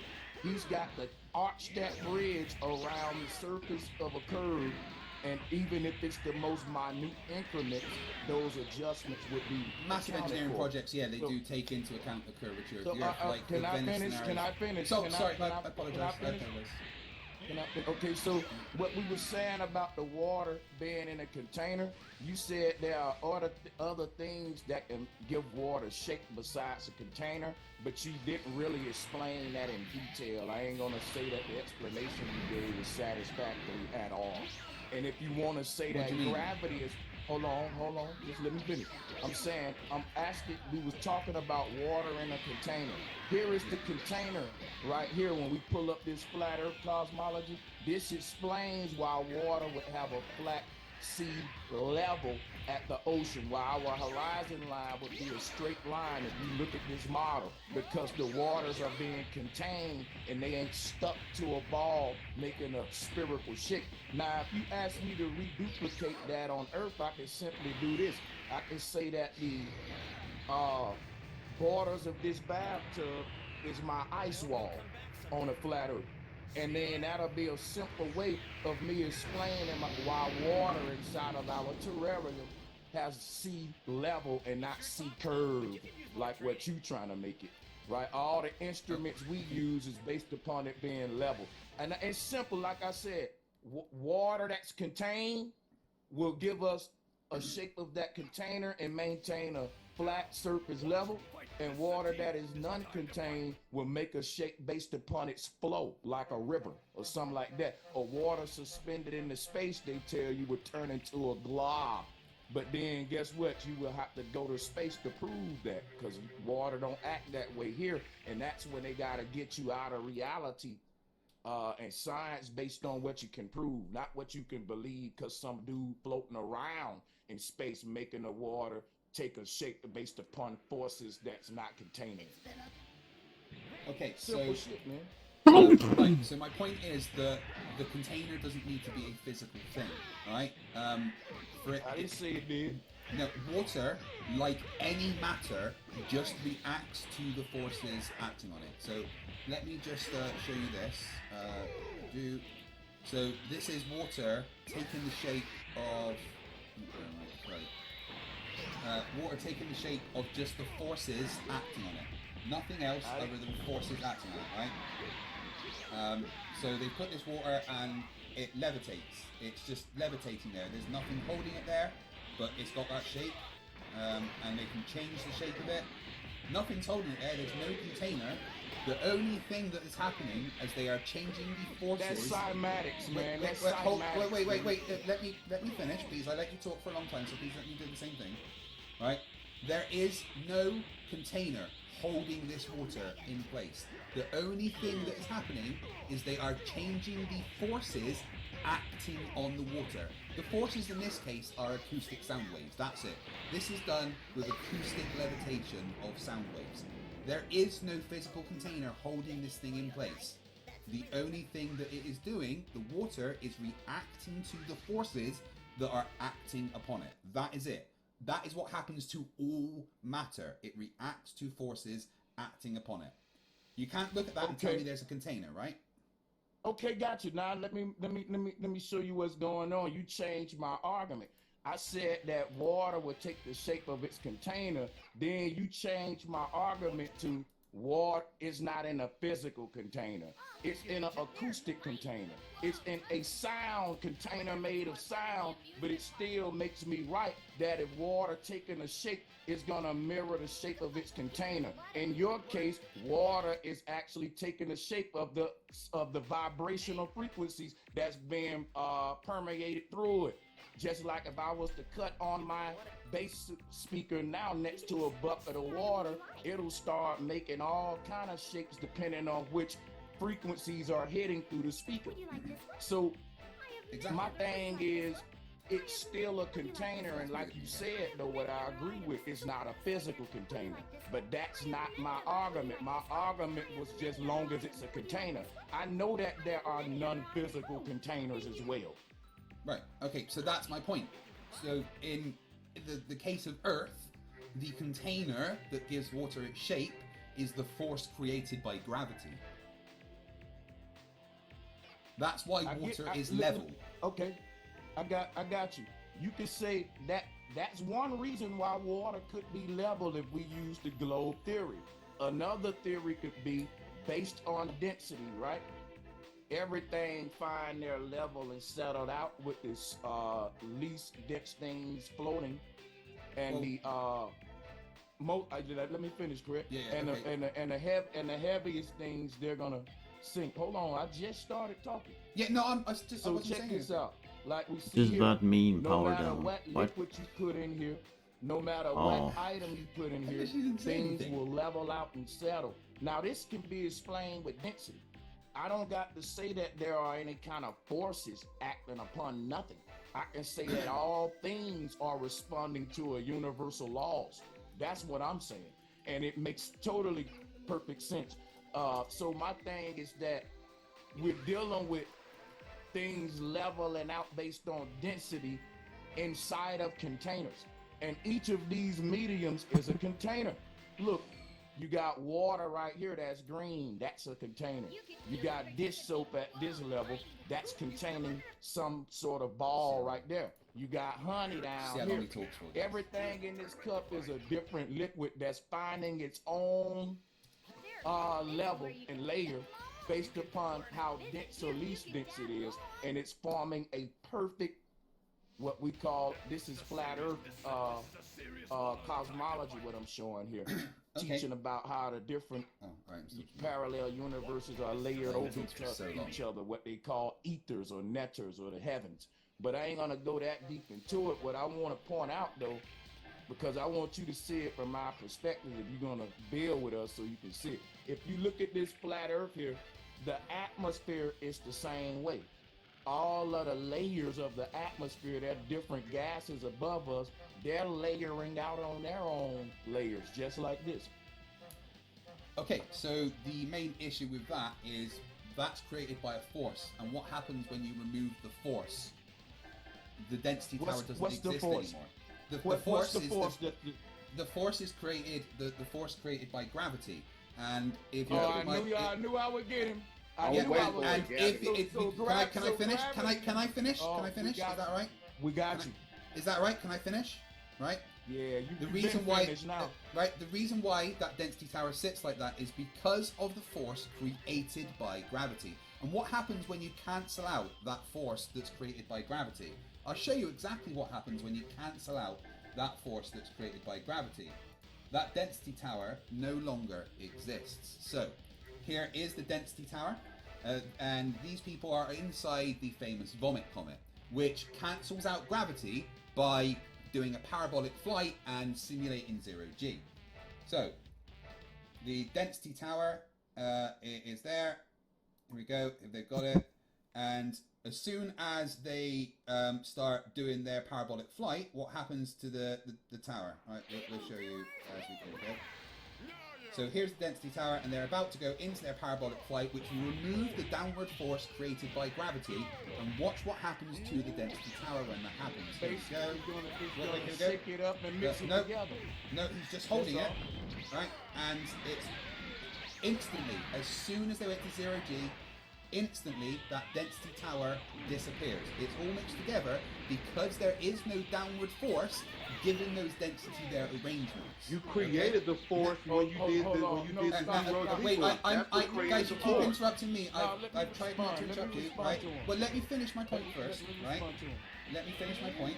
So, as we can see, just before they start doing their parabolic flight, you've got the density tower arranged as it has been. But the second that they go into their parabolic flight and that downward force created by gravity is cancelled out, that density tower is no longer arranged. But the second that the parabolic flight happens, it starts rearranging itself because that downward force created by gravity is now being felt again. Okay, so now let me respond to all this, right, y'all? Yeah, just so you know, I'm going to put the link in my chat in a minute. No, I'm just telling you something. I'm going to put the links in my chat in a minute so people can join, okay? That's fine, that's fine. Just let me get the floor. I'm going to show you why what he said is a bunch of malarkey that makes no sense at all. He's talking about a downward pull called gravity, but there's an upward force that he's missing. That's why I say I don't deal with forces. Everything's settled based on their own weight with the laws of density. So check this out, y'all. The way that this thing works is that because they basically the plane that's disturbing the liquids, they can't settle. That's the argument we had last time about the astronauts. They food can't settle. He said they puking, they constipated, because they basically what's happening in their guts and their body is what he said is happening in this water with the solution he had. And that would kill them. We already went over that argument. The thing he's holding is that's going through in there. What's happening in his body to all the fluids that need to settle based on the law of density. The heavy things need to go down and become poop. The liquids need to go down. Your body is sorting all that based on what the solid liquid density and solid liquid gas and the law of density determining how things layer. There's no law of density. To make a long story short, right? Stop making up words. If you think about what he did, what makes it so silly, he's calling it a downward force of gravity. But in this same thing, you got things floating up. That's defying gravity. That's why I say I don't need no forces of gravity, because if I just use density, I don't have the problem Craig got, and I hope that he can be professional and let me finish like we did for him. So with the law of density, it explains that things that's least dense than the medium they're in will float. I'm so Things confused. that's more dense than the medium they're in will sink, period. If I say it's a downward force, I'm not explaining the upward force. Then you're gonna have to come with some more malarkey I'm and so a whole confused. bunch Genuinely of crap don't- that genuinely don't don't make say sense. When I got one universal law that explains why things float and why they sink, simple, and it works perfectly. So, I mean, there's no way around this. What I'm saying right now, like I said, the layers of our atmosphere, and this is what I'm gonna conclude with right here, guys. I'm just waiting on my computer to open up, and I'm finna land my plane right now. So here's the layers of our atmosphere. This is the ancient cosmology right here. Let me show you this. This will take about 1 more minute. Okay, right. Yeah. So what they calling the layers of the atmosphere right here, right? Just a moment. This in the flat Earth model. If we here to see each other's models and debate them, you know, I'm gonna show it to you. So here's how all the layers of the atmosphere are stacked. The reason why things behave the way they behave on the ground is because there's more atmospheric layers on top of you. This is the same thing about a diver that's diving into the depths of the ocean. As he rise up, he got to stop and do it on and settle out on certain levels. So what he explaining ain't got nothing to do with gravity. Guess what? It got something to do with pressure and density. Because if you at the bottom of all these layers, it's more weight. It's more, you experience more weight, more density. Cause just like in the ocean, the deeper you dive, the more pressure above you. The same thing with the layers of the atmosphere. So that's even they tell you when you're on airplanes, they have to do certain things different based on that. But I'm gonna let it right there. That's my name. And if you drop that link, Craig, I sure don't see it. Yeah, I've got the link in my chat. Yeah, so have you got any proof of this law of density? You just described buoyancy, but you said law of density. Could you prove the law of density for me? Okay, cool. Let me go back to my screen share.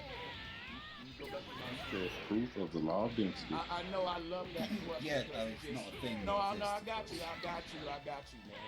Y'all. See what we're gonna do? I was in the Air Force, right? The militant mind come on. When the question is asked, let me go at it, right? Now here's the thing. People have different explanations to explain different phenomena. And in a debate, a person presents their explanation to describe a natural phenomenon, and the other person presents theirs. What y'all gotta do is say which guy has got the most simplest explanation that make the most sense with the least amount of resistance. I have one universal law that explains why things in this cup is floating and why things are. See, he asking me to prove the law of density. But the law of density is just a universal explanation that people have used on Earth the most consistently to explain the natural phenomena of why things fall and why they rise. You don't have to prove the law, which is your explanation or your way of explaining a natural phenomena, only if the way you explaining it don't match up with what we see outside. But that's why I put my example on the board so you can see this is indeed what we see outside, and I'm explaining it to the T with my law, what I'm calling the law of density, and I have that right on up. I'm not bound to any other person's explanation. That's what a debate is. That I got the debate from my perspective with yours, and the best man wins. Now you can say, well, Brother Sanchez, your law of density don't adequately explain what's going on as far as things sinking and floating. And I think the people will say you're a damn lie. You done? Hey, can I add to that? Okay, I was gonna just respond quickly first, if that's okay. That didn't prove the law of density, it just said a thing. What you explained was what happens because of gravity and buoyancy. Buoyancy is the upward force that you keep talking about, Pro Sanchez, the thing that makes a helium balloon rise, which is actually created by the downward force of gravity. A helium balloon is lighter, less dense than a than the air, which means that the air is pulled down with a stronger force because of gravity, which creates a force in the opposite direction in the balloon, which forces the balloon up. The same as if you were in a car and you had a helium balloon and you slam the brakes on, everything goes forward apart from that helium balloon, which goes backwards. That's because of buoyancy. So what you just explained was buoyancy. I want to make sure I heard you right. Because gravity is pulling the atmosphere down, a balloon floats up. That's what you just said.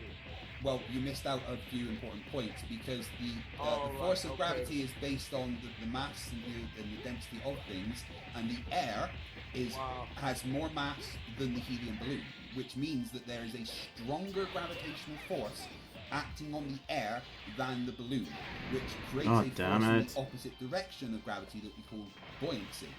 And then I gave proof of the example by explaining how if you're in a car and you slam your brakes on, you get thrown forward, but a helium balloon will get thrown backwards because of buoyancy. Now, I think that your explanation does not adequately and simply explain the phenomena of why things seem to float in our reality. Explains it I perfectly. think it's a horrible job of simplifying such a... I can explain it mathematically. I'll show you how you simplify it and make it make sense. Oh, he's muted me again. You say that because there's helium in the balloon, and helium is a lighter gas than the first couple of layers that in our atmosphere, the helium is going to float past those layers like a bubble in the ocean floats in. There are no forces acting. This ain't Hollywood, and ain't nobody doing no acting at all, right? You need all of this jargon and malarkey when someone can just simply explain it with one law, and you mad about that, kid. I can explain, for example, that boat down in that honey down there, it didn't fall because gravity put it down. And the ping pong didn't rise because buoyancy put it up. I'm telling you that the ping pong ball God is damn it. lighter than all of these liquids. Fuck you. All of those mediums. Why? And some things aren't lighter than it. Look, this little cherry tomato rose above these first layers, but it didn't rise above this because of the law of density. It ain't that I'm saying. See, you would have to say, well, gravity was pulling the cherry tomato down during these first couple of layers, and then it just decided to stop pulling. No, that's a strong. So no, you gotta let me finish. If the cherry tomato rises, then buoyancy just pulled it up. No, things don't get pulled up or down. They're simply looking for a settling point. Things settle. They set themselves in their respective layers, just like metals under the ground, just like layers of the dirt and rock that we're walking on. Like the clouds in the sky. Like the clouds in the sky with the flat bottom. Let's pass the mic around. He said he can handle the secret. Yeah, so I have let my guys in as well. Hey, put the atmosphere back up. So the law of buoyancy, rho GV, actually explains it all perfectly. So oh wait, I didn't get to talk at all. Right. If you put the link out on your end, I don't see nobody in the waiting room. I'm waiting on your people. I'm trying to get them on. That's what I've been telling you. You've been going back and forth, and I've been trying to get you. Hey, okay, bro, Siggy. can I make it?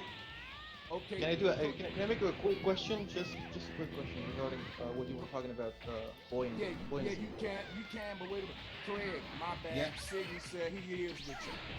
Yeah, So, okay. I've definitely put the And link we out. got Rubik's. My bad. I see your people now. I'm gonna be quiet and let all of y'all get it, Craig. You and your entourage, and then we'll respond. I just have a quick question regarding buoyancy. What you the were talking fuck? about. So we're talking about weight. So what does give weight to things? That's my question. How? Why can't I hit this? Yep. The medium that they're in. So let me explain. Our perception of weight, hey Siggy, by the way, I gotta meet you while I'm answering you because your phone is tripping. closed head mobile. So, but check this out, y'all. What our perception of weight is determined by the medium that we're in. Okay, so right now, you being in this room on land, I experience a certain sense of weight. But if you put me in a water tank, I'm kind of flying around. The medium changes my sort of whole experience of weight and weightlessness and all that. Just to answer you simply, Siggy, without taking you all over the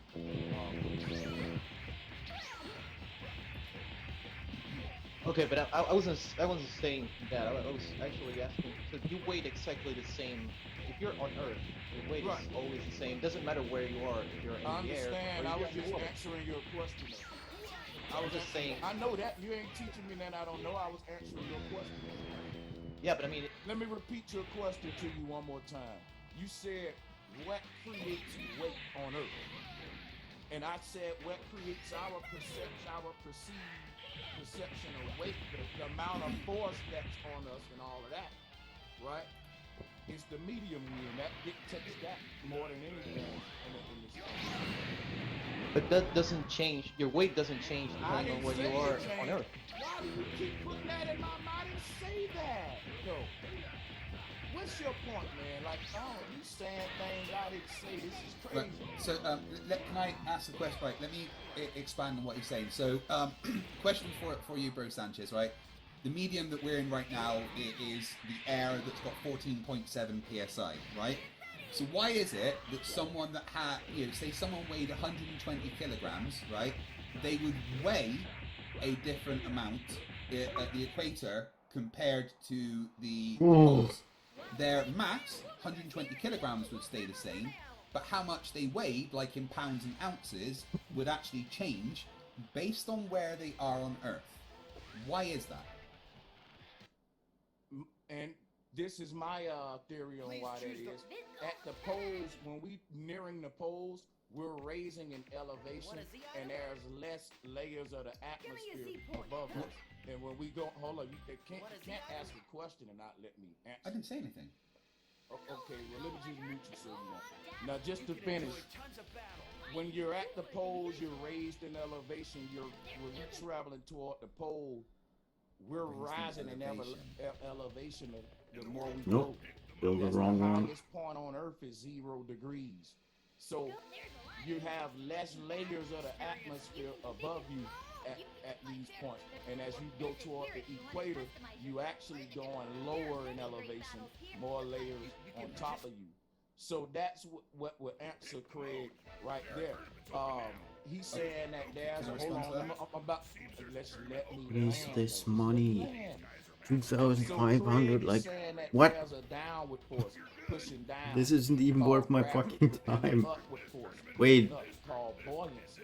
And what I'm saying, if a person is at the equator with more layers of the atmosphere on top of them, Clock just they moved. experience more of this so-called downward force or gravity. Clock just moved by 1 hour. Pressure stacked on them, right? A man with 10 elephants on his shoulder gonna feel more weight than a man with one, right? That's simple what I'm saying. And as he go and raise in elevation, less layers of atmosphere above him, these things change. What the fuck? That adequately answers Craig, but he's gonna find something wrong with it when that's simple though. Like things stacked on top of you and things let me respond to that now. Right. So no, you don't raise in elevation when you go north. Elevation means distance above the surface. If you're at the North Pole and you're at the equator, wait, I let you talk. Please let me, and please don't interrupt me. Thank you. So if you're standing at sea level at the North Pole and sea level at the equator, your elevation is the same. You are at sea level. You don't raise in elevation when you go north.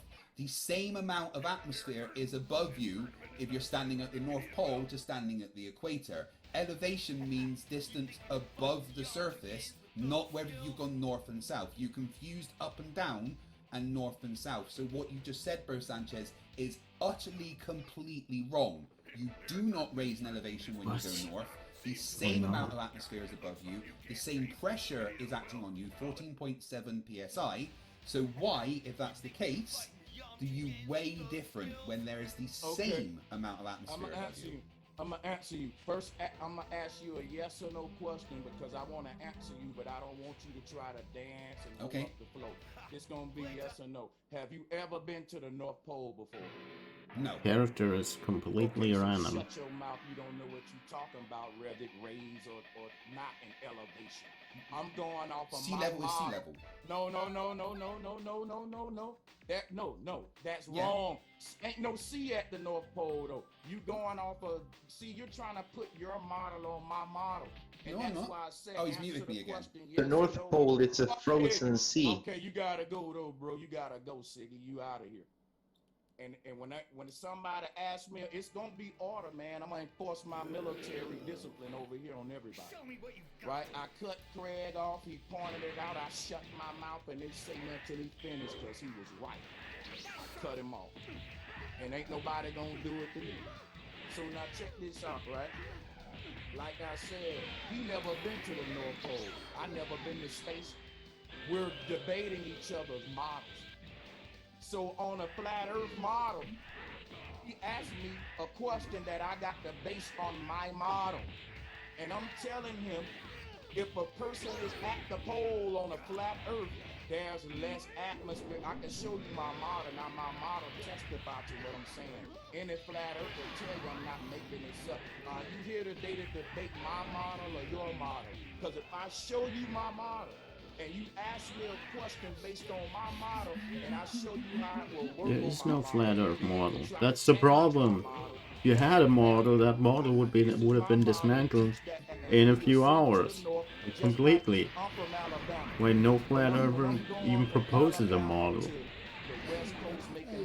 because they can't even make the sun work. It don't feel like I'm rising in elevation, but you're on an extended slope when you're going from Alabama to California, and anybody that made that trip gonna vouch for me and know I'm telling you I'm right. When you get to YouTube, you're so far up in the air, the sky, and the mountains, but you don't know that. It's like you never left the ground.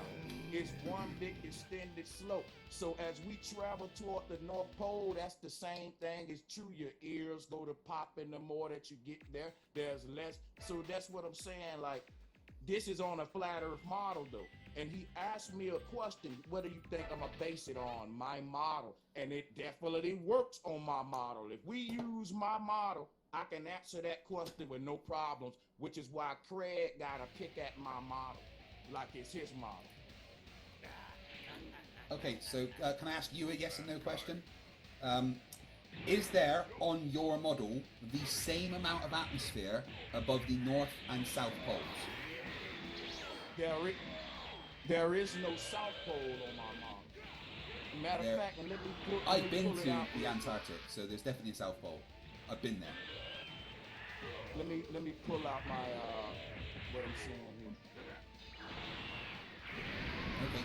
Well, there is an ice wall, right? On your model, there is an ice wall around the edge, yes, which would, on the globe, be Antarctica, right? Is that correct? Hold on, let me answer you one at a time. That's why. Just it's a yes or no there. Nope. I'm gonna let you see the model for yourself. Here it is right here. I can show you that, but not the tell. None of those are models. Okay, so now this is what I'm gonna say right now, guys. Craig, if you're scared, man, just say you're scared. Like, you're not gonna sit here today and tell if none of these are models, then guess what, Craig? The debate is over. You ain't got nothing to debate me about, because this is what I teach.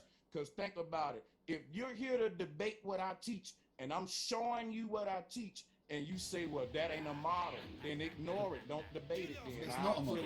You can go your way, I can go my way, and you can debate somebody with a model. I'm just telling you that's not a model. I mean, we must mean different things when we say model. It doesn't matter. You can't put it like this. I can use another word. This is my belief. Can you debate my belief versus your belief? I don't have a belief, so I wouldn't know how to debate a belief. Yes, you do, man. No, I don't. You believe in Andromeda. No, I don't have beliefs. hold on, wait a minute. Let me ask you a question. You don't believe in a galaxy called Andromeda? No, I don't have beliefs. The evidence suggests it's there, and I base my position on evidence and logic. Beliefs are irrelevant to me. Okay. So, and you don't believe in, for example, diamond planets? I don't have beliefs. I base my position on whether logic and evidence exists. I'm asking a question though. Do you think that this diamond planet is a fact then? Again, if there's evidence that suggests it exists, I mean, then I would go with what the evidence suggests. Beliefs are irrelevant. Okay, as of now, do you accept or reject NASA's discovery of this diamond planet? And if you accept it, give me the evidence. And if you reject it, tell me why. NASA said that there's evidence that something like that might exist. Based on what? Based on what? I'm not entirely sure. I'm not entirely sure what the evidence is, but they've got evidence. So I would base my position on that evidence. So I got you. So here's what I'm gonna say. No, you don't have me. Hold on. I got you. In what way? You want to be smart and slow me up because you know I got him on that. Now watch this. Watch this, bro. Let me come on. Don't do tit for tat. Let me respond to you. So you just admitted you don't know what evidence they got to make this claim, but yet you still believe in it. Want me to tell you how I know you believe in it? Because you just said the K word that you lack. You don't know the evidence. So right now you believing in it till you get the evidence, and that. He never said that he believed the thing fucking Muppet. You need to debate somebody else on this panel, man. Like I'm starting to see now you're not even on my level for real. Again, I didn't say what you just said. I didn't say that. I said if there is evidence, I haven't seen the evidence, so I don't have a position on it right now. If there is evidence, proves a belief. Again, you've interrupted me while I'm talking, right? So I don't have a position because I'm not sure of the evidence, right? I don't know what the evidence is. If there is evidence, then I would base my position on that. But I don't know. Right now, I couldn't tell you if I accept it or not because I haven't looked at the evidence. What I said, and you completely misunderstood me, was if there is evidence that suggests that, then I would accept the evidence until something else was presented to say the evidence was wrong. I didn't say that yes, I accept it. I said I don't know because I haven't looked at the evidence to be able to make a position. So please do not attempt to strawman me. Okay, so cool. What I'm saying is, if you're gonna be honest enough to say you gotta look at the evidence before you make a position, and you telling me you never went to the North Pole, then don't throw my model out and reject my model because neither one of us have the evidence, right, to say what happens or don't happen at the North Pole based on either of our models. So both of us will have to say this is the part of the debate where we both go into belief in order to go into honesty. Keep it honest because man, we're not talking about how a compass is used or things we can verify about the poles right here. We're talking about something we would literally have to prove about. You would have to definitely go to the North Pole to prove whether or not the pressure. For example, if somebody told me, Brother Sanchez, if you take a trip from Alabama to California, you raising an elevation, even though you can't detect it. And I'm saying, well, I don't feel the ground really making a steep incline because it's so minute over so much of a long distance. They can say, well, we can prove that you're raising an elevation because the air's popping, right? Because you can look down at the ground you was just on. You now when you get to like the Grand Canyon and all that. So my thing is this: I literally gotta take the trip though to experience that. If I never left Alabama, it'll just be, you see what I'm saying, a belief. And that's why I'm saying if I never been to the North Pole and you never been to the North Pole, we can't really have a genuine debate on what will happen to our bodies and stuff when we get there. We will have to debate what we think would happen based upon my model and your model. And the people would say, well, it make more sense on his model or it make more sense on his model. That's normally how a debate works, man. Okay, so I haven't personally been to the North Pole, but there is plenty of evidence because other people have been to the North Pole. You don't have to personally... I'm sorry, I literally just let Brother Sanchez talk for like 3.5 minutes and I got 5.5 seconds in and I was interrupted. That's not fair. Okay. I was just saying, share you can screen share here. It's open. Yeah. Okay. So there is people that have been to the North Pole. There is plenty of pictures of people at the North Pole. There's plenty of evidence of people at the North Pole measuring barometric pressure and stuff.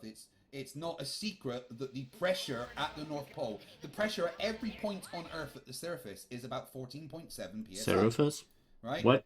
And on your model, if you call it a model, does it have a dome above it, Brother Sanchez? Yes or no? Okay, so let me just a yes or no. Does it have a dome? Hold on.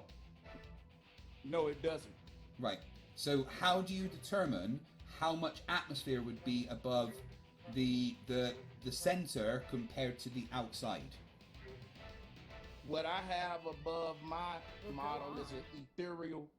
If you want to call it a firmament dome, I won't play semantic games with you like I was just about. I just want to know what shape it is. Let's. Okay, yeah, we have a spherical shape. I just showed you the model. Right. It's okay. a terrarium. But look, I wanted to wait. Let me finish. Let me finish my point, please. Right. So, on your model, right, that means that there would be less atmosphere above the Antarctic ice wall than there would be if you were standing at the North Pole, right? That because the North Pole, you would have the center of the spherical shape, the dome, whatever, be right above you. But at the ice ring, at the wall around the outside, that is where the dome would be touching, so there would be less atmosphere above you, which means there would be less atmospheric pressure, which is not what we experience in reality. At both the Arctic and the Antarctic, there is 14.7 psi at sea level. But at both the Arctic and the Antarctic, in reality, you weigh less than you do. Sorry, you weigh more than you do at the equator, even though the pressure and everything is the same. So, but you weigh the same at the north and south. Your model couldn't explain that based on what you've just told me. Right, but now I think we should open up the floor to hold on, other people. No. You're not gonna host. No, you be running, man. Hey, I'm just saying. Trying to run. He don't want me to respond, dude. No, we're gonna open it up after I respond to you. Okay. Because you know, and now mute up. We don't need you talking no more. Check this out, y'all. All right, like I said, he allowed asked to me say I'm about muted, my that's right. model. Here it is, right here. When we going to the North Pole on my model, we're ascending. We're ascending in elevation. On all these models I showed him, and I told him to pay attention to it. There's an ascension as you go to the pole.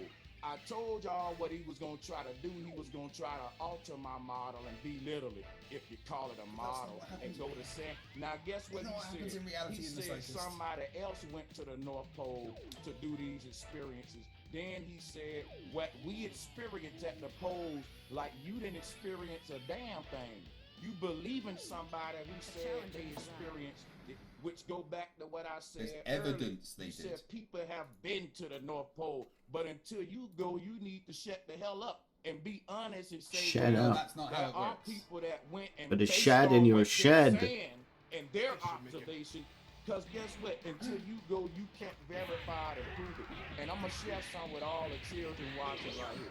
Here's what the scientific method is based upon. He's like, this is so wrong. Is one of the first things on it. Observe. Oh yeah, and then Craig none of what you observed said matches the it. observation of Somebody reality. else observed it. He's believing them. He observed it. Right, so, and it proves my point when I told him, if we're going to have this debate, see, I'm being honest. Craig is not.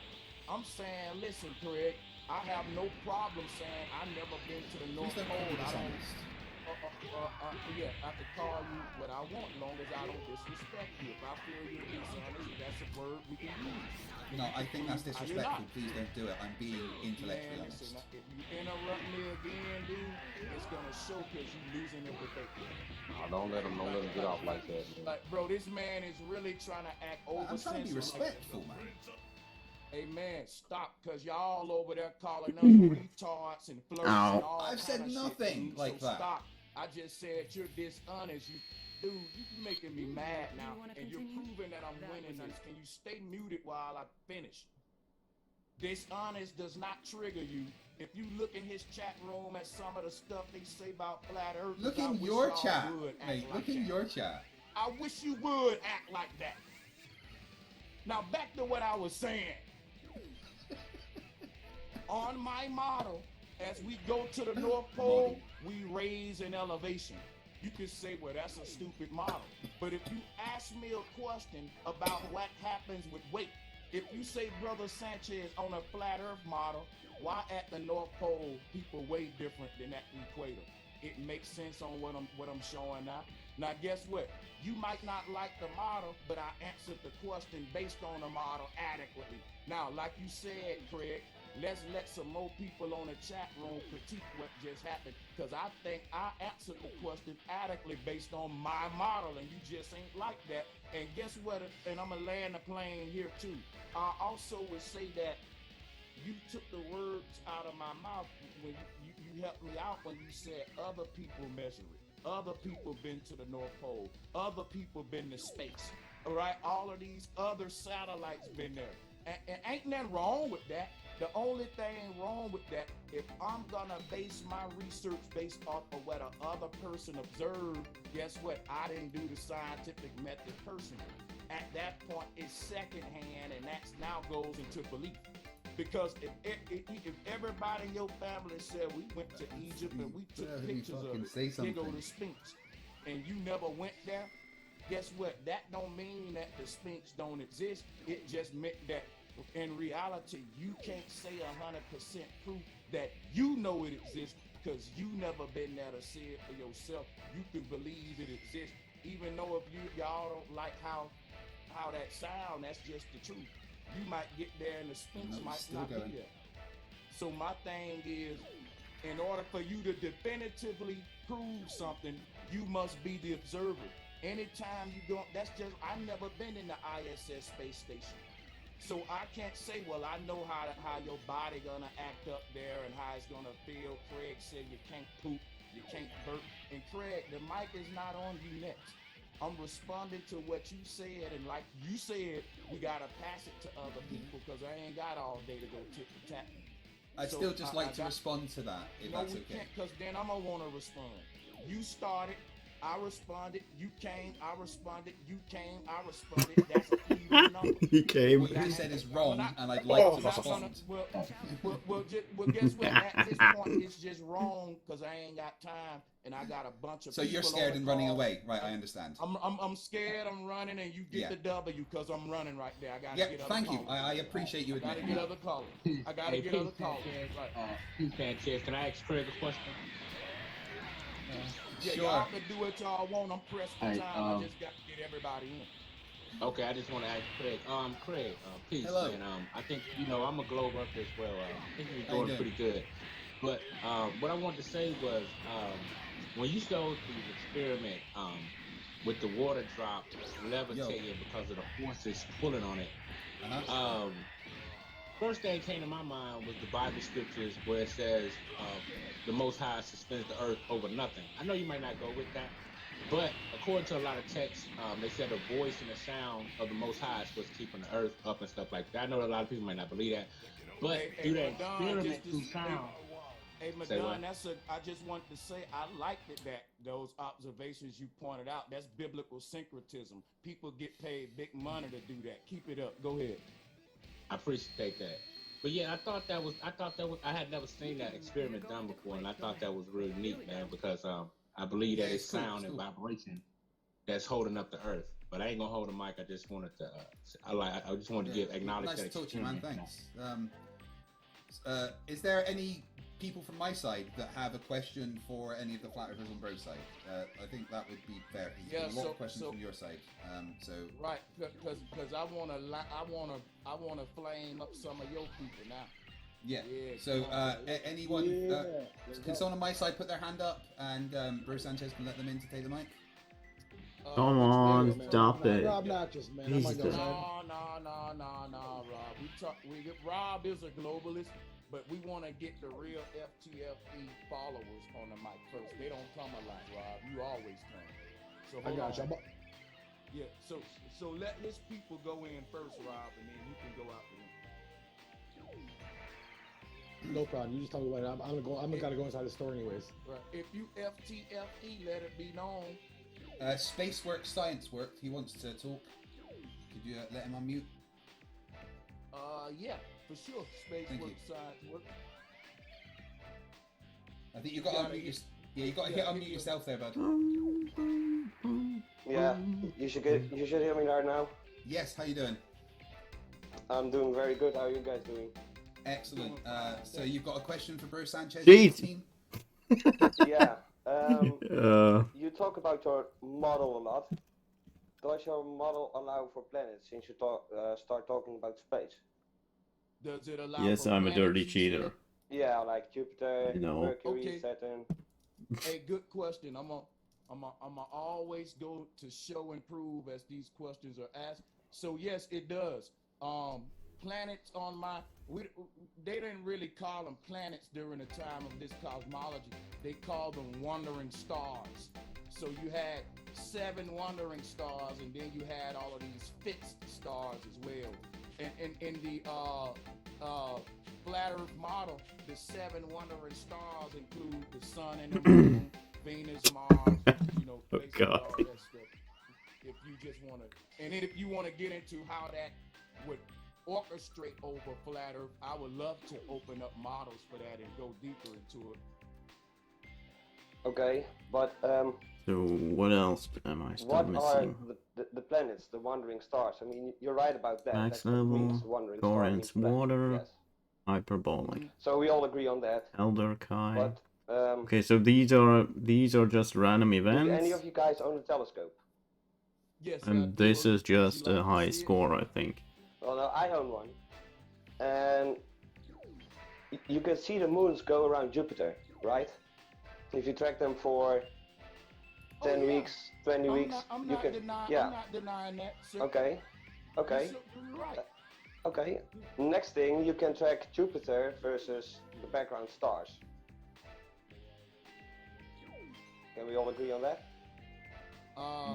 You know what? I would just take your word for it for sure. Let's go with it. Okay. Therefore, we can make out that they orbit the sun.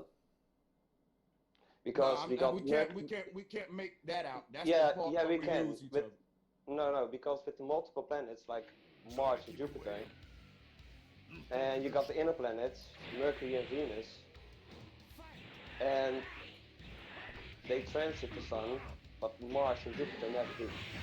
Never, ever. Hey, let me explain something to you. If you And that think explains about- that we are in between them. Let me explain something to you real quick. If you look at the alignment that we had September 23rd, we had all of the 7 wandering stars that you just brought up, and I'm going to pull it up for you real quick. Hold on. This was going to back me up. This was the September 23rd alignment. Everyone on Earth saw this in the sky. Space work. Check this out. You know why this debunks what you're saying? This was a once in 7,000 year phenomenon. It took place on September 23rd of 2017, and I made some of my most viral content during that time. But the reason for this alignment, I want to show you. If you look at these 7 stars that we talk about that align, they were making a circuit around the North Pole.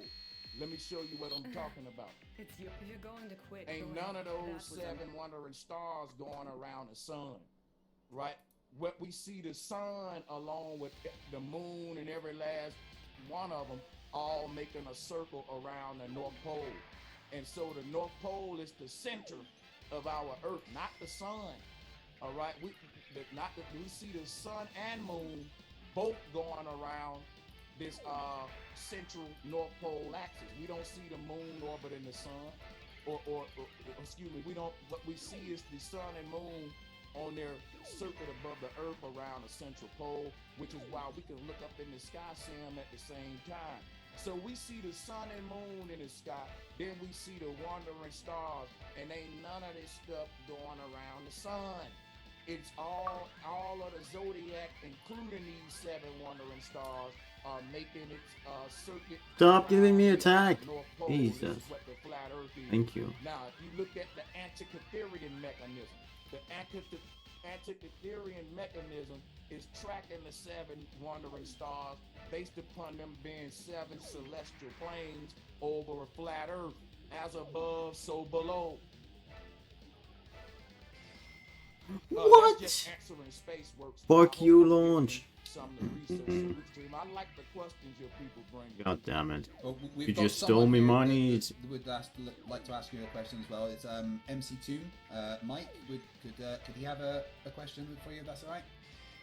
Appreciate all of you guys for joining, and for sure, bomb away. We have a whole panel full of 16.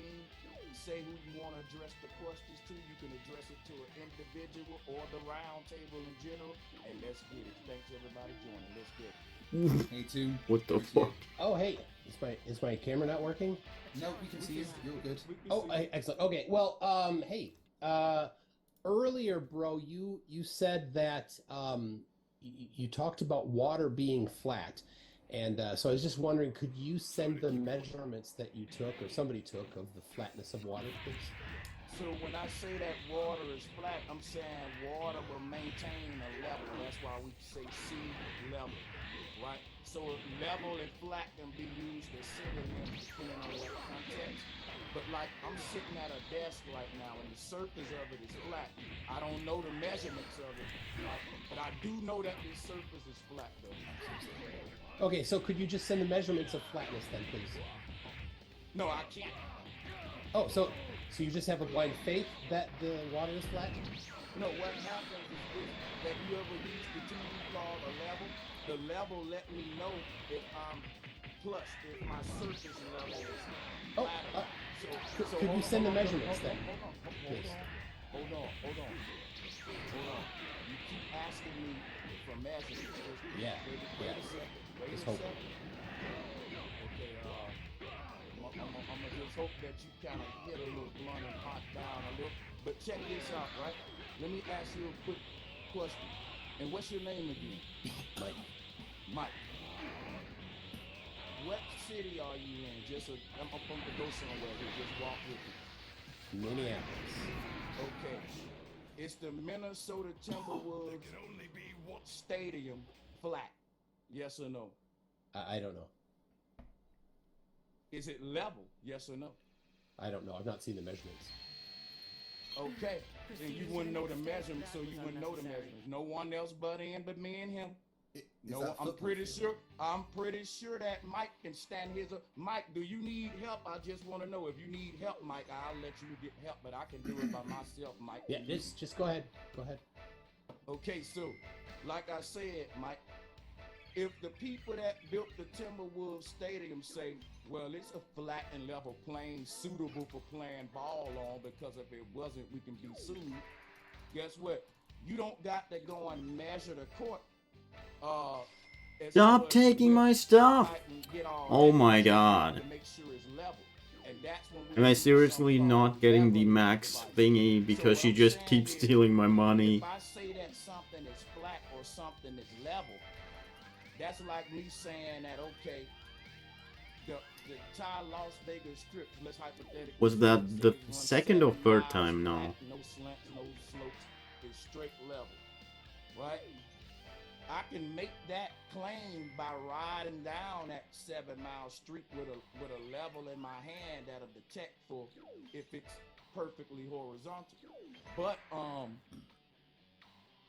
I wouldn't have to know how many miles that road is. Me knowing exactly the length of a level road don't change the fact that I can detect if it's leveled or not. I can go to the salt flats in this overseas where the ground is perfectly flattened out, reflecting the sky. Talking about I don't know the baseball, measurements of them, but that don't mean they can't name it salt flat. You're gonna say, well, before you name it salt flat, did you measure it? No, they can know that it's level and flat. Ernesto, irrelevant of the measurement. You don't know the measurement of the Timberwolves arena, but you don't know the measurement of the desk you're sitting at right now, Mike. but I can assure you that the surface of your desk is level. If it's like mine, if you know got a sturdy, stable desk. I mean, you know. So the point that I'm making is I don't got to know the measurements of a pool table to know that it's slanted because the balls is rolling and it ain't level. Well, that was a long time for you to just say that you don't have measurements of the flatness of water. And you don't have measurements of the flatness of anything that you didn't measure, but that don't mean you can't prove that it ain't level to flat. I'm sorry. That's the point. He also Yeah, doesn't have any it's special just- curved water. It's just so far, bro. You've just said a lot of words, but never actually substantiated your claim of the flatness of water. Could you just go ahead and do that, or just admit that it's a religious position that you hold? Okay, so I'm gonna prove it right now, and I'm gonna see if you accept my answer or not. All right, and I'm gonna go ahead and screen share for you. And I'm gonna, instead of me just talking to you with my avatar, let's go deep into it. Neptune. All right, and I heard that you do. I heard of your name before. My first time speaking to you, though.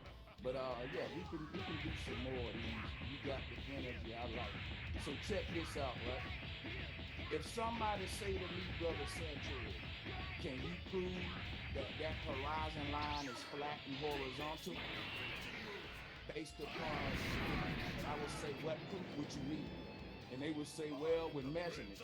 I say, no, I wouldn't be able to prove it with measurements. And I'll be cool with saying that. That don't make me a bad person. That don't make me not know what I'm talking about. It just means my way of my claims of saying that this water is level and flat has nothing to do with me getting out of the boat with a tape measure and trying to see exactly. It's based upon how things behave on a level surface. If I got water in a cup on a level surface, it's gonna make a horizontal line. If the surface is slanted, then you know the water would show me these changes. So that's why we use this leveling tool to hang pictures and all that. So I mean, I'm just saying. Is this the same flat water that somehow rises in elevation as you go north? You said that things rise in elevation as you go north. Is this the same flat water? One thing at a time. Man. One thing. You're not gonna let McToon. Y'all rude, man. McToon deserves a right to respond to the level thing. We don't got a Bogart back to back. Yeah, let Toon say what he needs to respond to that. Toon, what do you have to say in response to Bro Sanchez showing this horizon here? You're muted, Toon. You need to unmute yourself.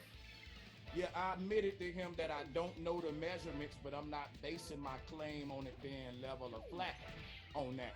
And he could say, well, your claim is stupid. And I'll say, okay, and I'll take that one. All right. Well, so what I got from that is that you have a religious faith that water is flat. Cool. But hey, sorry, don't interrupt me. All right. I've listened to you complain every time that Craig pops in a little bit. So yeah, listen with your mouth shut then.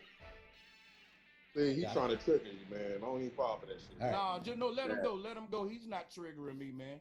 Let him go. All right, I'd like to share my screen, please. Let him go. Let him go. He can't trigger me. I'm the gun. Of course he can. I fucking love to. I'm still waiting on some information on how do you measure flat water. I stopped my And an screen example share. of curved water. We got your screen share open. Craig, you'll need to.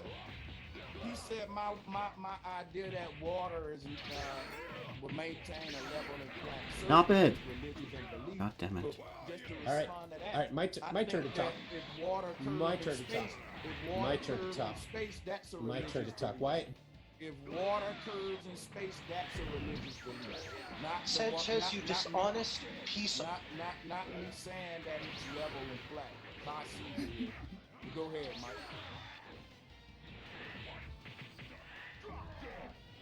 You're muted, Toon. Just unmute yourself.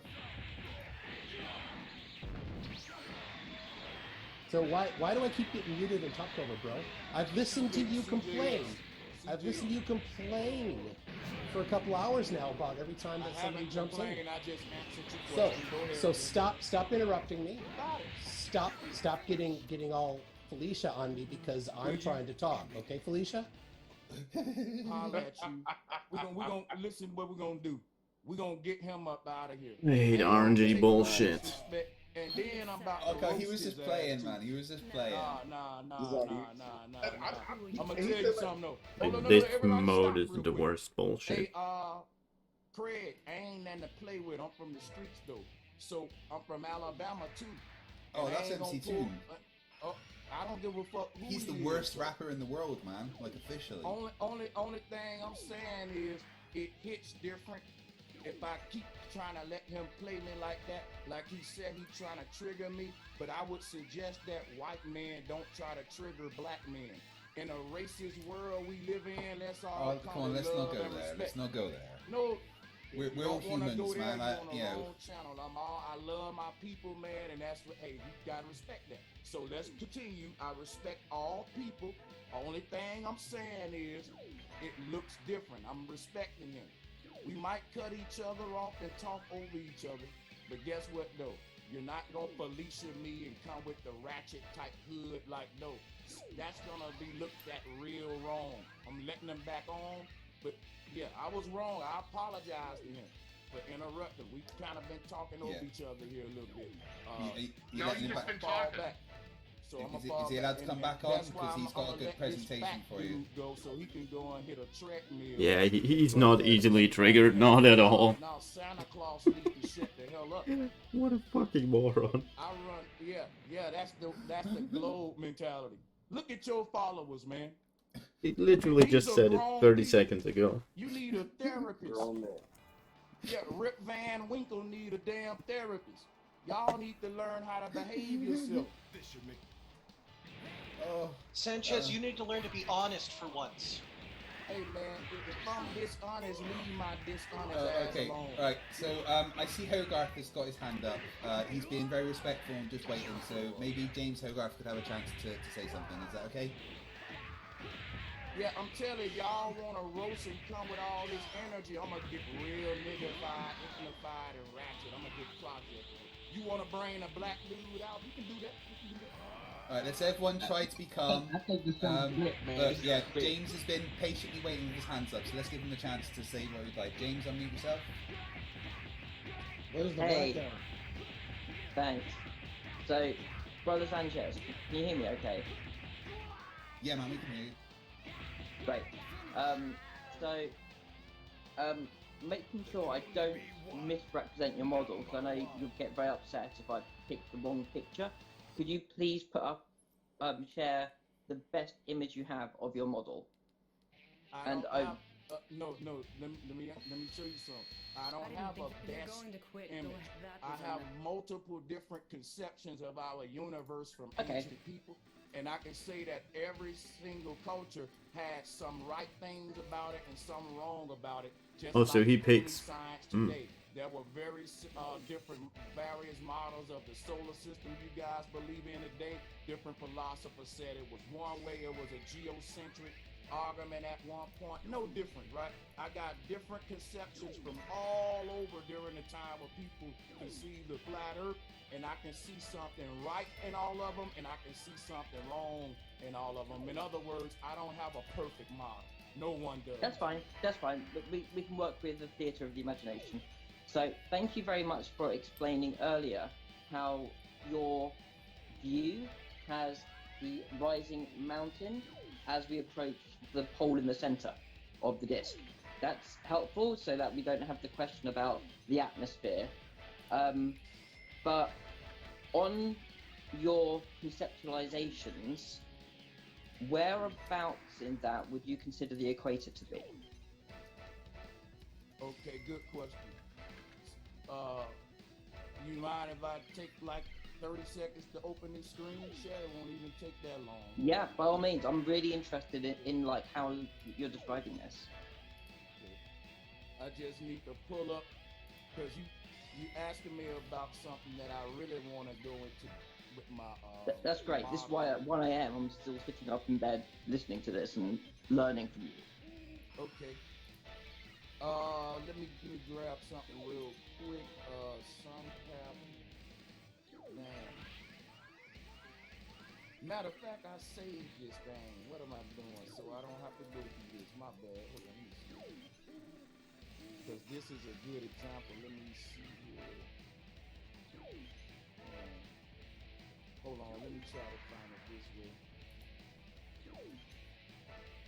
So the tropical, let me see something real quick. Some of y'all flat earthers know what I'm talking about. Here it is. Consistency, my bad. So the equator on a flat earth, as above, so below. Here's how the equator works on a flat earth. You see this circle on the ground, my brother, that says equator? That's the below equator. There's a celestial equator above that's matching out now. And basically, this equator is the equal point of the sun path on its path of ascension and descension. When it's midway, on its path of ascension, or midway on its path of descension, it's always gonna, that middle point, that circle will match this equator circle.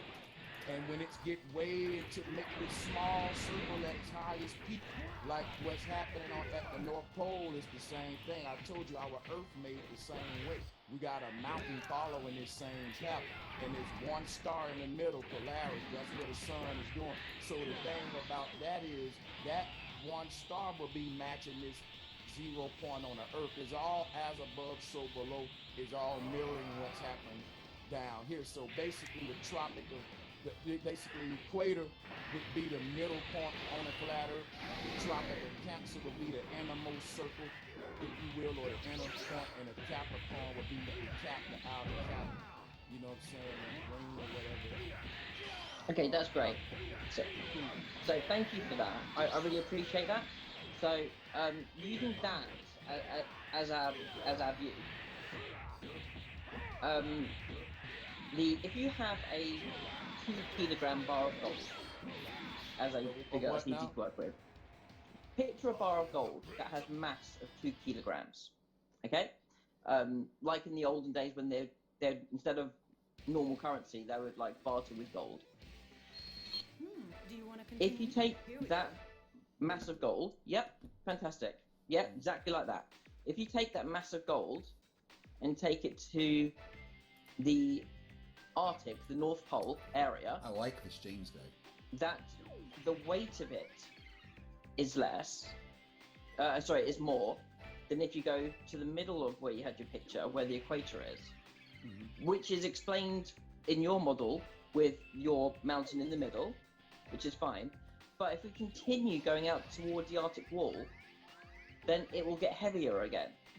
So in your conceptualizations, is there also a big slope going towards the Arctic wall that matches perfectly the lowest point being on the equator? So we have this big kind of like bowl instead, a bowl with a big spike in the middle, or do you have some other explanation for how that works? I'm kind of confused as to what you're asking me, how what works. My bad. Sure. Let me try and make it. As I said, it is 1 a.m. here, so my bad as well. But if I'm coming at all unclear, you're doing great, James. Thank you. If you have, so we measure mass in kilograms. Yep. So we had 2 kilogram mass of gold is the same physical gold if you take it to the Arctic, the Antarctic, to Africa, to the UK where I am, to wherever. It's the same blob, it's the same density, it's the same volume, it's the same blob of gold. But like, if you asking, not to interrupt, but just I think I know where you're going. You're asking me basically what we were saying earlier. Why is the gold heavier? Go ahead. Yes, and I appreciated your answer because that was an answer that could be plausible for going from that equator line through to the North Pole at the center of your conceptualization. Oh, you're saying it wouldn't work going from the equator outward? But my query then, yes, is as you approach the Arctic wall in your conceptualization, when we measure it in reality, we see the same effect as if you're going to the Arctic as to the Antarctic with that mass of gold. If you weigh it on a regular scales, it will weigh less in the equator line and more at the Arctic, and the same more at the Antarctic. So in your conceptualization, is there just a if you can turn off the screen share just for a second, because I think it's easier with my hand to try and explain. Yeah, so where we have the line of the plane, and we have that mountain in the middle that you described, to make sure that the air was, for the pressure coming down for the weight, is the same. Would it be a similar on this side, like I have here? So would we end up with effectively a bowl shape like that, so that the weight we measure would be the same regardless of atmosphere? Or do you have some other explanation? Man, it's gonna sound crazy, but it may look like I'm even losing whatever that may say, but I'm having a hard time understanding them. So I'm gonna let another flat earther who may understand you better than me. I'm a tag team tagging in one of my comrades. That's fine. That's fine. Thank you very much for the time. But hold on, before I let you speak. Big guy, out of respect, we don't leave no questions unanswered. So if there's any other flat earther who understood him and would like to give him a satisfactory answer or give it a shot, go ahead. And if not, then yes, you can speak. You can speak. Our horror, you can speak if no other flat earther wanted to answer him. We'll just scratch our head and question a little bit. But go ahead. That's fine. Thank you for your time, Brother Sanchez. I do appreciate you doing these calls with Craig. And Craig, thank you for doing these trades as well. I do appreciate them. No worries, James. I very much enjoyed your question there. Hey, Craig, was he asking me? Yeah, he was basically asking you what I was earlier about the fact that the change in weight is the same from the equator north as it is from the equator south. And how your model would explain that based on your explanation of there being an elevation rise in the center compared to the outside. So he was looking for a comprehensive explanation as to why the weight would be the same going both distances on your model. I think he asked it very well. Yeah, it won't be the same going both distances on my model. But it is in reality, and that's the thing. No, not in reality. Stop it! God damn it! Just. Like I said, if neither one of us never been, how can we make that claim? Because my thing is this right here.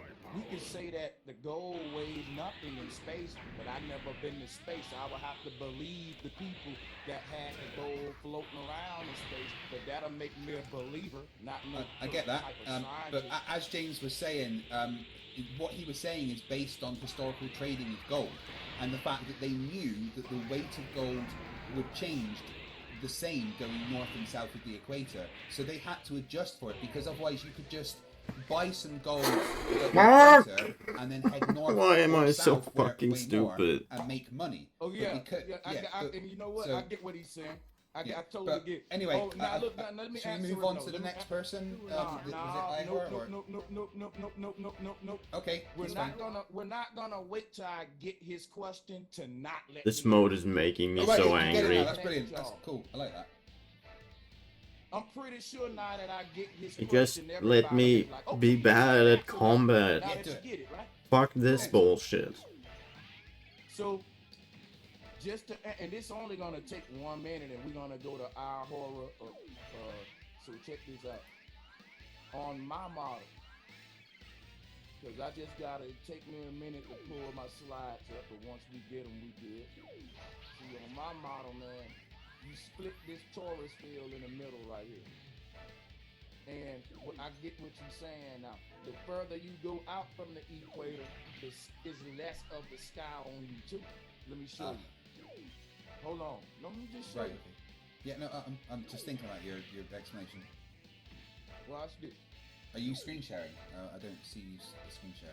Yeah, y'all see this. Oh, hold on. My bad. I'm sorry. I apologize. That is my bad. I am not screen sharing. Now I am. So here go my model. Now watch this.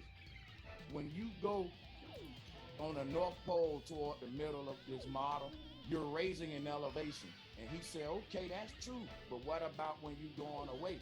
Is less of the air on top of you when you're going away, because if you're up under a tent, the closer you go to the edge of the tent, the lower that the wall get. The wall is declining down. So once you get over here to the wall, you're not up under this hole in the center part. But even when you get to the center part, it's elevating you, so it's still the same phenomenon that's happening back here. So let me show, hold on, just to drive this home now that I get it.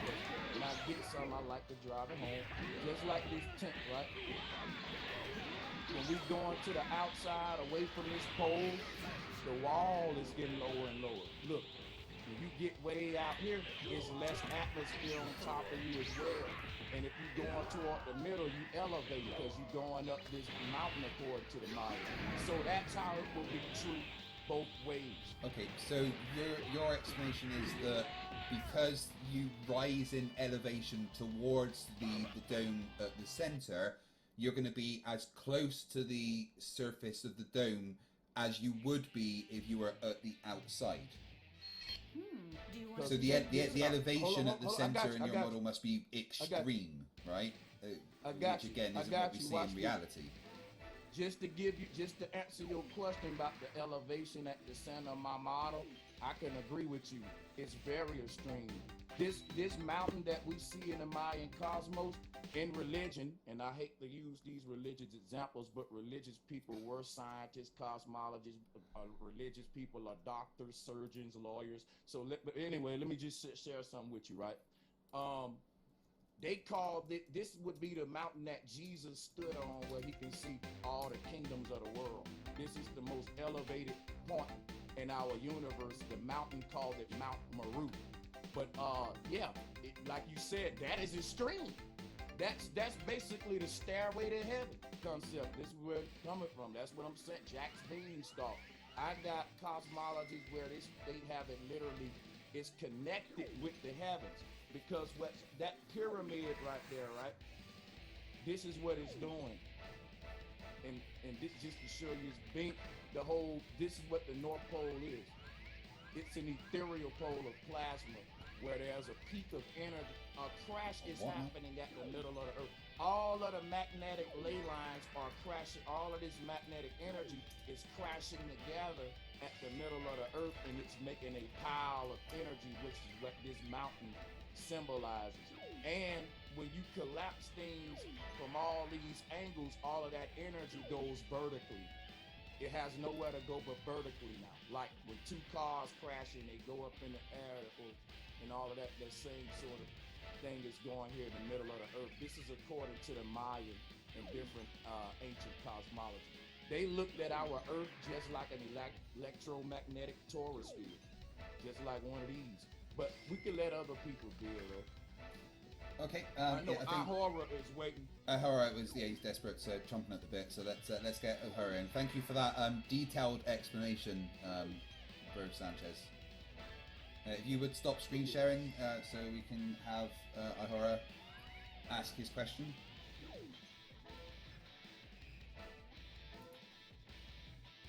And I am muted.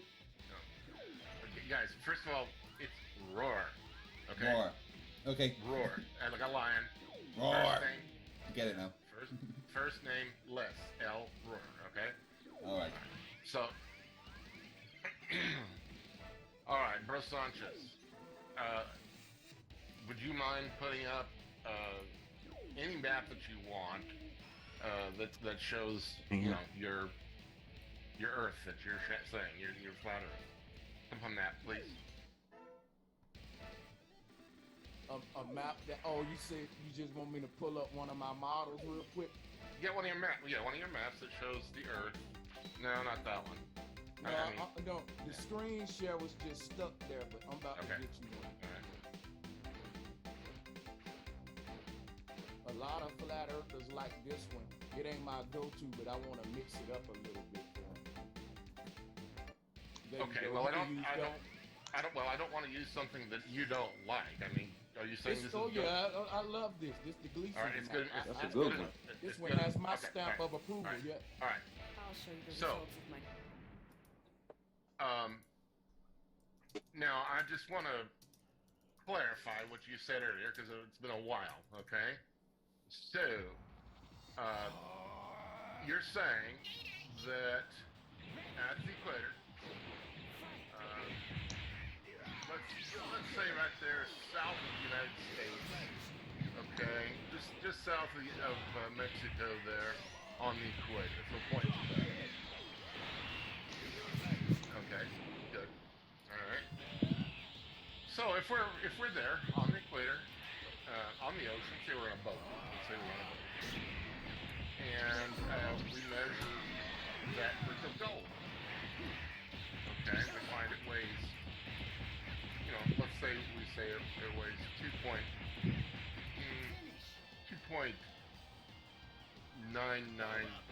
Okay. All right. And so now let's take our boat and go on through the Panama Canal there and go on around up there north of Alaska. Go ahead and pull the screen down if you would. Okay. Thank you. All right, so you can go there north of Alaska, up, they're close to the North Pole. Okay, not on the North Pole, but just north of Alaska right there. Like right in the middle of the screen right there. Hold on 1 second. Here I go. Okay. You said go to Alaska, you said? Yeah, northwest of Alaska there. Okay. Yeah, right there. There you go, right there. There by the Aleutian chain. Yeah, there you go, right there. Okay, and we find that when we go right there, it weighs 2.000. I'm sorry, 2.200 pounds rather than 2.1999 pounds.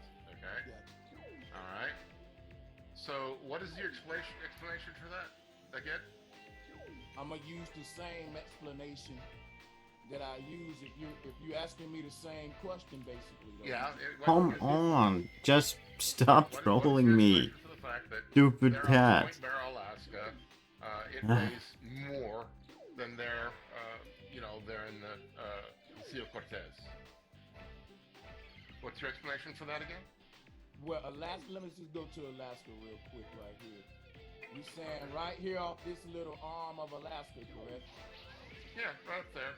It weighs 2.200 pounds. Okay. Okay. And you're saying, but like I said, as we go to this middle part though, it start to change drastically. That's all. Well, that was my point. Well, okay. What's changing drastically exactly? See, now I'm going based on you guys' claim because I'm debating with honesty here. I don't know how. I can't prove that gold, that this is what the nature of gold is when we change, because I never travel with gold. I'm taking everyone else's account here, and I'm going with you guys' argument. So based on that, let me just say here, based on that, right? Based on the argument you saying that this is what happens when gold move around. It doesn't have to be gold. It can be lead. It could be anything. Cool. Right, anything, even a human, right? Can we throw a human in it? Yeah, sure. He's saying that your weight gonna vary based on where you're at on the earth. That's right. And I thought I did a good job explaining it. I just want you to do a good job of pointing out in my explanation where I went wrong at. No. I'm just trying to clarify what you said to make sure I understood it. You're saying that there's less atmosphere. Is that correct? What you said, that there's less atmosphere? Go toward the center and see Alaska. You still ain't nowhere. All of these continents, they have nothing to do with that pyramid that I was showing. But we're not talking about the pyramid. All we're doing is we're talking about we're in a ship. Okay, we're in a ship. Still on a plane. I'm trying to explain the model. That's what I'm asking you. Okay, so up there. They're off of Point Barrow, Alaska, or off Vadak, Alaska, right up there. Why is it, according to your explanation, why is it that I weigh more, a little bit more, not much, but a little bit more, okay, up there in Alaska than I do down there off in the Sea of Cortez. I would say because there's more atmosphere stacked upon you. Because Well, check this okay. out. Hold on. No. All right. You can't get me off. No, I'm agreeing with you. Okay. All right. And on my model, it will show that because look, watch this. If Alaska is somewhere right here on the edge of this pyramid bottom, just according to the Maya, you will have more atmosphere above you because look above you. The more you go toward the middle, the more atmosphere layers gonna be stacked on you. It's just that once you start what's called this path of ascension right here, it ain't gonna work like that because you're actually rising up with the atmosphere taking away the pressure. We're not. First of all, you surely don't think that is a pyramid that size. But even if, regardless of whether there's what are you asking me about? Well, we're on the water. We're on the water. We're on the ocean. There in the Sea of Cortez. Okay? We're right there in the ocean in a boat. Right. On the Sea of Cortez. And gold weighs that brick of gold or lead or whatever. Oh god, I hate this so much. I don't like cheating, but I'm too stupid for this. Like, I'm really bad at playing memory. Oh no, I'm saying, do you agree that the deeper we dive in the ocean, the more pressure stacked on us, the more weight we're gonna experience? No. Oh wow. Okay. Cool. Wow. No. Wow. And by the way, right there, man. And by the way, you're speaking to you good. a diver. You know, you're speaking to an expert diver. By the way. That's sad. Can I say something? Now hold on. It's sad that I've had 3,000 dives. But anyway, you're still missing the point. You're just gonna deny pressure wow. No! The pressure is greater, but that doesn't make me weigh anymore. Man, I swim to the bottom of a 12-foot pool and it made my ears. I started with 1. There was a 0. I ain't been no hundreds of feet.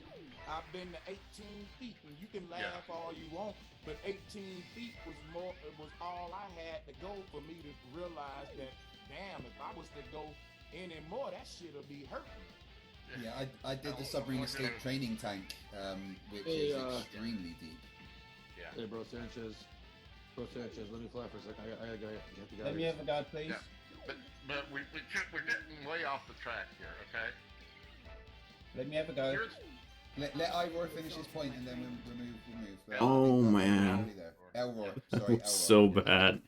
So, the question that I had for you was, okay, what is causing the gold to weigh more? And if I understood what you said, and let me just try and put what you said into my words and tell me if I'm wrong. Let me just say it again and you clarify with me as I go ahead. Okay, go ahead. Right. This hole right here in the middle of this Gleason map represents the pyramid right here. That hole right there, that's the North Pole.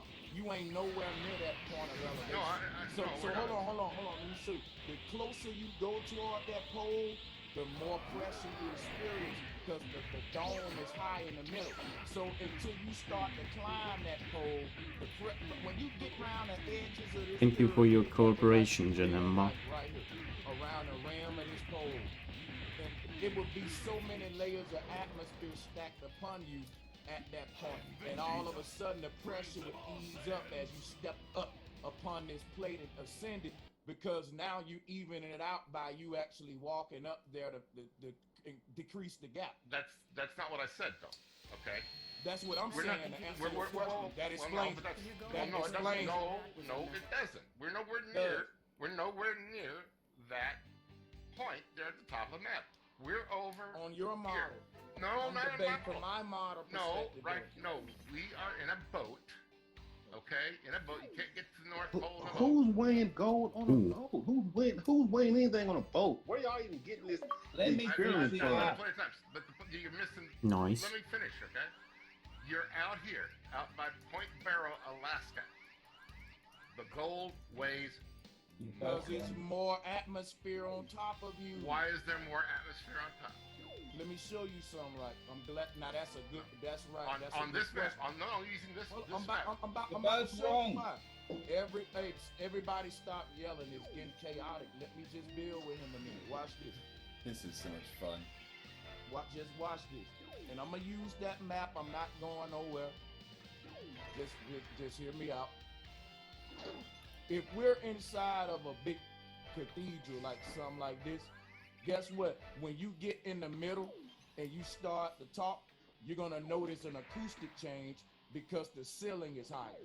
Now, as you after you move away from the ceiling, guess what? Away from that high ceiling, you notice your voice start to account for that. The same thing is happening right here. If you understand that we're under a big dome according to Flat Earth, and the closer you get to the middle, the more higher, the more dome, the more ceiling is on top of you versus you going away. So let me show you another. Okay, that's not so bad. Whoa, Don't care about these E items. I don't know what they do anyways. We gotta have order. I'm almost done right here. Check this out, right? To answer you, if I go toward the center of this tent, the ceiling is higher than if I'm going toward the outer edge. And until I make it to that pole and start my ascension, I'm up under a lot of layers of air. That will explain why on a Gleason's map, things would get heavier as you go toward the center or experience. But it doesn't. But it doesn't. Hold on. Let me finish. Y'all, damn guys, this is the way debate's It's going. the opposite, bro. It's hold the on. opposite. Hold on. He said it gets heavier though. Yeah, I'm using what he said. Come on. Stop. If you cut in again, I gotta let you go. I gotta let you go. That's the problem. You need to stop. Let him make his argument and let me debate these arguments one at a time. Now, after I get you killing his argument, I got completely screwed up in the never tell another man very end. That's wrong. Let him I had too much good RNG in the beginning for the first 2/3 of the run. I'm gonna make you have respect for that gentleman. Now, like I was saying, guys, and I'm gonna conclude here. It makes perfect sense what I'm saying. And they just crumbling apart because everything they throw at me, I got an answer for it. Now watch this, y'all. I'm showing him. He said as you go closer toward the North Pole, the gold getting heavier to try to debunk it. And I said, look, you ain't even made it to the path of ascension yet, the pyramid here. If you still around, look, everything gonna get heavier, like I said, as you move to the North Pole. It ain't gonna start to lighten up till you get to this little circle in the middle, this little dot in the middle. That's the pyramid, just like I showed with the tent. You don't get no circle. There's more atmosphere above you toward the middle of the tent than the outside. So this pole would be the pyramid, allowing you to climb or the beam climb or all that shit to ease that pressure that he's trying to say that's on the goal. But everything they throwing at me, I can legitimately explain it very simple on my model. They just don't want to acknowledge that that's what I'm doing, though. That's the fucked up part about it. Sorry to interrupt you, but can I just add something? You know, the same effect that he's trying to explain to you, it happens in the southern hemisphere. I happen to live in Argentina, and the issue is pretty much the same. Things have a slightly different weight depending on where you are. So how do you explain that exactly on your model? I've been doing it all night. Everybody that come up here and say things have a different weight based on where they are, I'm explaining it. There are different places on Earth where there are least or greater amounts of layers of atmosphere above you, which will dictate everything y'all asking me. That's a simple general answer that will just we can move on from that. We cannot, because it doesn't explain anything. It doesn't explain how it changes from the northern to the southern hemisphere. You know what? Let's do this. Let's do this then. Let's do this. Let's flip the thing around. Let Roar explain to me why the gold weighs more in Alaska. I gave mine. You don't have to accept it. I'm not gonna keep repeating myself. But now he can tell us why then. Since I'm doing a horrible job and no one want to take my answer, that's the best I can do. So now y'all tell us what's happening to the goal. Fair enough. Yeah, I'll that sounds mute my mic at about this right point. to me. You need to unmute Right. yourself. Just tell a brother why. Elmore. Do I get a chance now? Crickets. Where Don't make you no at sense. now? Where y'all at now? Crickets. Where y'all at now? Where y'all at now? Elroy, wait. Where Elroy y'all needs at to- now? Well, Elroy wants to respond, but he's muted. He just needs to unmute himself and he can respond to you. Yeah, man, y'all, boy, I tell you, I do this, man. Let's go. What I was beginning to say is the radial acceleration is higher. The higher one goes in latitude, and the lower one goes in latitude. I'm sorry, lower. I'm sorry, I said that wrong. The higher one goes in latitude, the lower the radial acceleration. The lower one goes in latitude, or the closer to the equator, the higher the radial acceleration, which causes the goal to weigh less. If you put that gold in, right, exactly. If you, it will. Okay. Yeah, help him out, There's help no him such out. thing, Y'all there's- clashing. there's centripetal acceleration. There's no such thing as centrifugal, but that's beside the point. If you put that gold in water, okay, if you put it in, let's say, 3 feet of seawater, it's going to weigh some amount. I'm not going to calculate it right here, but it's going to weigh something like 1.5 pounds, okay? You take it down 10 feet, it's going to weigh 1.5 pounds. You take it down to 1,000 feet, it's going to weigh 1.5 pounds. If you take it down to the bottom of the Mariana Trench, it's going to weigh almost 1.5 pounds. Water is somewhat compressible. The point is, it doesn't matter how much is above it, it's still the same. The point that I'm making, is trying to make, right, is that you're saying there's less above you, okay? And why is there less above you? The air pressure is the same. The air pressure at Point Barrow, Alaska, is going to be the same, depending on the day and time of day, etc. But the air pressure at Point Barrow, Alaska, is going to be exactly the same. They're at sea level. Same standard pressure, standard temperature and pressure, STP. It's the same as at the equator. Continue. Okay, so let me answer your question. Let me answer your question. I asked you, because I gave my answer, right? And you keep asking me to repeat myself, but I'm going to try this again. You tell me why now. I want to learn now. Tell me what's happening to the gold at Alaska. He did just explain it. It's a difference in centrifugal acceleration changing the perceived gravitational acceleration. Okay, so what he's saying, Earth is spinning faster. It's spinning faster on one side than it is on the other. That what you're saying? Right, cool. So gotcha. So he gave his answer, I gave my answer, and the people can decide what's the best answer. Now we can move on. No, hold on. So the only way you can say that is if you're at a higher elevation there at Point Barrow, in which case the water's not level.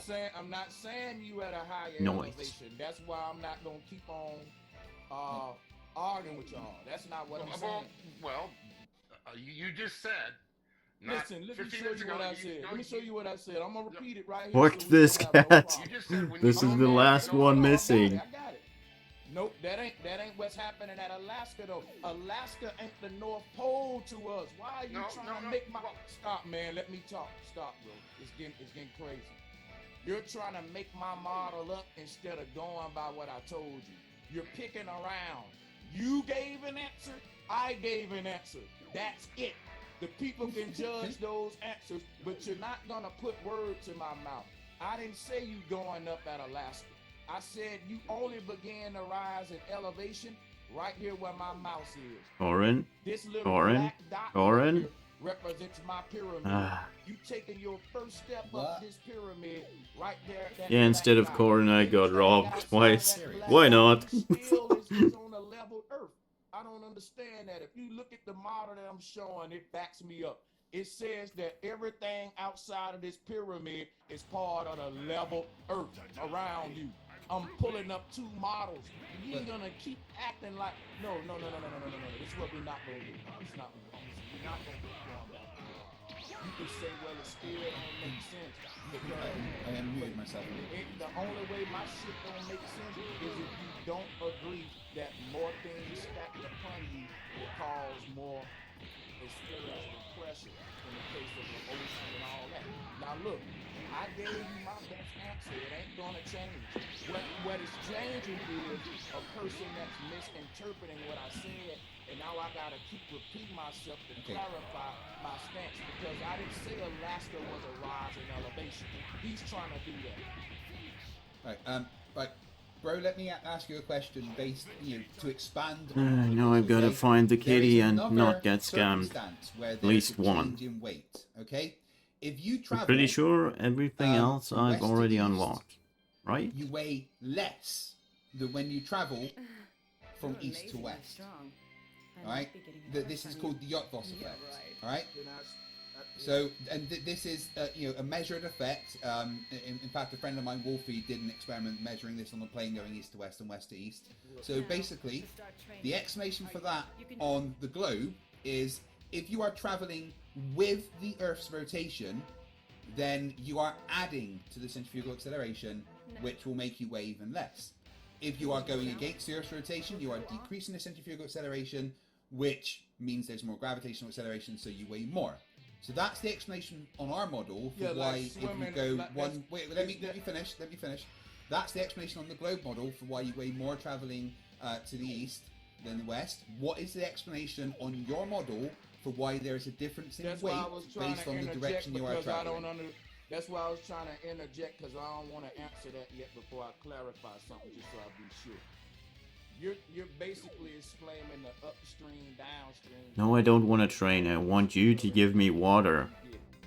So you're using that in relation to the gold example, just for clarity, right? Yeah, anything.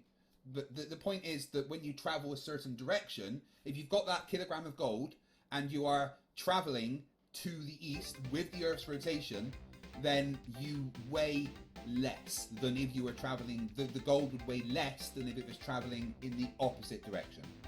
There is an explanation for that on the globe that works 100%. So what is? You gave the explanation. Yeah. So what is your explanation for that on your model? I want to actually question the whole validity. Hold on, let me say this, guys. We don't need all that, please. It don't help. This is what I want to say, y'all. What I learned to do is speak only with what I know. Until I do that experiment and travel, and this is what I'm gonna do. I'm gonna assume that I'm on the globe, and this gonna be a promise. Y'all gonna see I'm gonna keep this promise. I'm gonna do this experiment. I'm gonna assume that I'm on the globe. I'm gonna travel east to west. I'm gonna get me a couple of little grams of gold. We're gonna test this thing east to west and then west to east. But until I do a test like that, I feel like I'm gonna make my argument too. By the way, Craig, don't think I'm running from the argument. What I'm doing, I'm gonna speculate and guess. Because I didn't do that. Gonna make a bunch of shit up. Ready? Sure that's true. Word salad on the way. Get ready. He said he's about to do an experiment or somebody he know that's about to do it. Salutes to them. That's what it's about. I'm gonna get out there and do it myself. Now, once we can prove legitimately that that's what's happening, then we got to explain it on each of our models. Now, we don't got to do that before we can give an explanation. So let me give my explanation. Now, that being said, my explanation based on me not doing that, again, is just me kind of speculating on a phenomena that may or may not exist. So, on a flat earth, if let's just say that because he's talking about the upstream, downstream going against the current, that was talking about the circulation of the heavens, for example. If all of the atmosphere is going clockwise on a flat earth, if all of the air on a flat earth above the flat plane is being stirred up clockwise, right, and you start traveling clockwise, you'll experience less pushback, more of a flow, like you floating, like with a lazy river, right? And if on a flat earth, if you're in the air and you're going counterclockwise, but the atmosphere is still going clockwise, you're gonna get the same phenomena Craig said, where pushback, you're going against the current. Now let me blend my plane, though. I bet you somebody gonna try to interrupt, and I'm gonna tell you why they like to do that before I can land my plane. Every time, guys, they ask me something, I explain it perfectly and simple on a flat earth model. Or if you got a circle down here and the skies turned this way, I can create the same thing he just said on my model. Drop a one in the chat if I didn't just do it. Because some things we don't gotta complicate. We can just say, okay, and move to the next damn model, and it works on yours, works on mine, if you will. I can create the same situation, but you know, that ain't what often happens. I got to be wrong about everything. That's when you know it's no honesty there. And one of his folks came up and called me dishonest. Right. Okay. I that's your explanation. I'd love to see more data to support that, but that's your explanation. Cool. Right. There's someone waiting to talk who is actually a professor that has put something on the moon, and he'd love to ask you a question. I don't believe none of that. Could Professor Phil Bell be unmuted, please? Yeah, we don't respect everyone's equal on this panel. We don't respect no credentials. We all the same. But No, I'm just saying he physically put something on the moon, so he would love to. We don't believe. I don't believe that though. I got the right to say I think it's. I don't believe he did it. And, I mean, so you're calling him a liar? That's not very nice. Yes, and he can speak though. No. See, that's what we're not gonna do. If he say he put something on the moon and I say I don't believe you, that don't make me a mean person. I'm exercising my right to disbelieve, to not believe something. Then you know what? To be fair enough, when I say that, you know what he can say? I can prove to you. I mean, he was paid an awful lot of money to do it. And then he can start showing me out. Now, to this guy, I mean, he was paid an awful lot of money to do it. Money don't make nothing true. If anything, money make it more of a lie.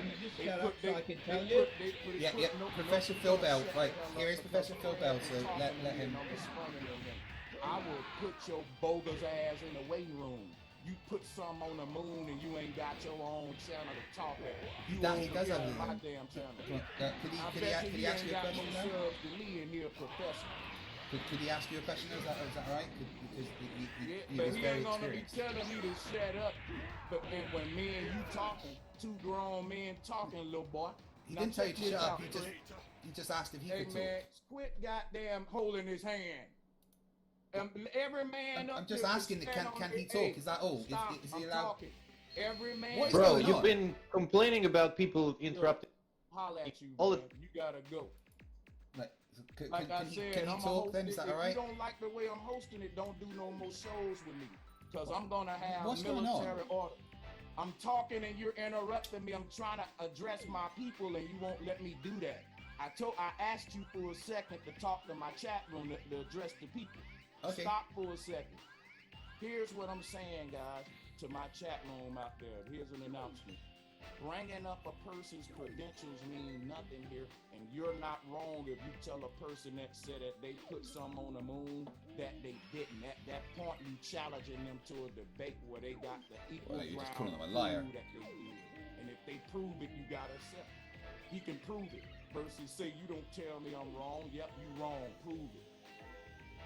Okay, can he talk now? Is that all right? Why you talking? Then, if you want him to talk. Professor, I'm addressing him. I'm ready. Yeah. All right, okay. Professor Phil Bell, nice to speak to you, buddy. Over to you. Thank you. Finally. All right, so, Rose Sanchez, can you please put your model back up? I don't. Which one? That fancy one that you had with the pyramid in the middle of it. Okay, that's not mine. That's the Mayan cosmology. It's the one you follow, don't you? Can two men talk uninterrupted? Okay, thank you. All right, so the equator, where is that on this model? Okay, let me go back. I think I still got it up. Here we go. Let me load this up for you. I'll pull it up for you. No problem. We just had it up a minute ago, and I'll leave it up. Equator on this mod. I just did the whole sun path. Tropic of Cancer and all that, but we can go and put it back there. Hold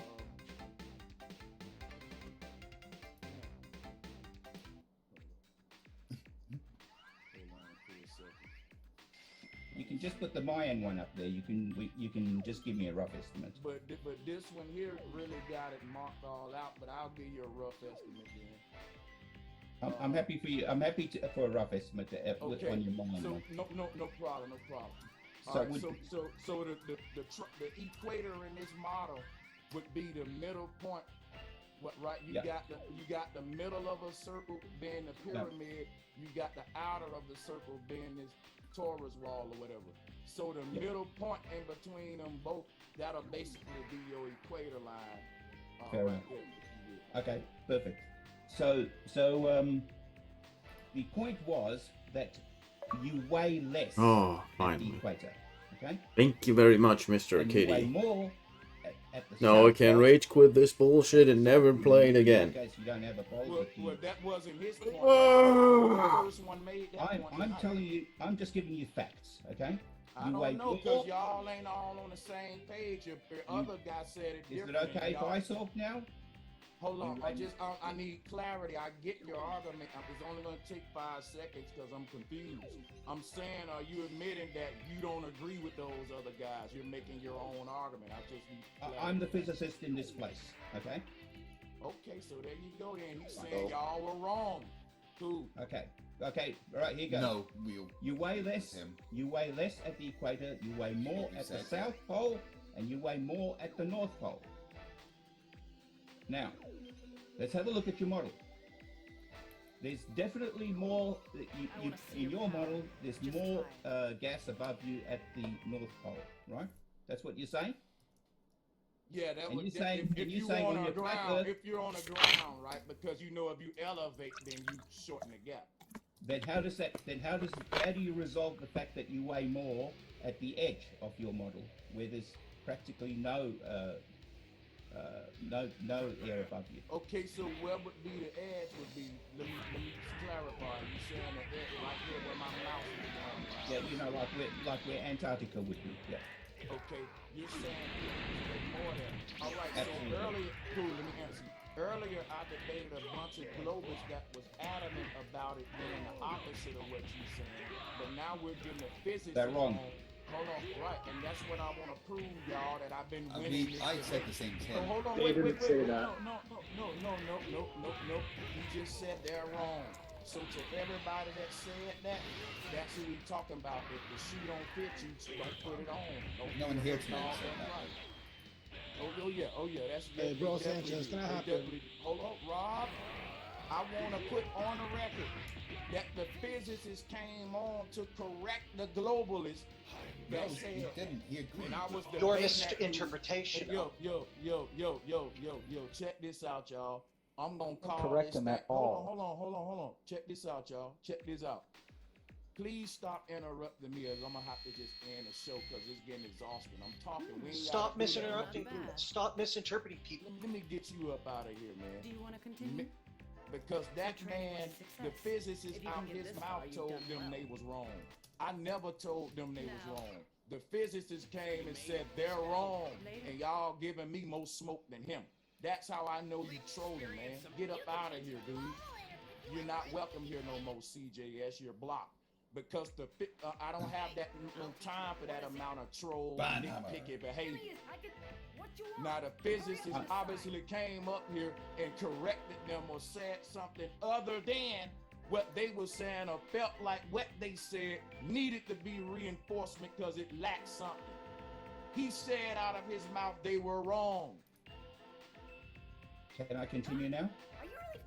I thought you got had more. all. I thought you were done, man. No, definitely not. Not even close. You So- asked me a question. I was answering you though. We Yeah, can good. We rewind can, the tape. we can go backwards and forth. Doesn't mean I'm finished. No, you're not gonna say I just interrupted you when I was answering. I your didn't question. say you interrupted me. I My just bad. Go you know, ahead. I just asked your permission Go to ahead. carry on. Oh yeah, take your time. Go ahead. Okay, great. Okay, now one of the other things we notice about our atmosphere is only about 30 kilometers thick. The rest of it, more than 99% of it, only reaches 30 kilometers. Okay, the rest of the 1% is above 30 kilometers. In fact, 99.97% of it only reaches 100 kilometers. So there's practically nothing beyond that. That's how far. Now, let's have a look at your model here now. Whereabouts is 30 kilometers in your model over here? I must say this, I have not measured the atmosphere at all in my model, and I'm not basing none of my claims on specific measurements. I would also say God, that there's there's so very few much globalists stuff. that I've debated who made their own measurements too. So what the globalists do got is a science team that says they've made the measurements for the globalists. I don't have that team. So my thing is this right here. Don't hold me to no specific measurements because all of the measurements always changing on a globe. There are some specific measurements even on a globe. If we look at the history of heliocentrism from the beginning to now, there have been drastic changes to this thing. It's been a mutation. So we ain't gonna really make an argument based on those specifics, which is why I can win debates without. This is the last one missing. Because in a scientific method, This one dude is just farming money now. make an observation and make an argument and a Oh no. based on that, you missed the first step. Johan has been overtaken. This dude is the new #1. And he's missing just one thing. Can I carry on now? He's farming money. Oh my god. Quickly, please. I've only got, I'm nearly there, right? And I've got to go. All right. Now, the 30 kilometers that we're talking about, that the atmosphere gets up to, which most of it, 104. 99% of it. Now let's have a Why look is at there the edge two? of this, What the fuck? This dome that all the flat earthers seem to say we have.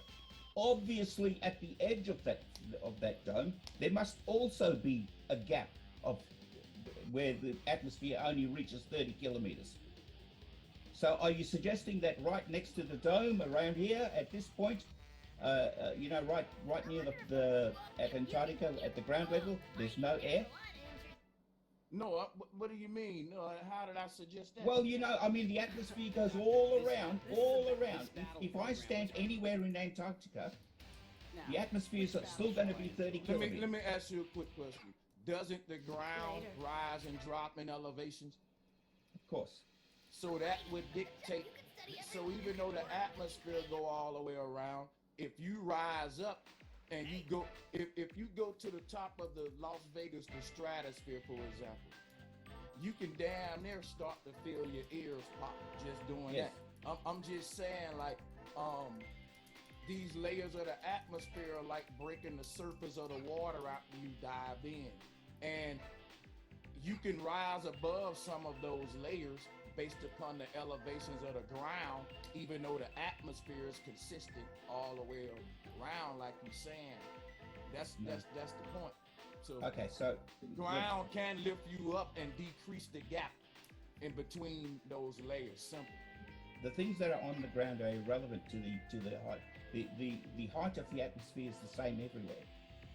I know that, Close enough but to the be found ground everywhere. isn't though. But the ground isn't It though. doesn't So matter about the ground. That would matter. But listen, let me show you why that matters. That matter because let's say that a person is standing right here. It is more of the dome above them than a person standing on top of here. Now a person would say, wait a minute, if they at the middle, there should be more sky. Nope, because the ground is rising. We can lift this pyramid all the way up and they can literally be touching this part and there won't be a lot of layers of atmosphere, I hope, pressing down on them like a person surfacing in the ocean. He will rise up above those layers, not because the atmosphere changed, but because there was elevation on the ground. So if you don't understand how... I don't need you to explain very obvious things. Okay, it seems as if you do. All I want you to do is to explain to you. See, at the edge, at the very edge where Antarctica is, right near the ground, there'll be a gap. Because the gap is all consistently all around. Right 30 kilometers above everywhere. Antarctica, right? Yeah. Wait, I can have two 30 characters. 30 kilometers Whoops. above Antarctica, most of the atmosphere exists. Let me pull up his map real quick.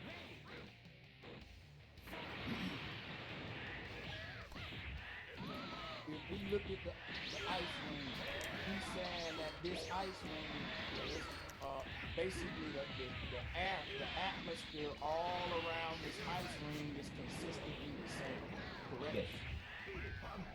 And you saying I'm just trying to ask you.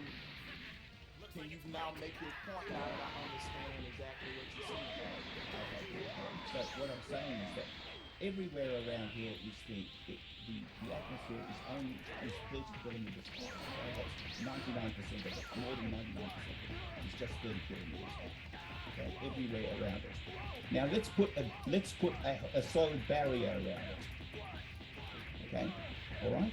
So now imagine there's a solid barrier all around that. Okay, and around here the 30 kilometers goes all around. So the 30 kilometers is going to be everywhere.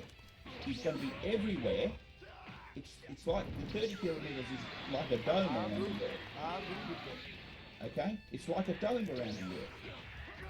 Right. So your argument was that if you're in the middle, there'll be more air on top of your head if you're in the middle. But if you're on the edge, there's not more air above your head, and yet you weigh more. Look, now check this out, right? Here's a way to look at that. There are models where when you get toward the edge here, it drops down like a fountain. So what you have is a sort of, think about what's happening here, what you're saying here with Antarctica. Let's go back to it. This Antarctic ice shelf, for all that we know, Yep, he did. we leave the center of this circle and we're going toward the outer. We can be on a very, very decline. Right? That can be one way of explaining that. Another way of explaining that would be that and then keep in mind hold on one thing. I don't think that we can be sure also that because he's making this argument to the goal argument earlier. He's saying the water's that declining, is it? what you say? The water is declining, as you say. It's like going down a hill. At some point. And the water's doing that as well, is it? Well, let me show you this. Watch this. Because at some point, and I want to give you an idea of what that point is. You're right. I'm saying that, not just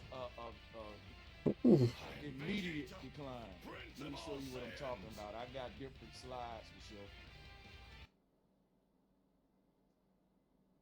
I'm loading it up now. So like the water goes downhill.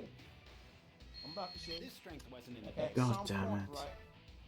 Here's a gift. Take it before I change. At some point, Now, the water which battle will shall flow I enjoy? downward. Let's just take, for example, this water fountain right here. Who will you fight with? So at some point, let's just say this is our Earth. Now, This little which battle shall I enjoy? circle of water right here on this top pot. Who will you fight with? And that the ice ring is the rim of this pot. I'm saying there's a possibility, yeah, that at some point, boom, the water could flow, start to flow downward as well. Or that can be the path of the Taurus field and all that. But the point that I want to make, and I'm going to pass the mic, you're saying all You really around have to this cheat ice this ring, with. the gold gonna weigh the same consistently, correct? Mm-hmm. All right. I'm saying that ain't been proven, and I disagree with that because hear me out. Because some of these ice shelves are lower and higher. It ain't just one big perfect ice chunk like this. It's higher and lower elevations in this thing. It ain't just that perfect. So that would change something too. Also, I want to point something out to everybody. This is my last liner. He's admitting that an ice ring surround the whole world. He's Definitely not.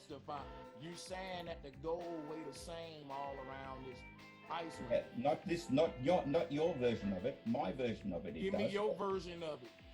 Give me your version of that ring. Sure. And then make it make sense on your version like I did with mine earlier.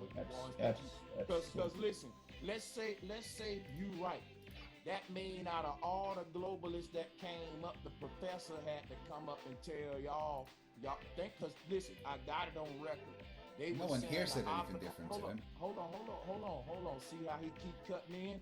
You see how I he haven't cut said the anything haircut? in a long time. Haircut. That's the first thing I've said. I know it because you hate where I'm going. I know why that triggered you, and I'm finna show on why, y'all. No, I just want to look, clarify that during this stream, Cool, you no one has clarified. said a different thing You to clarified. Professor. That's it. Look, We've said the same clarified. thing as the Professor. Clarified. You clarified. Now, guess what? I'm gonna say you're a goddamn liar. You haven't fuck said you. what the professor said. He wouldn't have to come up here and repeat it if you damn said it. We've said the He same thing as actually him. said It's out of not his my mouth, fault if they you don't were understand wrong. words, They're is it? wrong. We heard it. You know what I'm gonna do? Yeah, he I'ma said they cut were that wrong out if and they make it a said that, but soundbite. no one We're here not has said gonna that. let y'all deny it. Yeah, When yeah, you he said they that we were wrong hold on, if no, they said no, that. Let me finish. When Wait, you no, No. you said don't they get to were call me a wrong, fucking liar and then just cut me off. No, don't do that. Well, then But Come now, on, man, right no, now, give he's me the chance actually to respond wrong. If you're going to say that, If you're going to say that to me, give me the chance Pretty to sure respond. he Come did on, not say give me the if. chance to respond. He Be didn't an adult, clarify let me that. respond. No, he's kicked me out. Ah. Fucking baby. So you may... Now, which battle shall I enjoy? Who will you fight with? I don't email Fight the Flatter for debates. Come on, be fair and let me respond. See, he can. He's too much of a baby to let me respond What because just he happened? called me a liar.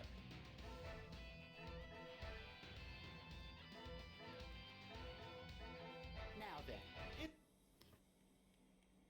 I usually don't like using Gogeta because he's fucking broken. Yep. He's so super that's it, I've been broken, but booted. eh, I'm just too he's bad, I scared guess. To actually let me speak. So let's. I hope you guys enjoyed that. What turned into him showing how much of a child he is. Nobody that watches this could think that I was anything but polite and respectful for the entire debate. Right? I tried so fucking hard to be respectful, but he is not respectful in the slightest. Oh no, he's letting me back in. Not a wall? That's not a wall. Okay, am I allowed to talk now? Man, the professor's talking. No one was talking to you to begin with, though. I get to respond the fact you called me a liar, though. I'm gonna do that You're a before we mess, move on. man. You feminine too. You like a woman, dude. Hey, come on. You don't get to say that and then just mute me. It's not fair. Man, bro, Give I me will a say that and chance. kick you up off my show. Oh, if you want to run away, bro, that's fine. But you don't get to call me a liar and then just not let me Man, respond. I came here to debate. I can call you a liar and then you can... Well, let me fucking respond then. If you want to debate, let me respond.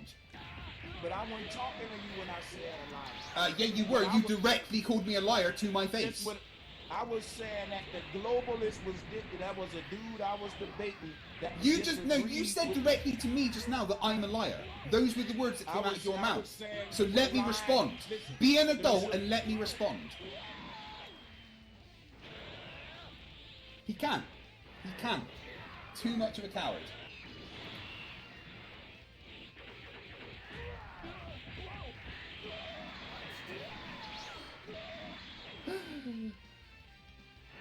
He just literally lied about calling me a liar. I'm gonna see if I can get back in, but I don't think I can now.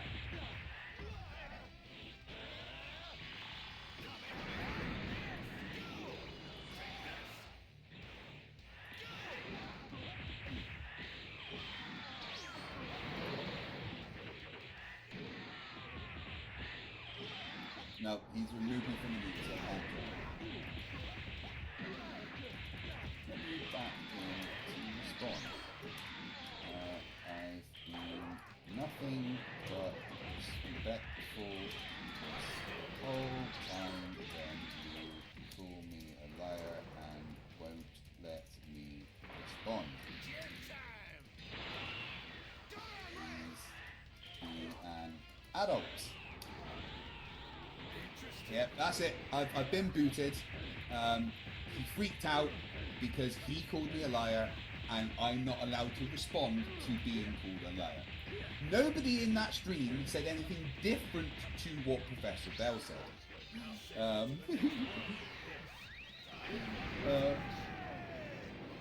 Craig should shut up and let Phil Bell speak. I had been, but I wanted to respond to the thing that I was called. Nothing wrong with that. Oh my goodness.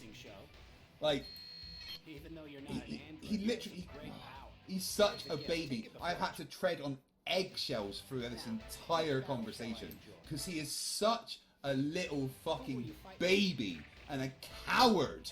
He runs away. Fucking hell, oh my god.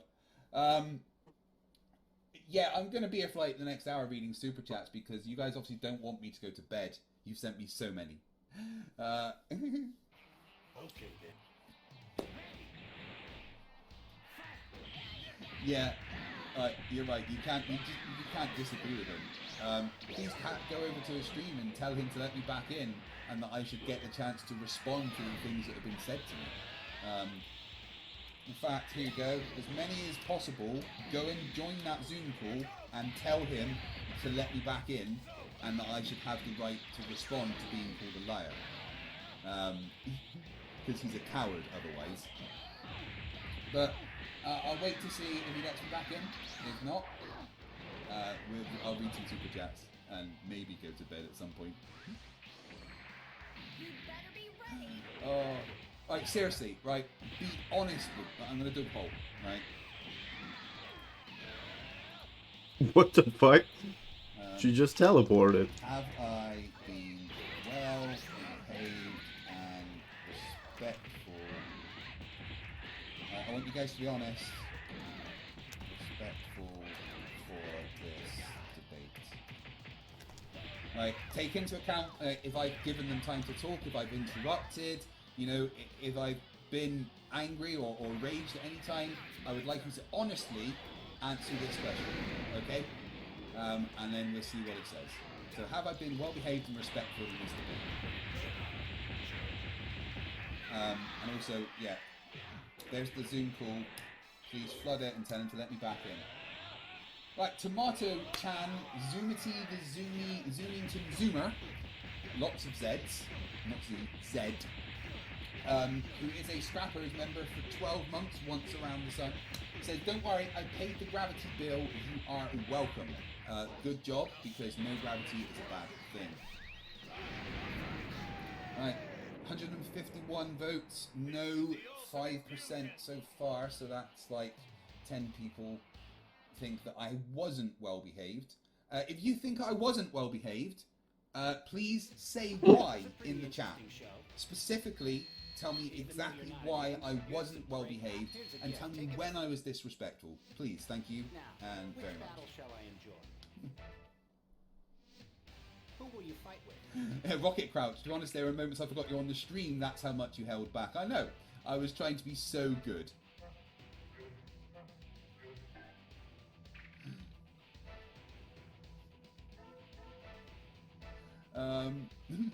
Anyway, Skidmark McGee, $4.99, thank you very much, dollars, says, I know this is off topic, but last night you all were talking about Hovind, and apparently he's in trouble for playing strip poker with underage boys. Ugh. That's gross. That's not an image I want in my head. Okay. Siggy Sigwald, $20, thank you very much. Brother Sanchez, or how to be factually and factually wrong about everything is still hilarious. Siggy Sigwald with also, thank you very much for this, gifted 50 memberships. 50 memberships. So if you have randomly during the stream become a member, it's most likely thanks to Ziggy Sigwald. Thank you very much, Ziggy. Caucasian Sensation for $20 says, tangential velocity for dummies if you're in space, free of Earth's atmosphere, and you are stationary, observing one marking on the Earth's surface of the equator, hit that with a radar, and that is tangential velocity. Yeah, they don't assign any of those words, just so you know. But we've got 215 votes, it's still 95%. Yes, I was well behaved, 5% no. Jeff Stucco Rikers for $5 says, so Craig, winky face, looking to change from Whitsitt to Sanchez for your nomination. No, Whitsitt still gets it. Sanchez is just a fucking child. Jake Surgeon for $5 says, ancient people also thought air was an immaterial substance. Yeah, ancient people aren't here anymore. That's why we don't listen to them about science. Lord Illuminous Pooh, $10 says for Foley Huck Nuggets, Oily Josh is the most high, and the most high is Polaris. Yeah. There's a lot of fucking shite that guy said. Let's see, he's emailed me now. He's banned me, that's it. I think my streams with Sanchez are over. Lord Luminous Pooh for $5 says, Jesus is the Hebrew Josh and Christ means the anointed one, so yes, his real name is Oily Josh. Good day. Oily Josh. Fair point. Siggy Sigwell for 450 ARSs, thank you very much. How is this so difficult to understand? I can't comprehend how idiot you have to be to not get tangential versus rotational velocity. They're denser than Sirius B. Yeah, absolutely. Jimmy G for $6.99 Canadian dollars says, please settle this question once and for all. Are we in YouTube right now or are we on YouTube? Asking for a friend, keep up the great work. You're definitely in YouTube. This has to be AI generated. None of what's happened tonight can be real. Please tell me that was an AI generated interaction I've just had. Please.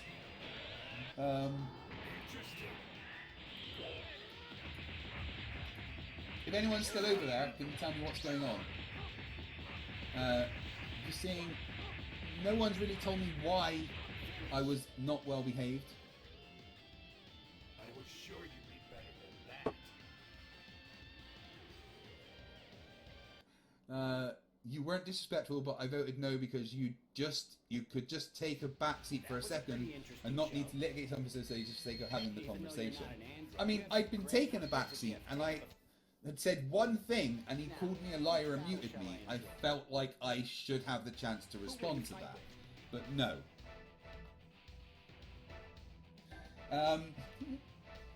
Jimmy G for $6.99. Oh no, Richard read that one. Pat in the chat, $5. Hey bro Sanchez, if I have blood in my stool, should I see a cardio? The digestive bone is connected to the cardiovascular bone. Siggy Sigwell, $20. I wish they could stick to a single point instead of jumping all over the place every time someone corners them.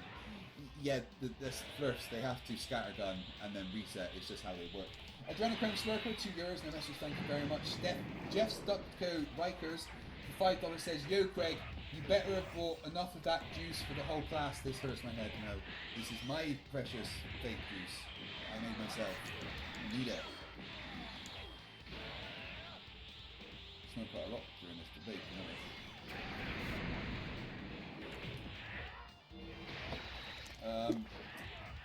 Design Song 1 for $5. Ask Sanchez what's wrong and then talk science for 5 minutes yet. Seriously, play that debate back and see how long he fucking talked for, right? And then how long I talked for before I got interrupted. Yeah, Joe Black, you're right. Sanchez just thinks he wins all the time. Check the email again. No, nothing. PhD Tony, $10 Australian. How do your guests explain gravitational tides in the atmosphere and the solid Earth? How do you explain the fact that we use gravity to detect subsurface mineral deposits? They don't. They cry and mute me and block me. That's what they do. Alan Marju for $5 Unlimited power. have you seen a blood vial sitting in a rack? Cells settle down and plasma goes up. Then we have the centrifugal machine doing it sideways, more force. Yes, matter reacts to forces. That's why the Earth is a sphere, because of gravity. Judy Bassett for €6 says, do the gases in the atmosphere form in different layers? At what elevation is oxygen? I know, because if the gases in the atmosphere organise themselves based on density, we'd all be suffocating with carbon dioxide. It's not good. What are we at? 272 votes. Have I been well behaved and respectful for this debate? 94% yes, 6% no. There's 600 watching, so make sure you vote in the poll. Henrik Danielson for 50 secs. I like all the secs, thank you. Says, I nominate Sanchez to leftmost on the DK scale. He talks too much to even listen and learn enough to get up the hump. Globe Explained, €10 says, please ask this nice guy why the blood flows into his head when he does a headstand. Is it perhaps because his brain has a lower density than the surrounding air? What fucking brain? Now, Sanchez, he doesn't deserve a top left vote. He's just a baby. Valorant Q for $2 says, ask him if he's ever climbed a mountain. He thinks going north is raising an elevation, so... and then another $2 message retracted, thank you. Oh my god. There's so many super chats. You guys are fucking insane. You honestly don't know how much the support you give me means. And, like, you know... I would like to go to bed, but I'm going to read all your super chats. And you keep sending more, so maybe I won't get to go to bed. It blows my mind the amount of support you give me. There was like 800 people watching tonight. I think it tops like 840. I've got 70. I've got so many super chats. I love you. I love you all. Thank you so much. Okay then. Pat in the chat, $5. Hey, Bro Sanchez, the pro Travis Kelch, you should know your role and shut your mouth. They don't know how to shut up. Albeus for $5 Canadian says, I'm a Canadian, I've been far north into the Yukon, I don't need oxygen, pressure was normal. Brother Sanchez, you're wrong. Yeah, his tombstone will just be, I was wrong. Craig muted. Siggy Sigwell, $5 says, Craig, please donate part of the super chats to Bro Sanchez. He can get a dictionary. 99% of his issue is not understanding what words mean. Yeah, no, he's not going to win that. He doesn't deserve it. He's been a naughty boy. He is on Santa's naughty list for this year. Spaceworks, Scienceworks, €2. If I'm on the call, tell him to add me. You did get to come in. Thank you very much for that. Siggy Sigwell, $10. It shows Bro Sanchez is a true believer because in order to argue against facts, he has to pretend science is the same as religion. Never heard of to quo quo, apparently. No. He has to say that I have a belief to, back up anything he says because he's the actual one who believes. It's insane. 295 votes, 94% yes, 6% no. Here lies a lying idiot. Yes, Jay did naturally right. Kurt B, $2. Thank you for suffering for our entertainment. Always, my friend. Tommy Gronville, 50 Nokias. Just find a photo of Anna Nicole Smith and call her your model. She wasn't flat. Very curvy. PhD Tony, only real person in the room. $5 Australian. Can you ask your guests how they achieve such legendary levels of cavernous maze science? No, I can't because they booted me out because he's a baby. Siggy Sigwell, $5 says, has he ever been to Scotland? How does he know it even exists? I know. I'm not real. I'm in Scotland. It's all computer generated. Tommy Gronville, 20 Nokias. His mouth needs an end. I was sure you'd be better than that. Blackburn Big Dragon. Obviously, Craig, you were so out of control. Yeah. I was really out of control during that whole stream. I didn't, hold myself back constantly on purpose. No, not at all. Here's a gift. Take it before. Albeus for $5 Canadian says, can Bro Sanchez see the back of his empty head? How does he know it's there? Exactly. I've never seen his brain. It definitely doesn't exist. Charlie Welch, $2. For fuck's sake, a globalist has zero to do with the globe. They have to just find a way to insult us, don't they? Alamaju for $2. Where are comets coming from? Magical places. Perth, member for 1 year, once around the sun, says water is still curved on a flat earth because of tides. Yeah. Flat earthers don't understand this. Listen, come closer. Closer. Even closer. Water's never flat. You fucking idiots. Alamaju for $2. Is the water on North Pole going up? Not flat, I know. He thinks there's a massive mountain at the North Pole. Why? Oh, why are we timing out Gary Bot?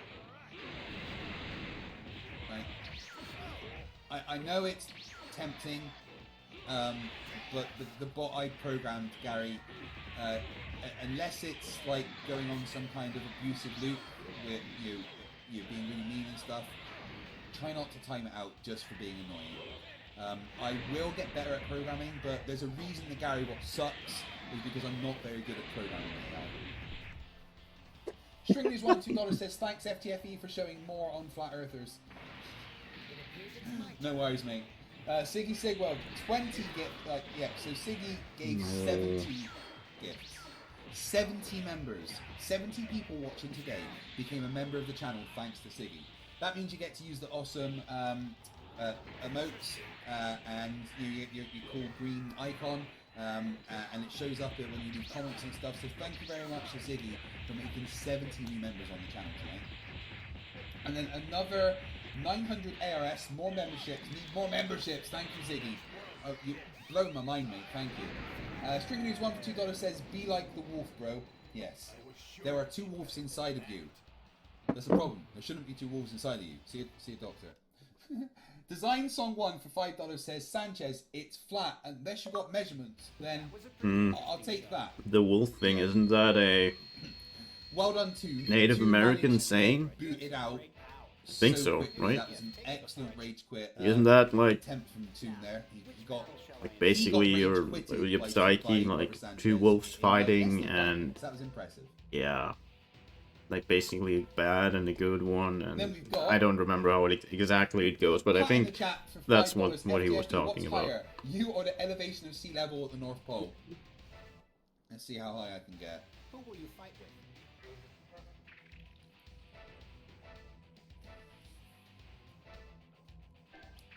I'm pretty high. I have to be to do this. Now then. Paul Stewart, who this is his first super chat. So Paul Stewart, thank you very much for your $2, and thank you for popping your super chat cherry on my channel. Okay. That is amazing. Paul Stewart is also the first 2 names of my dad, funnily enough. Is that you, Dad? I'm not even lying. Paul Stewart is his name. But you don't look like him based on your icon.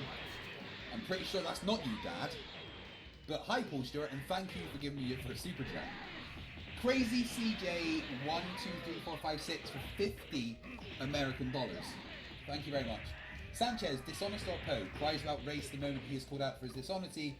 Says North, you go up in elevation level, but water is flat, same level, so oceans makes no sense. He either ignores that or knows he just makes stuff up. Dishonest, liar, child. That's how I would describe Sanchez. Not emailing me back. I hope Phil Bell's sorting it out over there. Alison from $5 Australian says, "Why do even the simplest of navigational techniques such as calculating our flight distances require us to account for the globe?" Well, it's simple, Alison, because the Earth's a fecking globe, mate.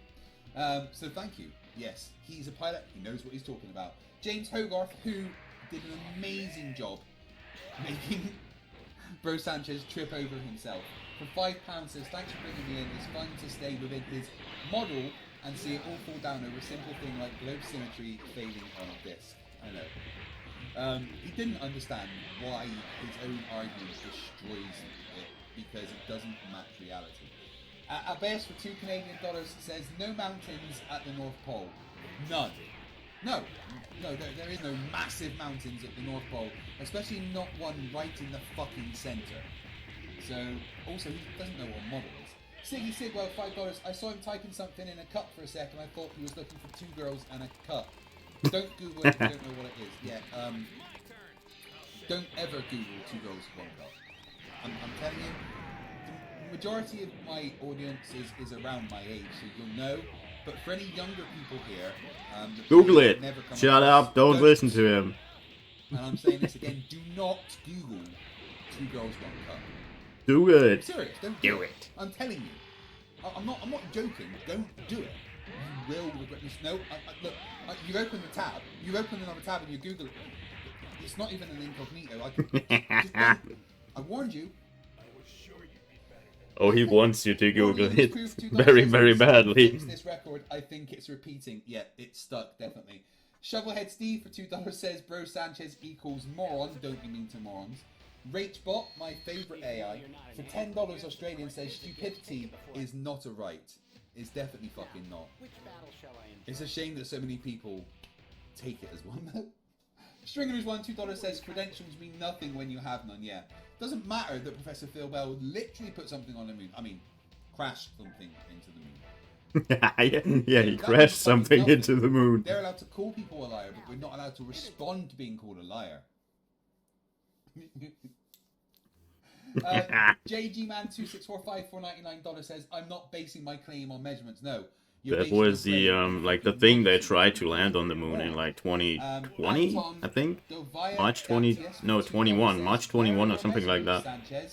Like the thing that crashed. He was involved in that.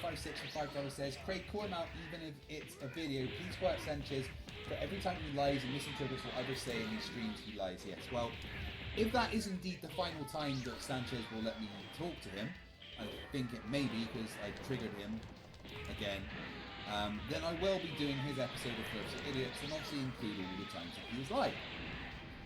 So thank you. Mr. Q, Tube, first name, fat, $5, bro. Oh, I skipped. Oh, there's so many. Oh my god. Bro, when you say someone's trolling you, do you mean debunking your nonsense? Yeah. Anyone that comes on and disagrees with him is trolling. That's right. Sorry, I need a bit of juice.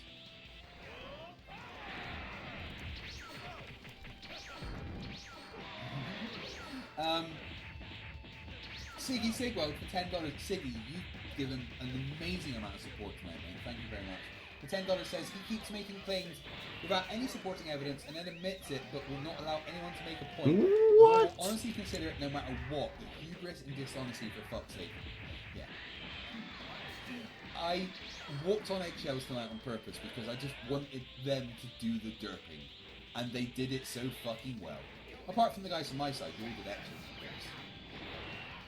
course. Argent Ant upgraded his membership to Brawlers. Thank you very much, my friend.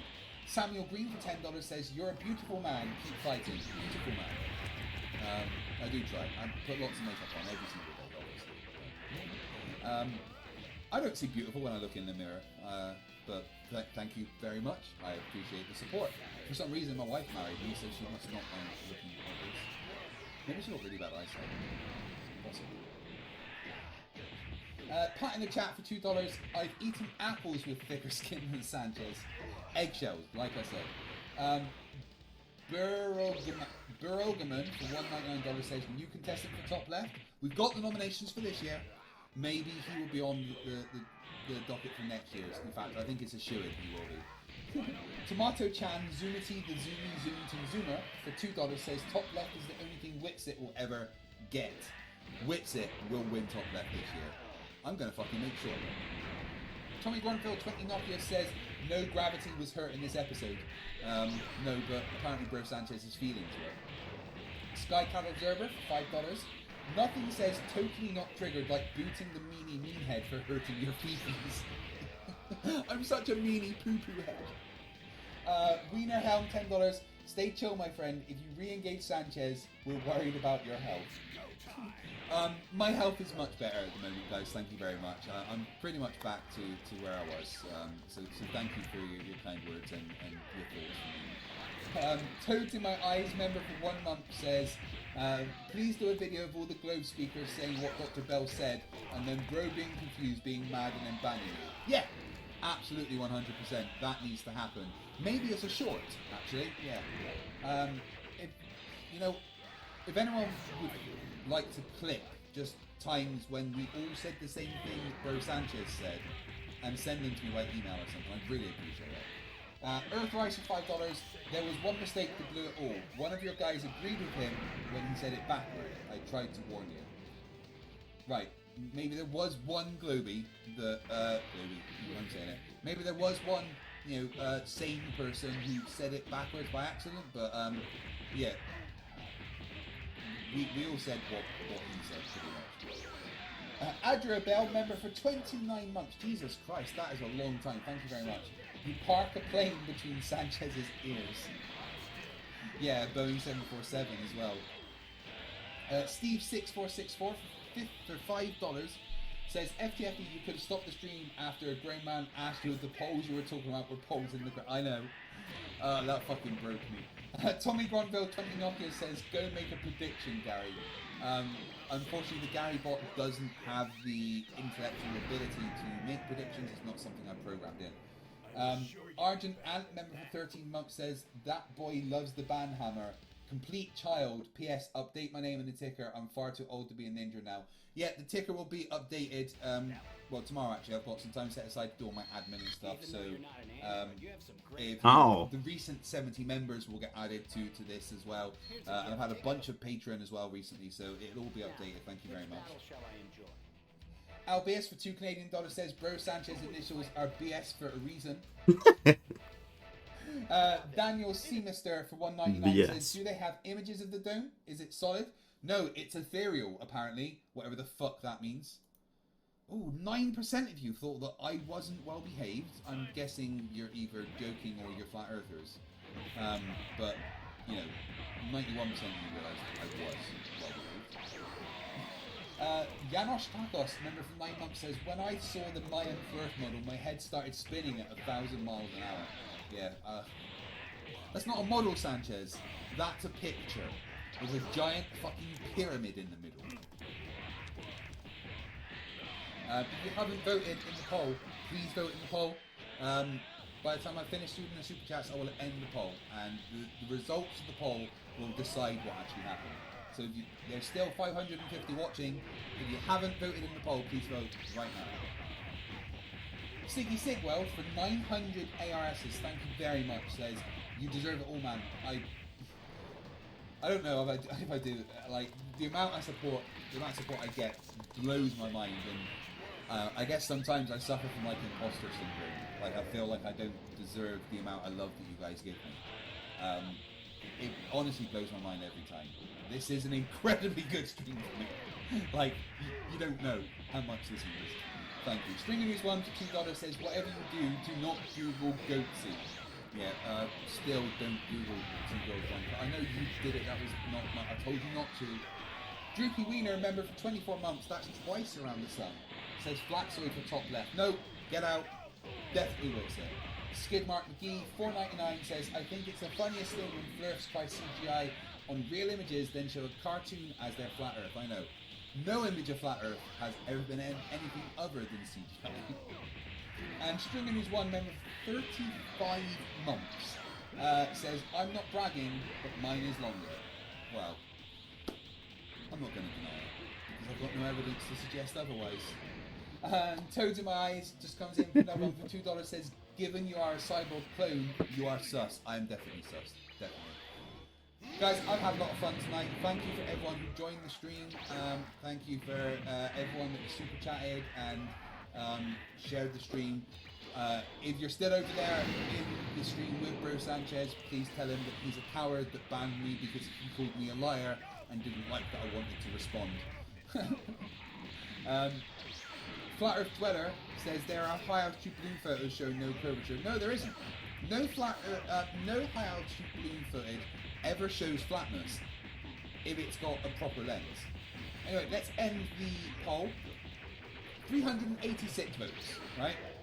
Out of 386 votes, only 8% said that I was not well behaved and respectful. So, well, actually, Google can't there, because yes, 91 and no 8 only adds up to 99. So, but let's say 92% of you realised that I was actually really well behaved, and you know how fucking hard that is for me. I'm FTF. Oh come on, really? I would. Let's all celebrate the fact. The fact that he slid down that stupid slope probably cost me the Z. Thank you very much. For $5 says Sanchez is the new name. The Z rank. By the way, my last name is pronounced Her. Jaden Her, thank you very much for popping your super chat cherry. You are amazing. And let's see if we can hear from Nathan Oakley. Hi, my name is Nathan Oakley, and I've been lying to people about the Earth being flat for a lot of years. I did. Yep, we know, Nathan, we know. And King Ed the 5th for $2 says, bro, keep muting me. Yeah, bro likes to mute. That's all he has. Right, guys, I've had an amazing night. 3.5 hours of dirt. My brain cells need to recover. You have been incredible. The support you've given. Siggy Sigwell, 70 members from the dude. Thank you very much. Blown my mind. Make sure you smash the like button. Make sure you share the stream. Make sure you go in fact, here once again. That's not a prediction. That is a statement, Gary. Once again, there, guys, is the link to the Zoom call. Go and tell him how much of a coward he is. And I will see you on Friday, where I'm hosting a debate between two new guys, and then on Saturday, when I go and debate Flatzoid and his crew. Whew. You know what? And tomorrow I'm going to release another debate short by Global Arm. Why not? Every single day you can have some FTFE content. Why not? Because, you know, I love you all. You guys are amazing. Remember, stupidity is not a right. Fight the fire.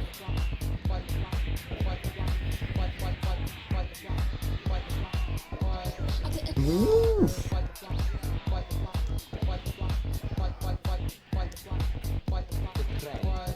Good night, all. Thanks very much.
In 2012, Zhongchen Yu left his job as an engineer at a company called ASML, the only company in the world that can make this machine. This machine makes the most advanced semiconductor chips, or microchips, in the world. After he left ASML, he started two new companies, one in the US and one in China. US and ASML lawyers would later allege that Yu recruited other ASML engineers to his US company. This strength wasn't in the data.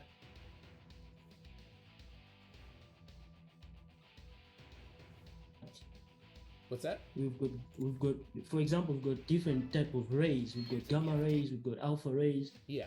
They don't do the same thing. Yeah, they all travel at the same speed, actually. Who will you fight with? Yeah, that's where the problem is. If you agree with me, if you swallow your pride, if you agree with me, that's where the problem is. Speed cannot be the same, it cannot be constant. Okay. Why? I'll play with you. We've got different type of, for example. So you think gamma ray travels at a different speed than it's different. Than from what? alpha. Than X-ray? It's different from alpha. The basic component of life is, when you look into the magnet, we've got two poles. We've got the ace and the end pole. The force is not the same, so that changes everything. But you were talking about gamma ray first. An excellent band, by the way. But then you're talking about magnetism.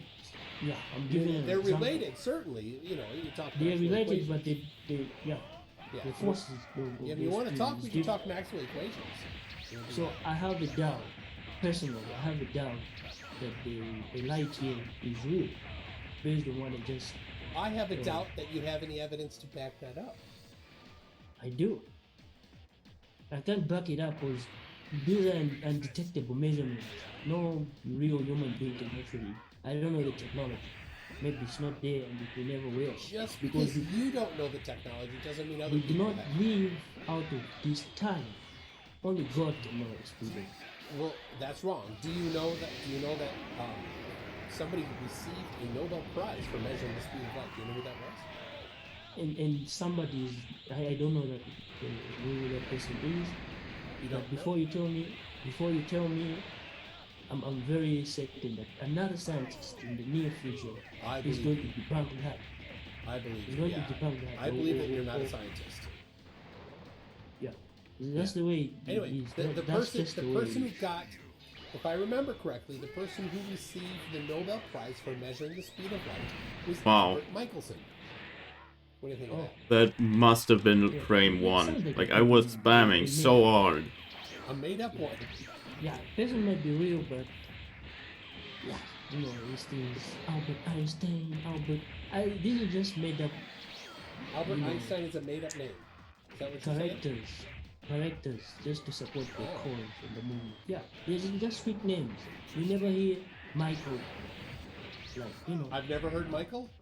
Maybe just music. I know of people with it. Hold on. I know of people with the name Michael. The scientist, Nobel. His name is Michael. Yeah, there is a scientist, at least one scientist with the first name Michael that has received a Nobel Prize. Didn't you know that? For some junk thing, like for what measuring the speed of light. That's his full name?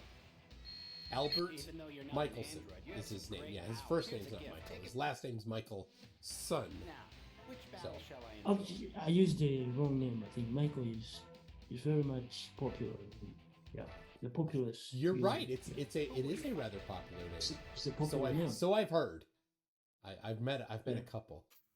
And you might be a representative of NASA.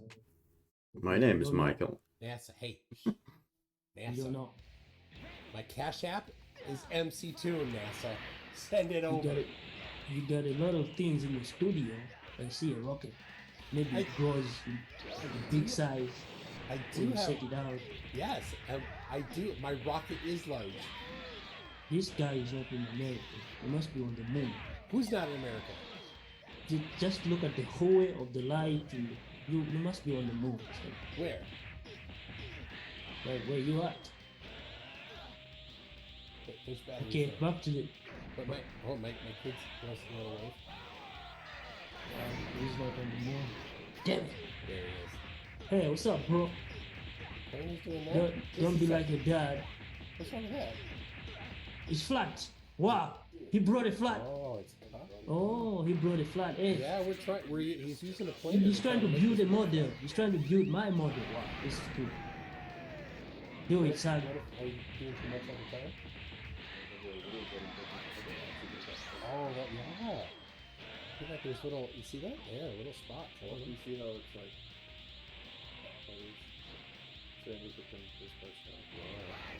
I don't know. I've not used the planer much. So. Come on, tell us, what does he make it? What does he make? Alright, what do you make? It's flat edge model, please. Flat what? To hang up by the door. Alright, well. Oh, maybe you can sand it? I don't know. Oh, bro. It's good to be making stuff. It's good to have a son. It is, yeah. Like the best achievement in the world. Alright, I missed a couple of these. I don't want to miss that. I don't want to get behind on these. Industrial Nerd is a new member at Einstein level. Thank you for that. Industrial Nerd. Many Karen says, have you met my friend Anna Emma from Lake Titicaca? No, Emma, I just hope you don't have Emma. This is going bad. What? You want to go offline. Well, yeah, you don't know about Anal Emma? All right, and then Streamers Wednesday's Gamma Ray is Witsit's internet handle. Because he's a gamma. Daddy. And then, let's see, Mini Karen again, for 15 shekels, says your rocket grows in size and is large. Do tell Michael, rockets are my hobby. Ooh, Asian. Yo, I sound like a straight. I just did the. Sam, just a second. Hold on. Right there. There's your house. We've got a super chat from Brianna Johnson. We need to clean that together, Brianna. Hold on. Brianna Johnson says SOM equals sexy orgasmic mastermind. Yes. Yeah, I like the pink. I like the green. It's everything, Like, yeah. All right. Sexy. All right, you know what? We got it. We did get off track. Is she a blonde? It looks like it, yes. Oh, damn. I hope it's not a wig. You hope it's not a wig? because the moment I'm gonna pull it off and find out that he's not, I'll fly to the moon. How will you get to the moon? You might get some space viruses there. Be careful. Yeah, sure. All right. COVID. All right, let's go. Let's go. You got. So we, all right, so we you did showed us. some- Oh yeah, you showed us the video of the Inorama, and then as, so then what? as a proof of the flat Earth, among the billion of proof that we're putting out, for those who do not choose to swallow the pride, will keep on ignoring these truths. Yeah. All Thanks right. for that, Robert Quimby. Sorry. So you say. All right. So now what? Back to the slide. All right. Back to the slide we go. All right. Point number 4. Proof the Earth is not round. The dome, flat, etc. So history and facts about the heliocentric model. We get into the roots. Not the reggae roots music, but the roots of the heliocentric model. Philosophers and scientists pondered the question. They asked, what would be the center of the universe? And where we are the center of it all. That's the first question. The philosophy is asked. You know, philosophy is about thinking out broad, out of the box. You know, like you have to come up with stuff that people never, just to sell your book, stuff and that. Yeah, you're good at coming up with crazy stuff that people have never thought of before. Yeah, like the universe, like universal. Yeah, universal. I don't want to go there. It's not about it. So, point number, that's the question that philosophers pondered. All Number right, B. we have to follow up on the speed of light here. Yeah, So- sure. Humankind has always been fascinated. Just say, Globe explained, and this is a good point, comes in and says, to be specific, you cannot measure the one-way speed of light directly on the round trip. Just saying before Witsit refactors and abuses this for his needs. Yes, you can only measure the two-way speed of light. So he's conquering with me, right? But no. Nobody actually thinks that the speed of light somehow changes in the different directions that it goes because it's too consistent and it's always the same in all directions. So there's no reason to think of it, but that's just there's no reason to think that light doesn't have a one-way speed that's consistent. But it's just being honest to say that the way that we measure it is the round trip time. So anyway, everything is different. We people, we are different. Short, chubby, tall, long. No, light is a complex thing that actually, just by basic understanding, you would think it's different. Different light sources, energy, speed. Why must the speed be the same? I'm using a iPhone battery, you're using an Android. And hold on, and yeah, you're kind of rambling. And Vadim comes in to make it clear, yes, the speed of light is affected by medium, so it changes with direction in crystals because crystals can have different directions, can have different properties. But the speed of light in a vacuum is what we're talking about. So. And yes, in a vacuum, you can't have a perfect vacuum, but you can have very close. So. Sure. So it's not conclusive yet. All right, it is. But anyway, let's see what we've got. We've got the history, philosophers, humankind. Yes, history. Yeah. What are how is this proving things here? Just what people thought of and guessed at, but didn't test. Scroll back to point B. Hold on a second. I think you plagiarized this, didn't you? This part here, this says humankind has always been fascinated with the night sky, and in particular by the moon and the sun. Wait, I didn't even level him up. Oh my god, I just realized that. Plantai. All right. I did not level him up. Oh my god. Like this. Yeah. I forgot to level up my VG star. You did not cite your source. Look at that. You took credit for that as if you wrote it. No, this is general. it's a general opinion. People in the past Alright. used to think the sun moves. Let's look where. Okay. LOC.gov. Is that where you found it? Yeah. So people in the past used to think the sun moves. Then it changed. So you made it. We see that the sun moves. No, that's not battle it. shall I enjoy?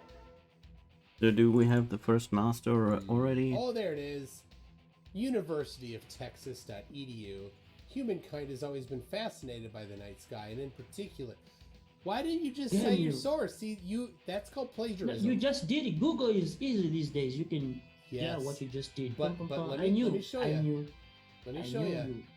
This right here, you copied from the University of Texas there, but you did not cite your source. What, are you scared You of just fighting? took it and Wait, didn't is he say where it offline? came from. Right? I used the footer No, he's and not. the header for something else, so it didn't show up. No, I cite. You did. You cited it. I have the PDF. It's right here. Is it No, at the the bottom? footer. Here, let me jump to the bottom. Maybe you have a references section at the Nah, bottom. the footer. The footer's it's got not some the- text. Oh my goodness. I put something else in the foot. We got another plagiarist here. So it kind of overrides What, what are you scared of fighting? It's not like I'm citations you put. Do better, Sam. Let's get past Dude, the I'm part gonna that you do didn't write, but took credit for. Let's get down here to the heliocentric model was generally rejected by ancient philosophers. Now For many reasons. let's see if that was also plagiarized. Now then. Oh my goodness. Yep. Yes, we're still on the. Yep. There it is. Let's move past all of the plagiarism. All right. Okay. There's that. All right. So up to rainbow.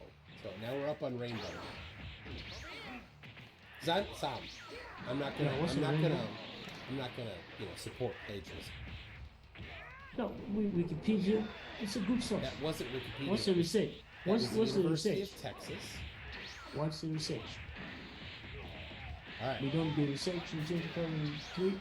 Yeah, when you do research, but you cite your source if you're going to quote a large passage. Right? Oh, guess I forgot to do that. Yes, you did. All right, so next time. So the point. Hold on, let me just say, Sam. If you had I was gone to coming to a point. well, if you had gone to university, right? If you had ever done that, right?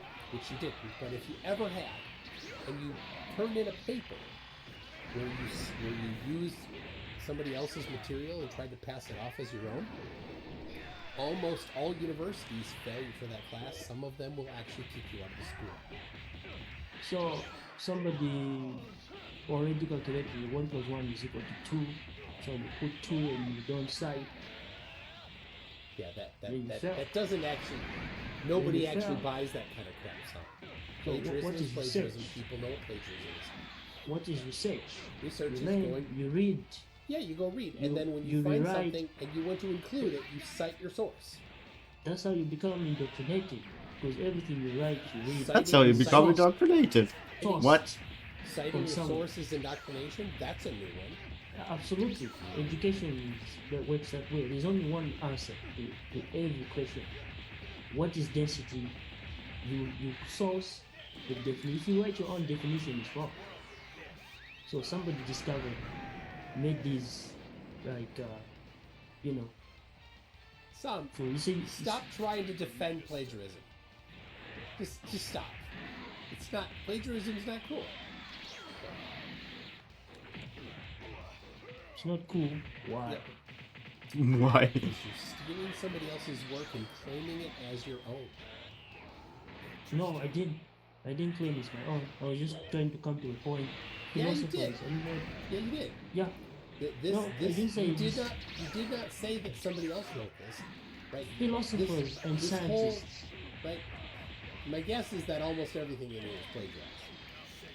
No, no way. It's not. Well, did you plagiarize You, this? you know, this is citation. You did say citation. No, so now yeah, you're asking. citation would say where you got it from.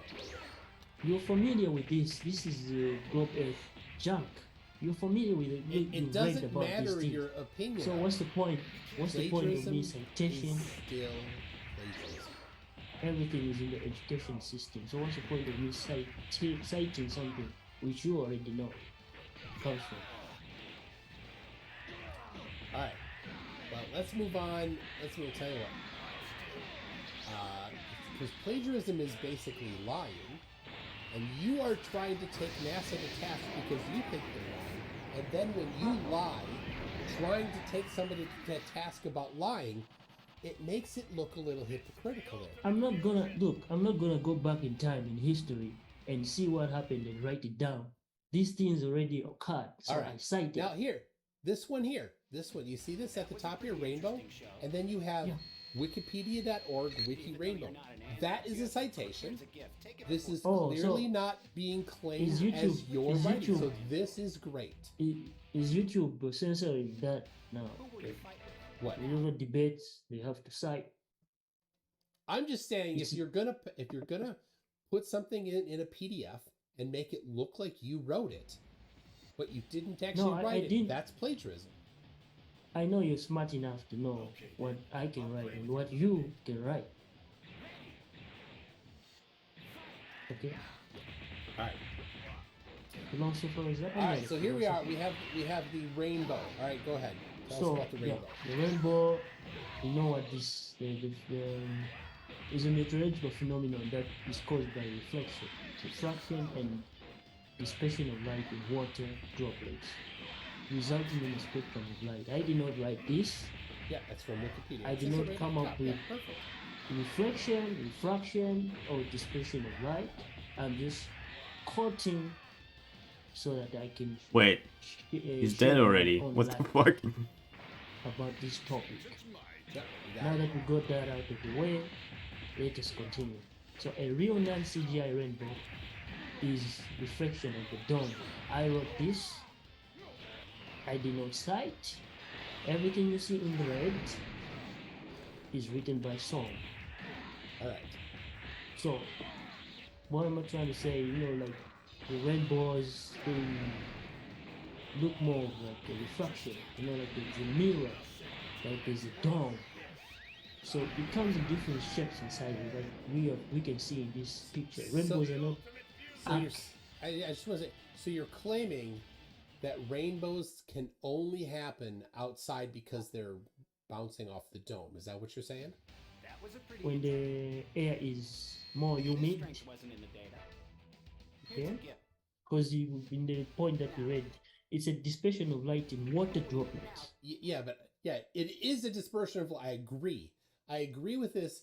It happens because it is going through water droplets. It's refracting and reflecting, and that's why you see them. And when do you see a rainbow? Where do you see a rainbow in relation to the sun? Rain season. Where? Not what time of year. Where? So if there's a rainbow in the sky somewhere, when you're looking at the rainbow, where's the sun? The sun can be anywhere. But at the point at which let's the say refraction... that you're looking like straight ahead. So get your hand up like this, right? So we can see your hand. Oh, he thinks the rainbow is a real thing. It's not something you can touch. Just get your hand up like this, right here. Point at the camera. All right, now that's where you see the rainbow. Point your finger to where the sun is. Like right now? If you were looking at a rainbow, where are you pointing at? Where is the sun? The sun is here.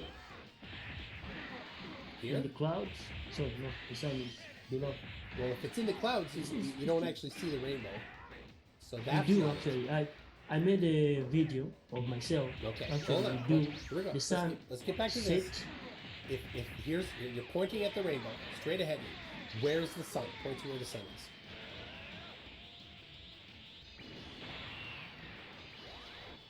Point to where the sun is. You don't know where the sun is, do you? In relation to where you see a rainbow. I've seen a rainbow when there was no sun. The sun was hiding in the clouds. Okay, that's beside the point. You're deflecting from this. I know why. Because you don't actually understand rainbows at all. I do. Some. But let me explain it to you. If this is where you see the rainbow, then the sun is there. It's behind you.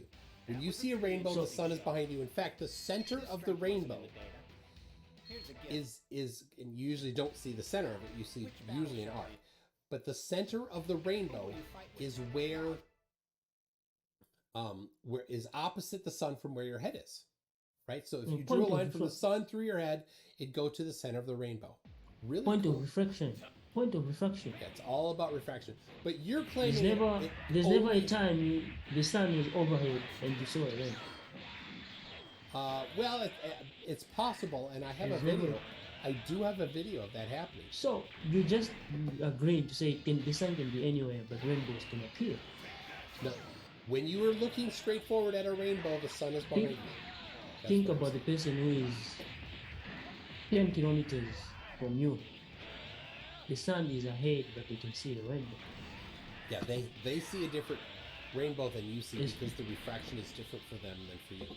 Exactly. Okay, so, but now I want to be clear that I want to be sure that I understand your claim. You're claiming that rainbows happen because reflection. It's a reflection. It says it on the screen. Reflection off the dome. How's that happen? Of the draw dome. a picture for that, please? The dome is like a mirror. Okay. So you say okay.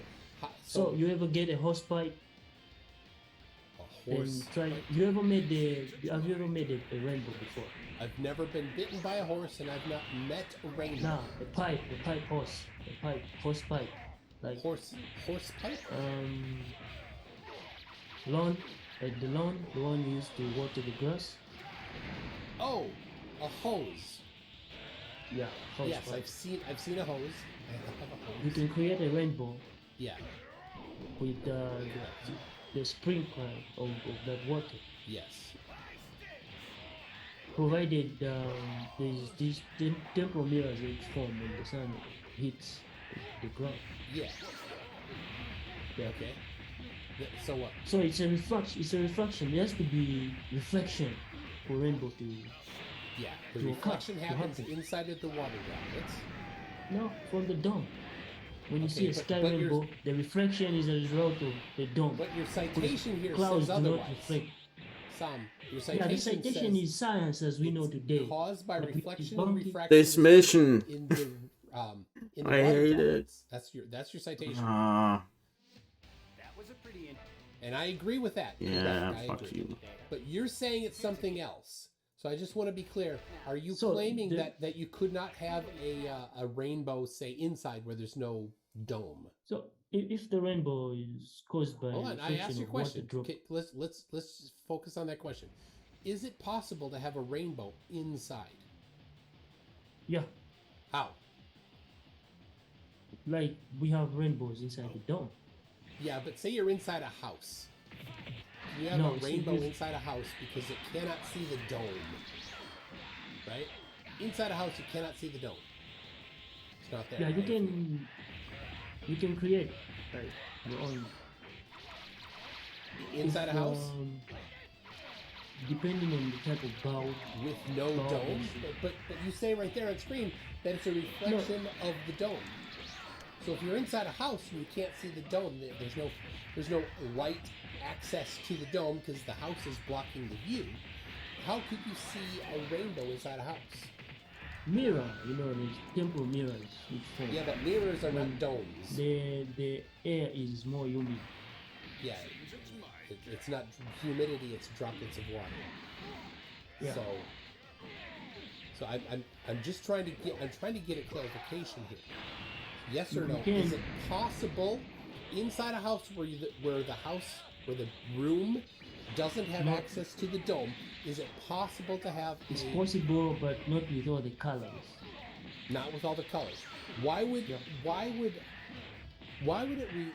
change the colors that you can see? Because it cannot see the dome. I don't know why that would change the colors that you can see. It's a natural phenomenon, like the sky is blue, but it's not. Yeah, I'm not So talking about unless the you have sky some being sort of- blue. I'm talking about your claim that the rainbow is a reflection off the dome. Right? It is. What else would You it be? said it Reflection. is. And is so what I'm reflecting? saying is, if it's a reflection off the dome, then certainly when you're inside a house, and there's a ceiling above it, and the dome is not visible, then you Please, definitely please, shouldn't be please. able to see Please, a please, please, rainbow, please. right? Come on. Let me ask a question. If the rainbow is a reflection of water Fuck! droplets, okay, just the water God droplets, damn why it. is it so perfect in shape and size? What is Because this? if water droplets, we would have something like distorted rainbow. Okay, That's an beside arc. the point. Why You're does it changing form? hold on. You're changing Why the does topic. it form an arc? Some. You're changing If the it's topic. more focused on the droplets. Stop changing the topic. Answer the question. I'm specifically asking you, Droplets are everywhere. is it possible, because you say, right here, it's highlighted on the screen, it's a reflection Already of the over. dome. I think you meant off. Okay, No, and it's then a you say reflection. rainbows are a reflection off the dome, is what you're saying, Yeah, right? science has it wrong. It's not the reflection of water droplets only. No. Water is just a contributing, the water Okay. droplets are just a contributing factor. Why won't you just give me a clear answer? No, I just did. You're deflecting so hard. No, I just did. If Okay. it's All right, dependent all right, on so the droplets. let me try. Let me Why make do sure we I have this understand. perfect shape? Why is Let it me perfect? understand. Hold on. Let me make sure I understand you. Okay? Yeah. You claim that somehow the light and the Yeah. water droplets Mixes with the water reflect off the dome. As a medium. And of the reflection. because there's a dome, you see the rainbow. That's what you're saying, The rainbow. Yeah, it's a glass. Okay. The And dome so is the if there's glass. no actual path between where you're seeing the rainbow and the dome, you should not see the rainbow, right? Like at night, if the clouds. You see, have you seen the rainbow on the picture? Where the clouds are, you don't see the rainbow. Okay? So if it's a reflection of the droplets, why are the clouds hiding the rainbow behind? Why does it look more like it's behind the clouds and not on the face of the cloud? You answer that. I don't know, but I'm still. Yeah, so you're avoiding clear the is question. not- You're running away. No. I want No, to. no. Sam, this is very Look at important. the image. This is very Look important, at Sam. the image. Hold on. If you're claiming At what that level there do are, you have hold on, droplets? stop Is it running above away the from clouds? this. Are you so Or- scared? Sam, are you so scared No. of this No. topic? Okay, then stop No. running away. A rainbow, according to you, must be reflecting off the dome. Yes, not the droplets. Okay, If it so was now, a, if the dome is not visible, like if there's something between you and the dome, you should not be able to see it, correct? but the rainbow is above the clouds. There clearly should be nothing to block that view. You Like didn't can answer see my in question. the picture. You did. Are you running away? Yeah. Are you what's your running away? question? I'm going to ask the question again, and if you run away, it'll be obvious why. Yeah. If you're indoors and there's no visible access to the dome, you should not be able to see a rainbow inside, correct? Why are we indoors? I'm just asking you, why are you No, deflecting? the rainbow Are you happens scared? outside. What? Are you scared of No, the answer? why are we indoors? Why Are you we scared of indoors? the answer? No. Okay, then answer the question. Can you see a rainbow indoors? This is a dumb question. Like I'm indoors. Are you and I'm scared of looking the at answer? window. Why won't you answer? I'm looking Sam, through the window. Are Different. you Yes. are you I'll a see the rainbow. truther? Are you a truther? Are you seeking truth, or are you running away from the truth? Which one? What truth? Textbook. I'm just asking you a question, and I want to get the truthful answer from you. Indoors, should you be able to see a rainbow? The question is not complete. Am I looking through the window or Nope. just indoors? Inside the house, windows closed. No can do. You cannot see a rainbow indoors because it cannot Nope. get to the dome, right? Yeah.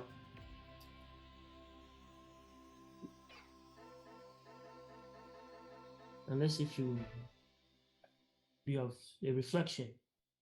Let's see if we have reflections indoors.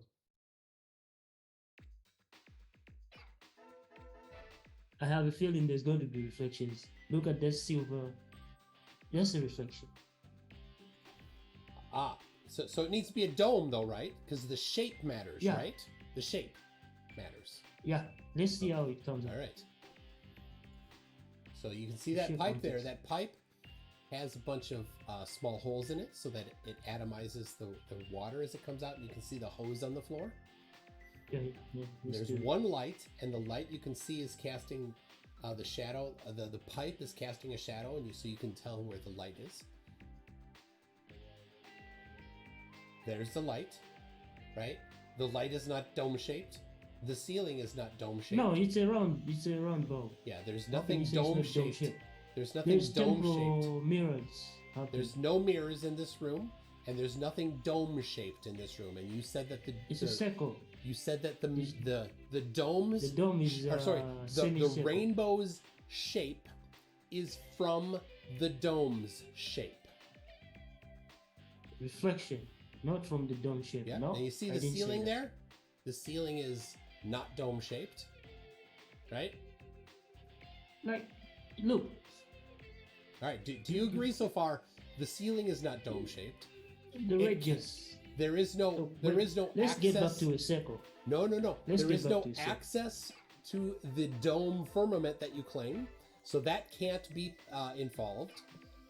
You Okay? cannot have the whole shape of the dome All right. reflecting So on one. the ceiling is flat. The floor is flat. The walls are flat, and there's a bunch of other things in there. None of them are dome shaped. There's nothing dome It's a shaped flat in there. environment. It's a flat environment. So You're you just said. supporting flat So Earth. according to you, we should not see a rainbow. Correct? No, we should. What? The shape Why? thing you just. What? I didn't say. What's going going to cause the rainbow in here? There's no dome. I didn't say it's a reflection of the shape of the dome. No. You What's did the not shape of say the that dome? it's a reflection off the dome. It What's the- certainly look, says what- right there on let's screen do- that you certainly did claim that it's a reflection of the dome. It's a reflection of the dome, not the shape Yes. of the dome. Oh, but you were talking about shape. Yeah. So, draw a circle. Yeah. Then what? Then you cut it in half. Okay. Then make pieces out of. Make pieces. Yeah. Okay. All right. Well, how does the dome? How does the rainbow get its arc shape? How does So, that happen? Where's the that come from? radius, right? Yeah. You Just tell cannot me. have. Just don't deflect. Just give me a straight answer. You think that a rainbow is a reflection off the dome? So a reflection, not the shape. So what gives the rainbow its shape? Go ahead. What gives the rainbow its shape is the portion of the dome, which is arc. Still. Okay, so the arc of the It's dome an gives arc. the rainbow its The shape. arc of the freaking logo. Okay. All right. So then, inside of this garage here, where there is no dome, there's no access to the dome. We definitely should not see an arc shape to the rainbow. Correct? Yeah, let's see how the water flows. So, I want to be it's clear independent. because I don't want you to move the goalposts after this happens. The water should not arc. Let's do it. So you're saying the water should not arc. Now, what if the water does Yeah. arc? What Then are you going to say you're if the water mimicking, you're does arc? mimicking the dome. You're mimicking the dome. How? What in this room? Let's back it up here. It's up. Let's look around. Before we do this, I want to see what in this room is mimicking the dome. Certainly not the ceiling, because the ceiling No, is no. not dome The, shaped. the size, like if in your region the Okay. rainbow The happens, ceiling is not dome shaped, right? See that? the dome is so big, it's so vast. Yeah, exactly. And so Yeah, we it don't have wouldn't a point- vast. Like you don't expect the whole shape. We don't to- have a vast dome in this garage here. We've Yeah, got the sure. ceiling. So We've got the floors. We've got the walls. The walls have tools all over it and junk all over it. None of this is dome shaped. Do you see anything dome shaped so far? yeah, let's do it. Do you see? Because I don't want you to move the goalposts afterwards because that's lying. So, tell me, what in that garage do you think might be dome shaped? Anything? I was sure you'd be better than that. You're not getting my point. I'm You're not asking getting- you. It's is just the the portion. The portion. a portion okay. what? A portion of the A dome? tiny mini portion of the bone. Okay, yeah. Dome. So Come on, you really? reflects on a Sam, specific you area. made it clear that the shape of the rainbow is because the shape of the dome. No, I No? didn't say that. Well, then How what causes the shape of the semi-perfect do you The have to do reflection this? of the Jesus rainbow Christ. is due to the dome. The I didn't say reflection. I messed up like twice So and what didn't gives get a it. rainbow its shape? What gives a rainbow its shape is what gives a rainbow its shape Like, is it already over now? Like the one Have we it already see. lost? What gives a rainbow its shape? Damn, I'm gonna use the word horizon. The horizon? I shouldn't. What shape is the horizon? So from bottom to top, like I shouldn't use the word horizon. It's a taboo. No, you for should the not. community. Because But you it's don't dependent. think the Okay, the horizon shape is is dependent on a lot of things. Okay, the shape is dependent on a lot of things. You are smarter than all the scientists in the world, you think? How? Because all the How? scientists in the world say that How, the, Mitchell? that a rainbow is caused by light reflecting and refracting and dispersioning in water droplets. But you're saying no, you're saying it's bouncing off the dome. So you are claiming to be smarter than all the scientists. So you better have an answer for this, Mr. Smarter Than All the Scientists. I think it's optical. Gives Optical a rainbow illusion. its shape? It's not. It's the rainbow is just straight. It has no shape. Rainbow, every rainbow I've ever seen. Oh, That's optical. thank That's you. illusion. Curved. It's illusion. I actually forgot, but it's an illusion that you see a rainbow curve. The same way It's you're an moving illusion that you see a rainbow curve. Yeah, optical illusion. And so how do you know that it's an optical illusion that you see it curved? From a distance, you see as though it's curving. Okay. The same way we see the horizon curve is the same way that we see the rainbow curve, because the limitation of our eyes and the view. All right. So now. So in a small room, let's go back it's one more gonna time. cover- I'm gonna shorten up the pain that I'm giving you here. You say rainbow is reflecting off the dome. In this garage, there is no dome. It's not visible. It can't get there. And here we go. We have a single light source. He turns on the water. Look, the water is. Yeah, look at this. There it is. The water. We've got a curved rainbow. No dome. Curved rainbow. Clearly, Sam, Play you the are video, wrong. Sam. When you Play the say a video, rainbow Sam. is reflecting off the dome, you are wrong. So you're saying the world is not round. Just this thing formed the round. So I'm saying, Sam, that could you be. claimed that rainbows are reflecting off the dome. Yeah. And I showed that you're wrong. That's Yeah, fine. so just say you just okay. proved- you Just just say, proved Sam, something. just say okay, you were wrong. Be a man. Okay, and we, admit that you were wrong. you and I are wrong. Because just because you see the rainbow look round, there's nothing there. But don't include me. I'm not the one Does that claimed not a mean the rainbow was world reflecting is off the dome. period. Wow, I like this. You just experimented something. Sam, I like this is your claim. experiment. Don't run from this. Just be a man. Man up and say, look, you made a mistake. It's okay. No, it's not. It's not a mistake. It's There are a lot okay of to make mistakes, attributes. Sam. No. And There are a lot of people will attributes to respect you that more. stuff. Sam, people will respect you more if you admit that you made a I mistake. think if you used a non-secular light source, I think it plays a role. Secular light source. Please explain Yeah, a like the non-secular bulb light was source. the bulb was round, Okay. like the sun. Yeah, so I think it also plays. Yeah, I've So, seen those bulbs which are square. So we you're should changing we this. should Hold on. redo. Yeah, I'm giving So out a you're task. changing it from a rainbow is reflected off the dome to a rainbow is Oh, curved crap. because the sun is a sphere. One Is other that your attribute. new? Is that your new claim? No, that's just one other attribute. Why that happened. Well, then why didn't you list that But here? does not substitute. It's a how- reflection of the now, dome. if you say it's a reflection of the dome, where's the dome? There's no dome. No, you Where's said the there are dome? no. You said there are no in the room. You said there are no dome. There's no shapes. domes in the room. Yeah. But the bulb is. Okay, more but there's no like a dome. shape. Let's look again at your claim. You said there are no dome A shapes. rainbow is reflection of the dome. Yeah. Okay. There's no dome in this room. Gotta You feed get my back to the cat. picture. There's no He is dome in this room. standing in front of my This way. door and So Sam, I'm So- just gonna so- say, being you in the were way. wrong. You're not man enough to admit that you made a mistake. Let's move on. Cool. So phenomenon of the 22 degrees hollow. Back up a bit. Yeah, The Yeah, halo. so Okay. yeah, you know the You halo. claim that's a reflection off the dome. why too. Oh they my call god, it she just the went halo? outside the There's no house and E. is now Anyway. sitting on my You give it a in hard front A, of I my don't know why. window.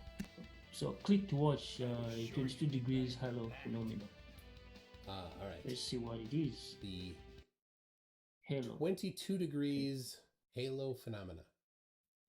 That's a pretty interesting show. All right.